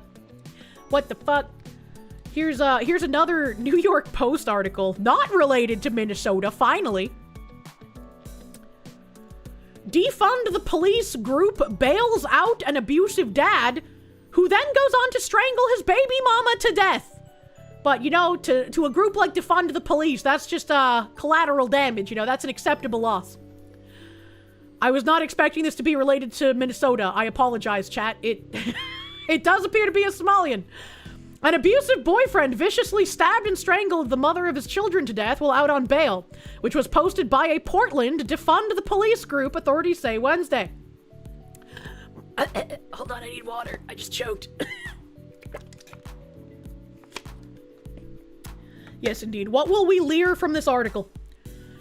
Muhammad Adan, 36, had been behind bars for repeatedly beating his girlfriend, Rachel Abraham, in August 2022, when the now defunct group of police abolitionists set him free, according to OregonLive.com. The Portland Freedom Fund, thinking it knew better than law enforcement professionals, decided to bail him out. Senior prosecutor Melissa Marrero said at his sentencing hearing Tuesday. It cost her life. So, is there any way we can hold that now defunct group accountable? Like, the group doesn't exist, but the people who were in it do. So, like, could we not charge those people since they got him out and then he killed her?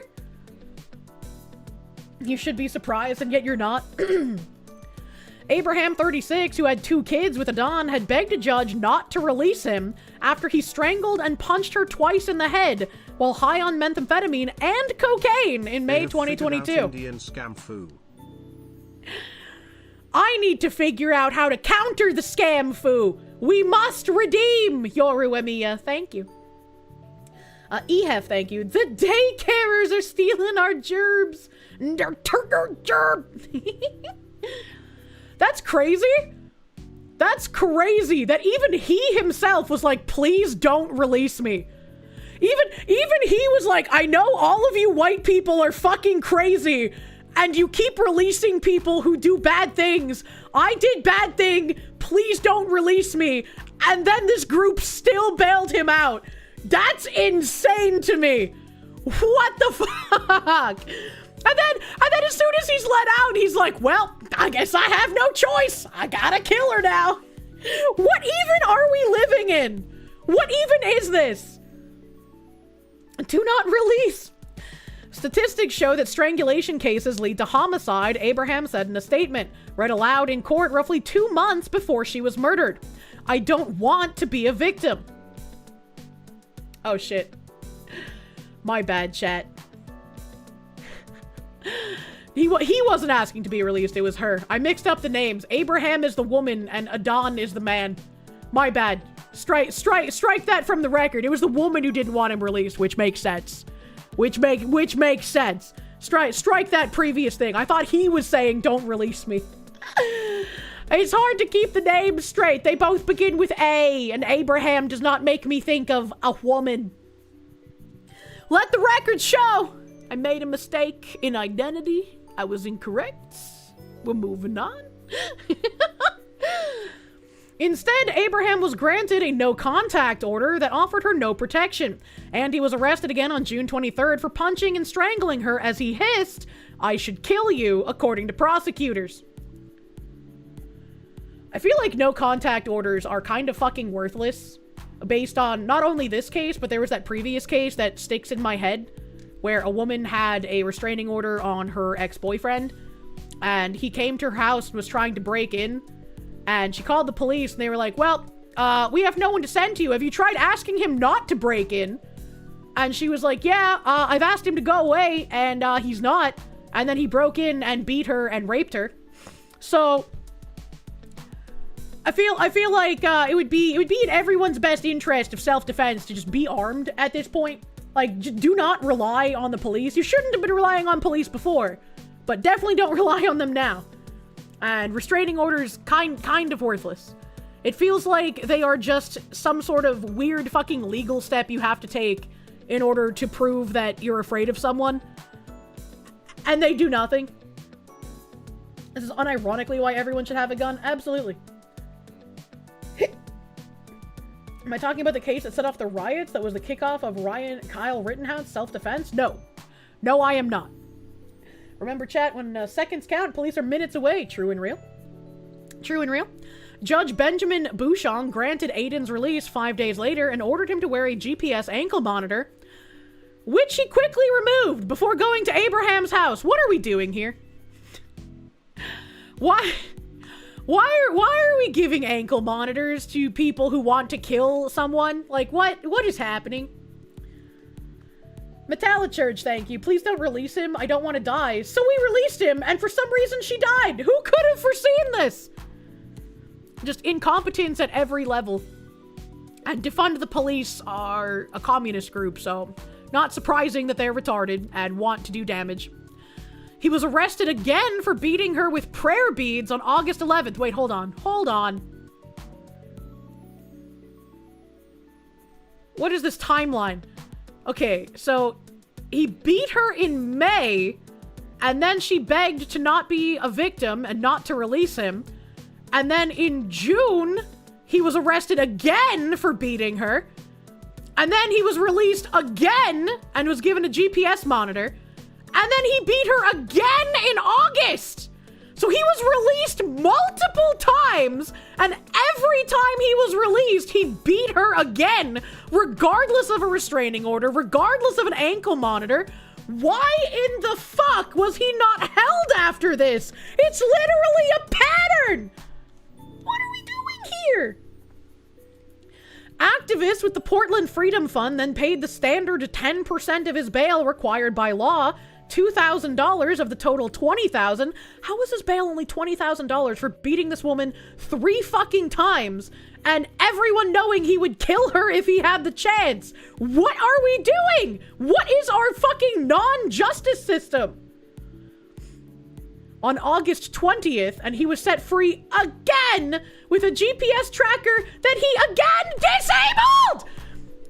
If he already disabled the previous GPS tracker, why would you think it would work a second time?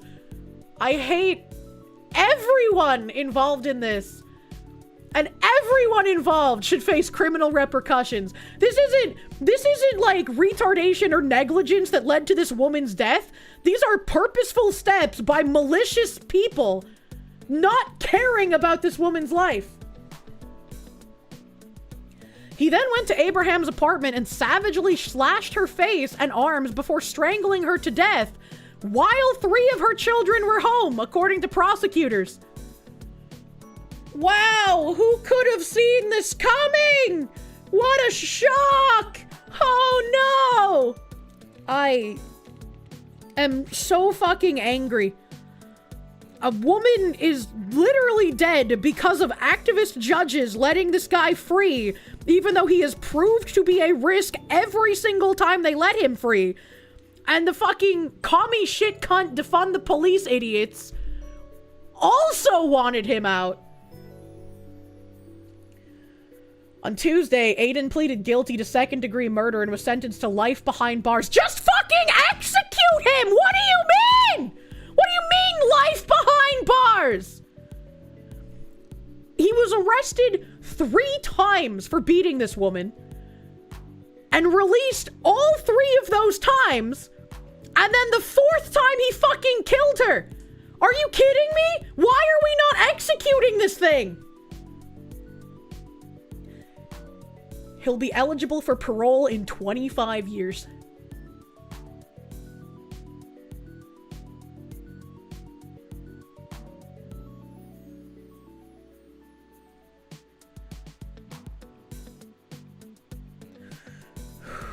Okay. All right. If I speak, I will be banned. The Portland Freedom Fund, which aimed to bring attention to the racial disparity in the cash bail system, shut down in September 2022. I would believe they're probably operating under a different name. There's no way these idiots just gave up. This has been an absolutely fucking infuriating article. Holy shit. Holy fuck. This woman should be alive. This woman would be alive if it wasn't for a massive failure of Portland's fucking system. What an absolute joke. What an absolute fucking joke. Too awesome for you, thank you. You're just gonna glow in your closet. Will the woman be eligible for resurrection in 25 years? Yeah. I feel like if you commit a murder, you should be eligible for parole when they're eligible for resurrection. How about that? How about that? Them's the fucking rules. When we can resurrect them, you can be eligible for fucking parole. You murderous evil cunt. One great comment beneath the article. Those that orchestrated his release and those that were the source of the bail funds should also be held accountable. They should collectively pay for the support of the woman's orphaned children until they become adults. Yeah, that'd be great. That'd be great. You mean Amanda Trujillo and Terrence Hayes? They're the founders and members of the group. The New York Post needs to do a follow-up with these folks and get their takes on their part in this crime. Yeah, I agree. Yeah, I agree. They're probably not going to say anything, but it'd be great if we could get something like that. Jabronathon, thank you for the bits, but I can't read that. I can't read that. I also should probably delete that. You can't glow that hard, sir. No hard glowing, all right? You found the cheeseburger clip? Oh, Lord, please. We need the cheeseburger clip. Oh, Lord, please. Oh, please, give it to me. We need something to cleanse the glow from that article. Holy shit. Mother of God.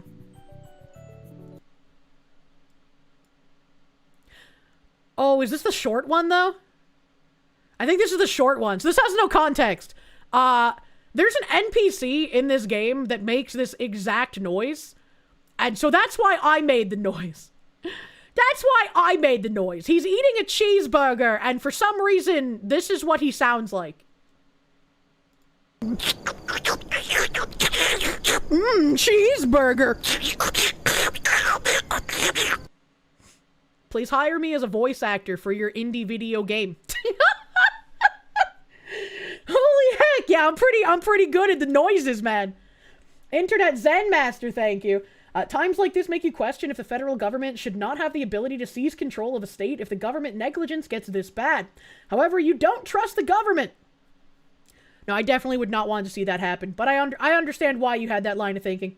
Kirsche needs to buy the new GamerSupps cheeseburger waifu cup. Let me look at it. Let me see what it looks like. GamerSupps. Let's see what the cuppa looks like. Let's see what the cuppa looks like here.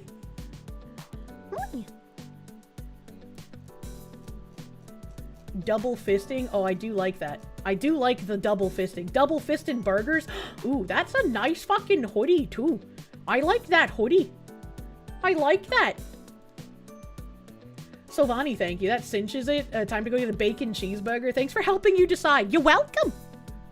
You're welcome. We're in for a fucking double fisting, man. I like this. I like this with the paint splatter. And she's I'm gonna click on the shirt. Wait, it's got a burger on the fucking cup too. I like that. Oh, I like that. Look at her double-fisted burgers. I like that a lot. Do not stick your feet in the cheeseburger. You can't tell me what to do. You're not my real dad. Now you want a Culver's Butterburger with cheese? Culver's is pretty fucking good. As far as fast food burgers go, Culver's pretty high tier. You like the hoodie too? You think you will use code Kirsche when you buy it? Yeah. This hoodie's like $75. Make sure you use code Kirsche for 10% off your Gamer Subs order, brother, man. Hell yeah. They're selling a tech board. I have so many skate decks from Gamer Subs, man. I don't even know what I'm gonna do with them. Maybe like put them all up on a wall sometime. Have like a wall panel.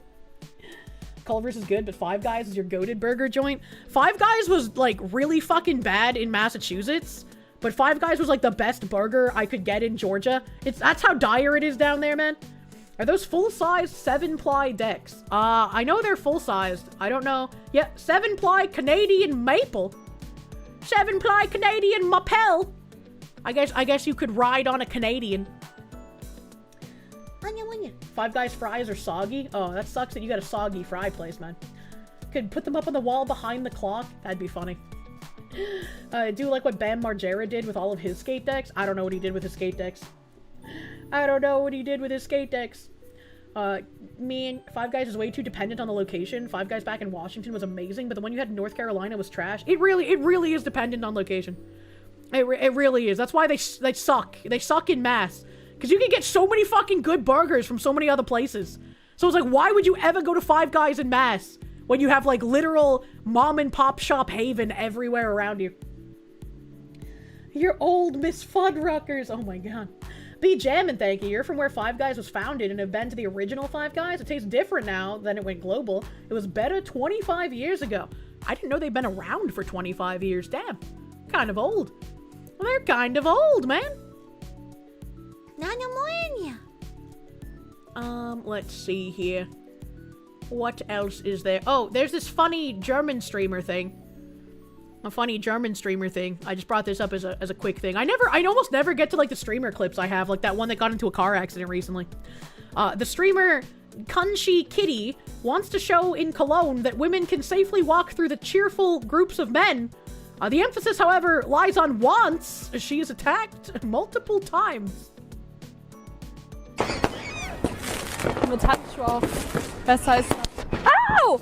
Au! Fuck! Au! Ah, ich habe irgendwas abbekommen. Ich habe irgendwas gegen den Kopf bekommen. Au! Ich glaube, wenn ich so 2 Meter Türsteher Schrank wäre, hätten die das nicht gemacht. Ah, schon wieder, Alter! Wichser! I'm not surprised, but I also think that it's funny that it's in Cologne. Because the only thing I remember about Cologne, and the only thing they'll probably forever be remembered for at this point, is that back during the peak of the migrant crisis of hordes flooding into Europe, the mayor of Cologne said that if women want to be able to leave the house safely, they should have a male escort. If you don't want to get raped when you leave the house, just have a man with you. I was like, that's fucking crazy. That is a fucking insane thing to hear from a Western country mayor. If you're a conspiracy theorist, you would imagine she did that on purpose, knowing they would attack, and because she would be arrested if she actually said something.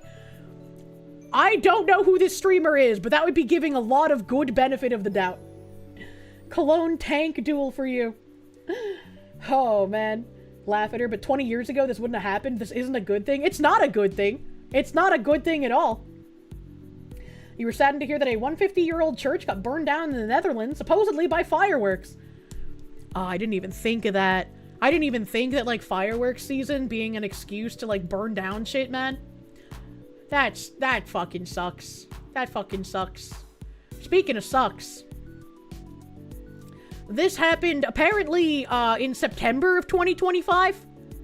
I had not heard of this story at all. Did not hear a single thing. In Queens, New York, prosecutors say 38-year-old Edwin Cruz Gomez drove his SUV into a family of 4 after an argument, splitting 16-year-old Joanny Alvarez in half and killing her on the spot. They say he had offered the teen and her mother money for sex in front of her boyfriend and stepfather, sparking a fight. After bystanders broke it up, he allegedly got into his SUV and rammed into all 4.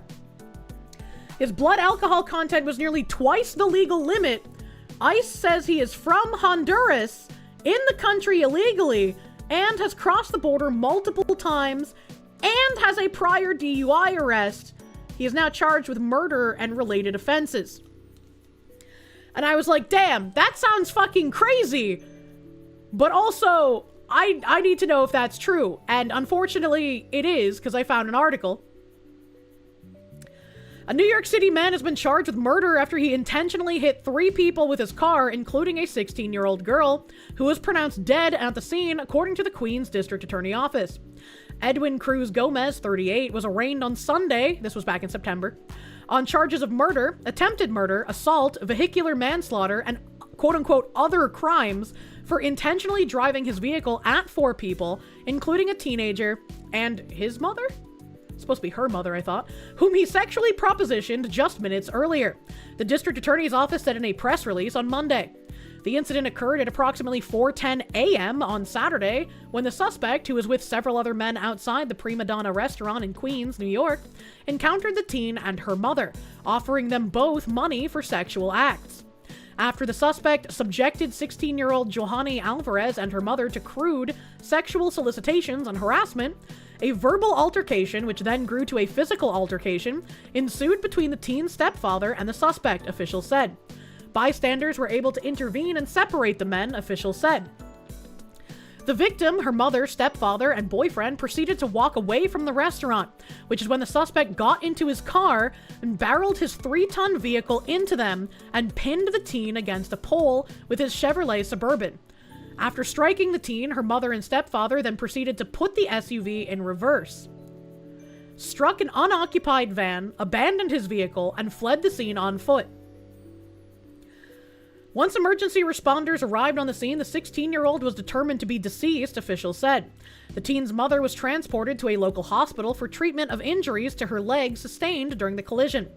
The suspect, who approached uninformed NYPD officers a few blocks away from the scene, reported that he was assaulted and then led officers back to the location of the collision. Why is it that so many people here illegally think that they can just continuously lie and get away with everything? Don't answer that. We already know the answer. Cruz's blood alcohol content was then measured to be 0.137%, well above the legal limit of 0.08%. He was taken into custody on the same day, according to court records. The suspect's next court appearance is scheduled for September 19th, according to the district attorney's office. If convicted, he could face 25 years to life in prison. Queens District Attorney Melinda Katz said in a statement that officials will seek justice for the teen and her family. Cruz's attorney did not immediately respond to ABC's News request for comment. And I'm wondering, since this was back in September, now that I've read this... oh shit, what the fuck? Now that I've read this, I'm wondering if there's been an update since this was in September? Edwin Cruz Gomez, murder teen. This was September 19th, October 7th. On September 19th, ICE lodged a detainer against the illegal alien. Let's see if there's anything else. September 15th. It looks like October 7th is like the latest help that anything happened. I need more water.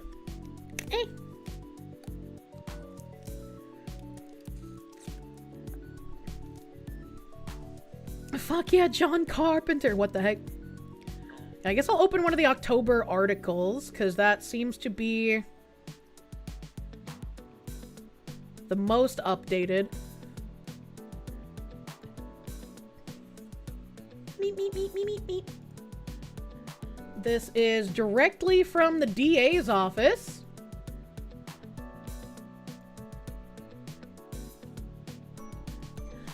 Uniondale man. Excuse me, what do you mean Uniondale man? Shouldn't that be fucking illegal alien from Honduras? Excuse me? For murder, attempted murder for intentionally driving into teen and family on Roosevelt Avenue.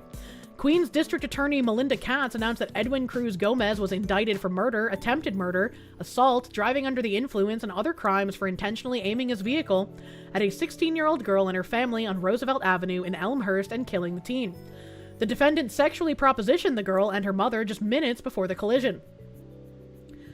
DA Katz said, as alleged, the defendant crudely propositioned 16-year-old Johanny Sare Gomez Alvarez and her mother for sex. After a brief physical altercation with the child's stepfather, the defendant got behind the wheel of his SUV while intoxicated, drove onto the sidewalk, and aimed his vehicle directly at the group, killing the teenager and severely injuring her mother. This was a completely preventable tragedy, and our condolences are with the family and friends of Johanny as they continue to mourn her senseless loss. He was here illegally. If he was not here, this woman would still be alive. Cruz Gomez, 38, of Nostrand Avenue in Uniondale. I think you mean of a foreign country. I've forgotten which one it was. I forgot where they said he's from. Doesn't matter. He should be removed and placed back there. I'm so fucking tired, man. Honduras, thank you. I'm so fucking tired of them using this weird language. Talking about that dumb shit where they try to say, like, you know, they try to say like he's a resident or like a fucking American man, kind of like they use the local places. I hate it. I hate it. What in the fuck?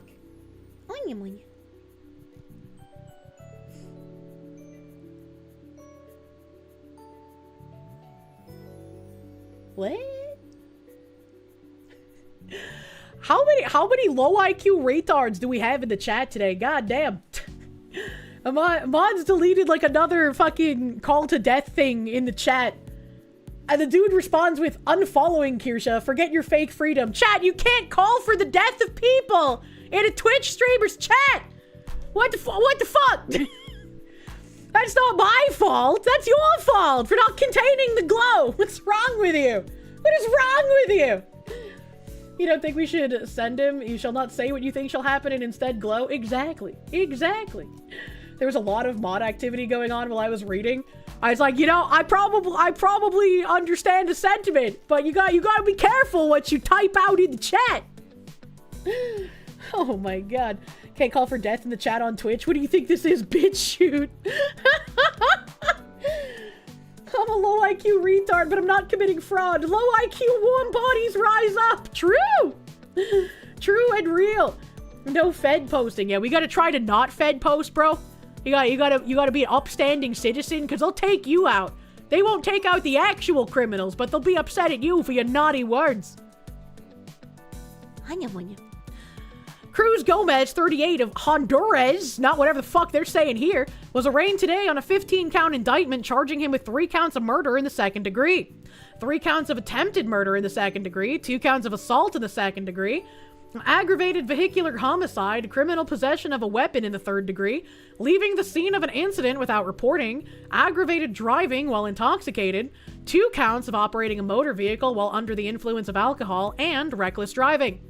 Queen's Supreme Court Justice Michael Alois continued remand and ordered him to return to court on December 2nd. Hey, how come we don't have a December 2nd update? If convicted, the defendant faces up to 27 1/3 years to life in prison. How about we just execute him? How about that? He literally cut a teenager in half with his vehicle on purpose after she declined being paid for sex. How about we just execute him? Why doesn't our system actually do anything? And then they retrace what happened here. After driving onto the sidewalk, allegedly struck 16-year-old Gomez Alvarez, pinning her against a pole and her mother and stepfather. Gomez then reversed, blah, blah, blah. We already read this. So there's supposed to be a December 2nd. Return to court, December 2nd. Let me see if I can get a December 2nd update, because that was last month. We should have. October, September, October. September. No, there's nothing. There's nothing. How has there been no update if he was supposed to go back to court on December 2nd? Did they just, like, let him fucking go? What is this? What is this?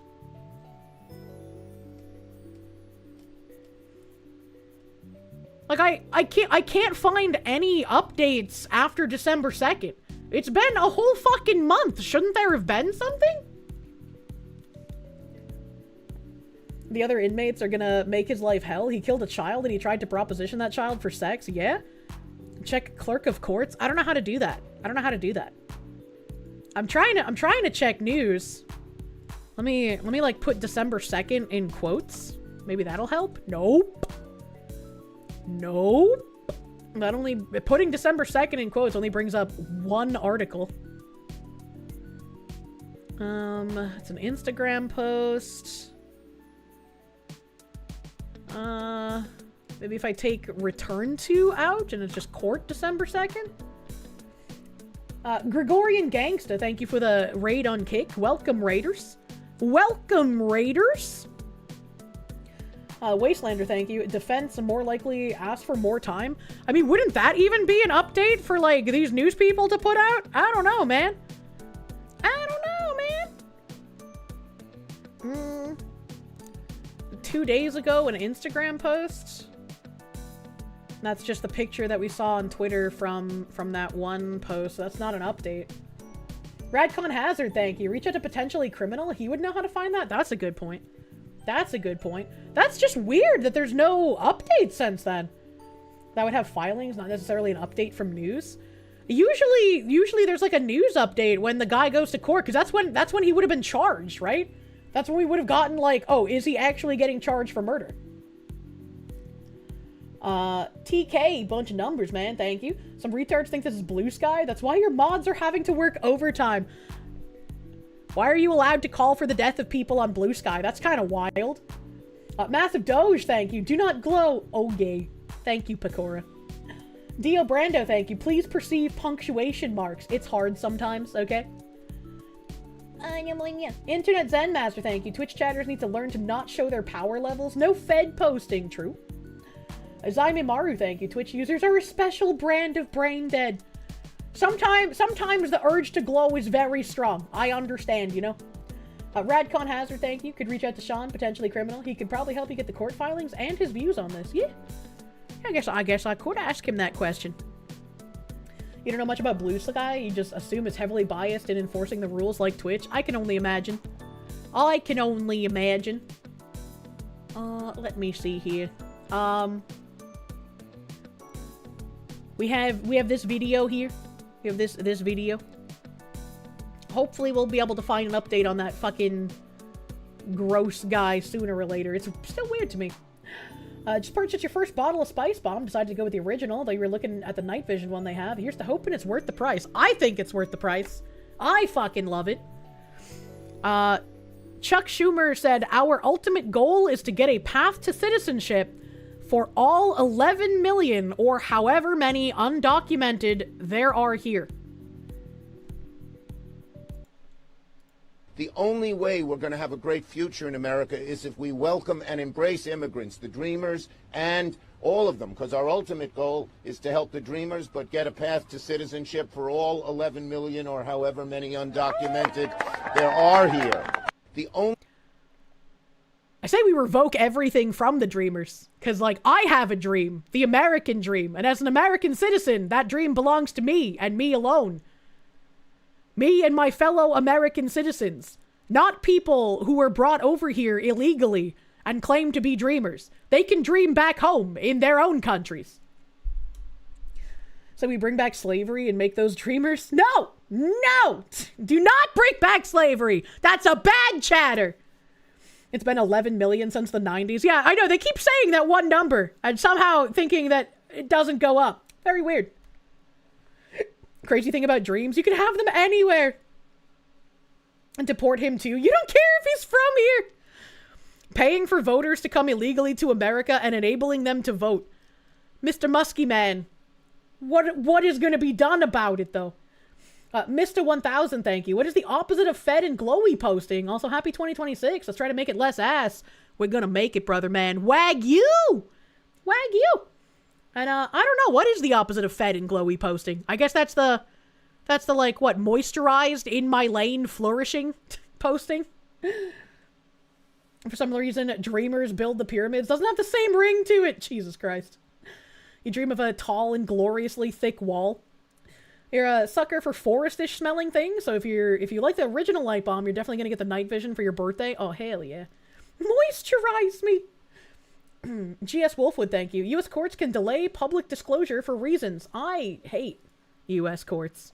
Why are they like this? Battleizer, thank you. Damn New Year, new spicy chatters. We be a little spicy, but you gotta hold off on the glowing, man. You can't glow. You can't glow. That's against the rules. Do not the slavery. Donate them to Kirsche instead. I will take care of the slaves in the form of money dollars. You prefer the original? Your wife prefers the night vision. Really? I guess I'll have to sniff of the night vision because I don't know what that one smells like. I don't know what that one smells like. But we've had some fucking weird ass tabs today. We've had a couple of funny tabs today. We've had a day. We've had a day. Let's see who we can go have a day with next. Whomstead is online. Maybe he has MS-13 ties and they're plea bargaining. Oh man. Spicy. We're seasoned to taste. I would like more garlic, as it were. I would say I would raid Asmon, but he's been ending at like the same time as me recently, so maybe not a good idea. Maybe raid into the bagmans. Maybe the bagmans. We'll go touch his bald little head. Is he bald again yet, or does he still have hair? Oh my god! Fucking jump scare! Jesus Christ! I tab into his stream and I just get hit with like giant crazy eyes from a zombie woman. What the fuck? What the fuck? Bagman still has hair? Update? The hair is there? Michael Turner, thank you for the full fucking year of members. It's not slavery for convicted lawbreakers, just involuntary labor. I don't feel bad anymore for people convicted of harsh crimes. Maybe when I was younger, I might have had the opinion of like, maybe we can be humane in the jails. What the fuck is he watching? I don't know what Bagman's watching, but I hate it. I don't know what he's watching, but I hate it. I am terrified. We're gonna raid into whatever the fuck he's watching. This absolute freak. What is this? What is this? Thank you guys. Thank you guys for hanging out on the first Tangent fucking Friday of the year. Thank you. I hope you guys had a wonderful fucking New Year's. And I hope you have a great rest of your night tonight. I will see you tomorrow.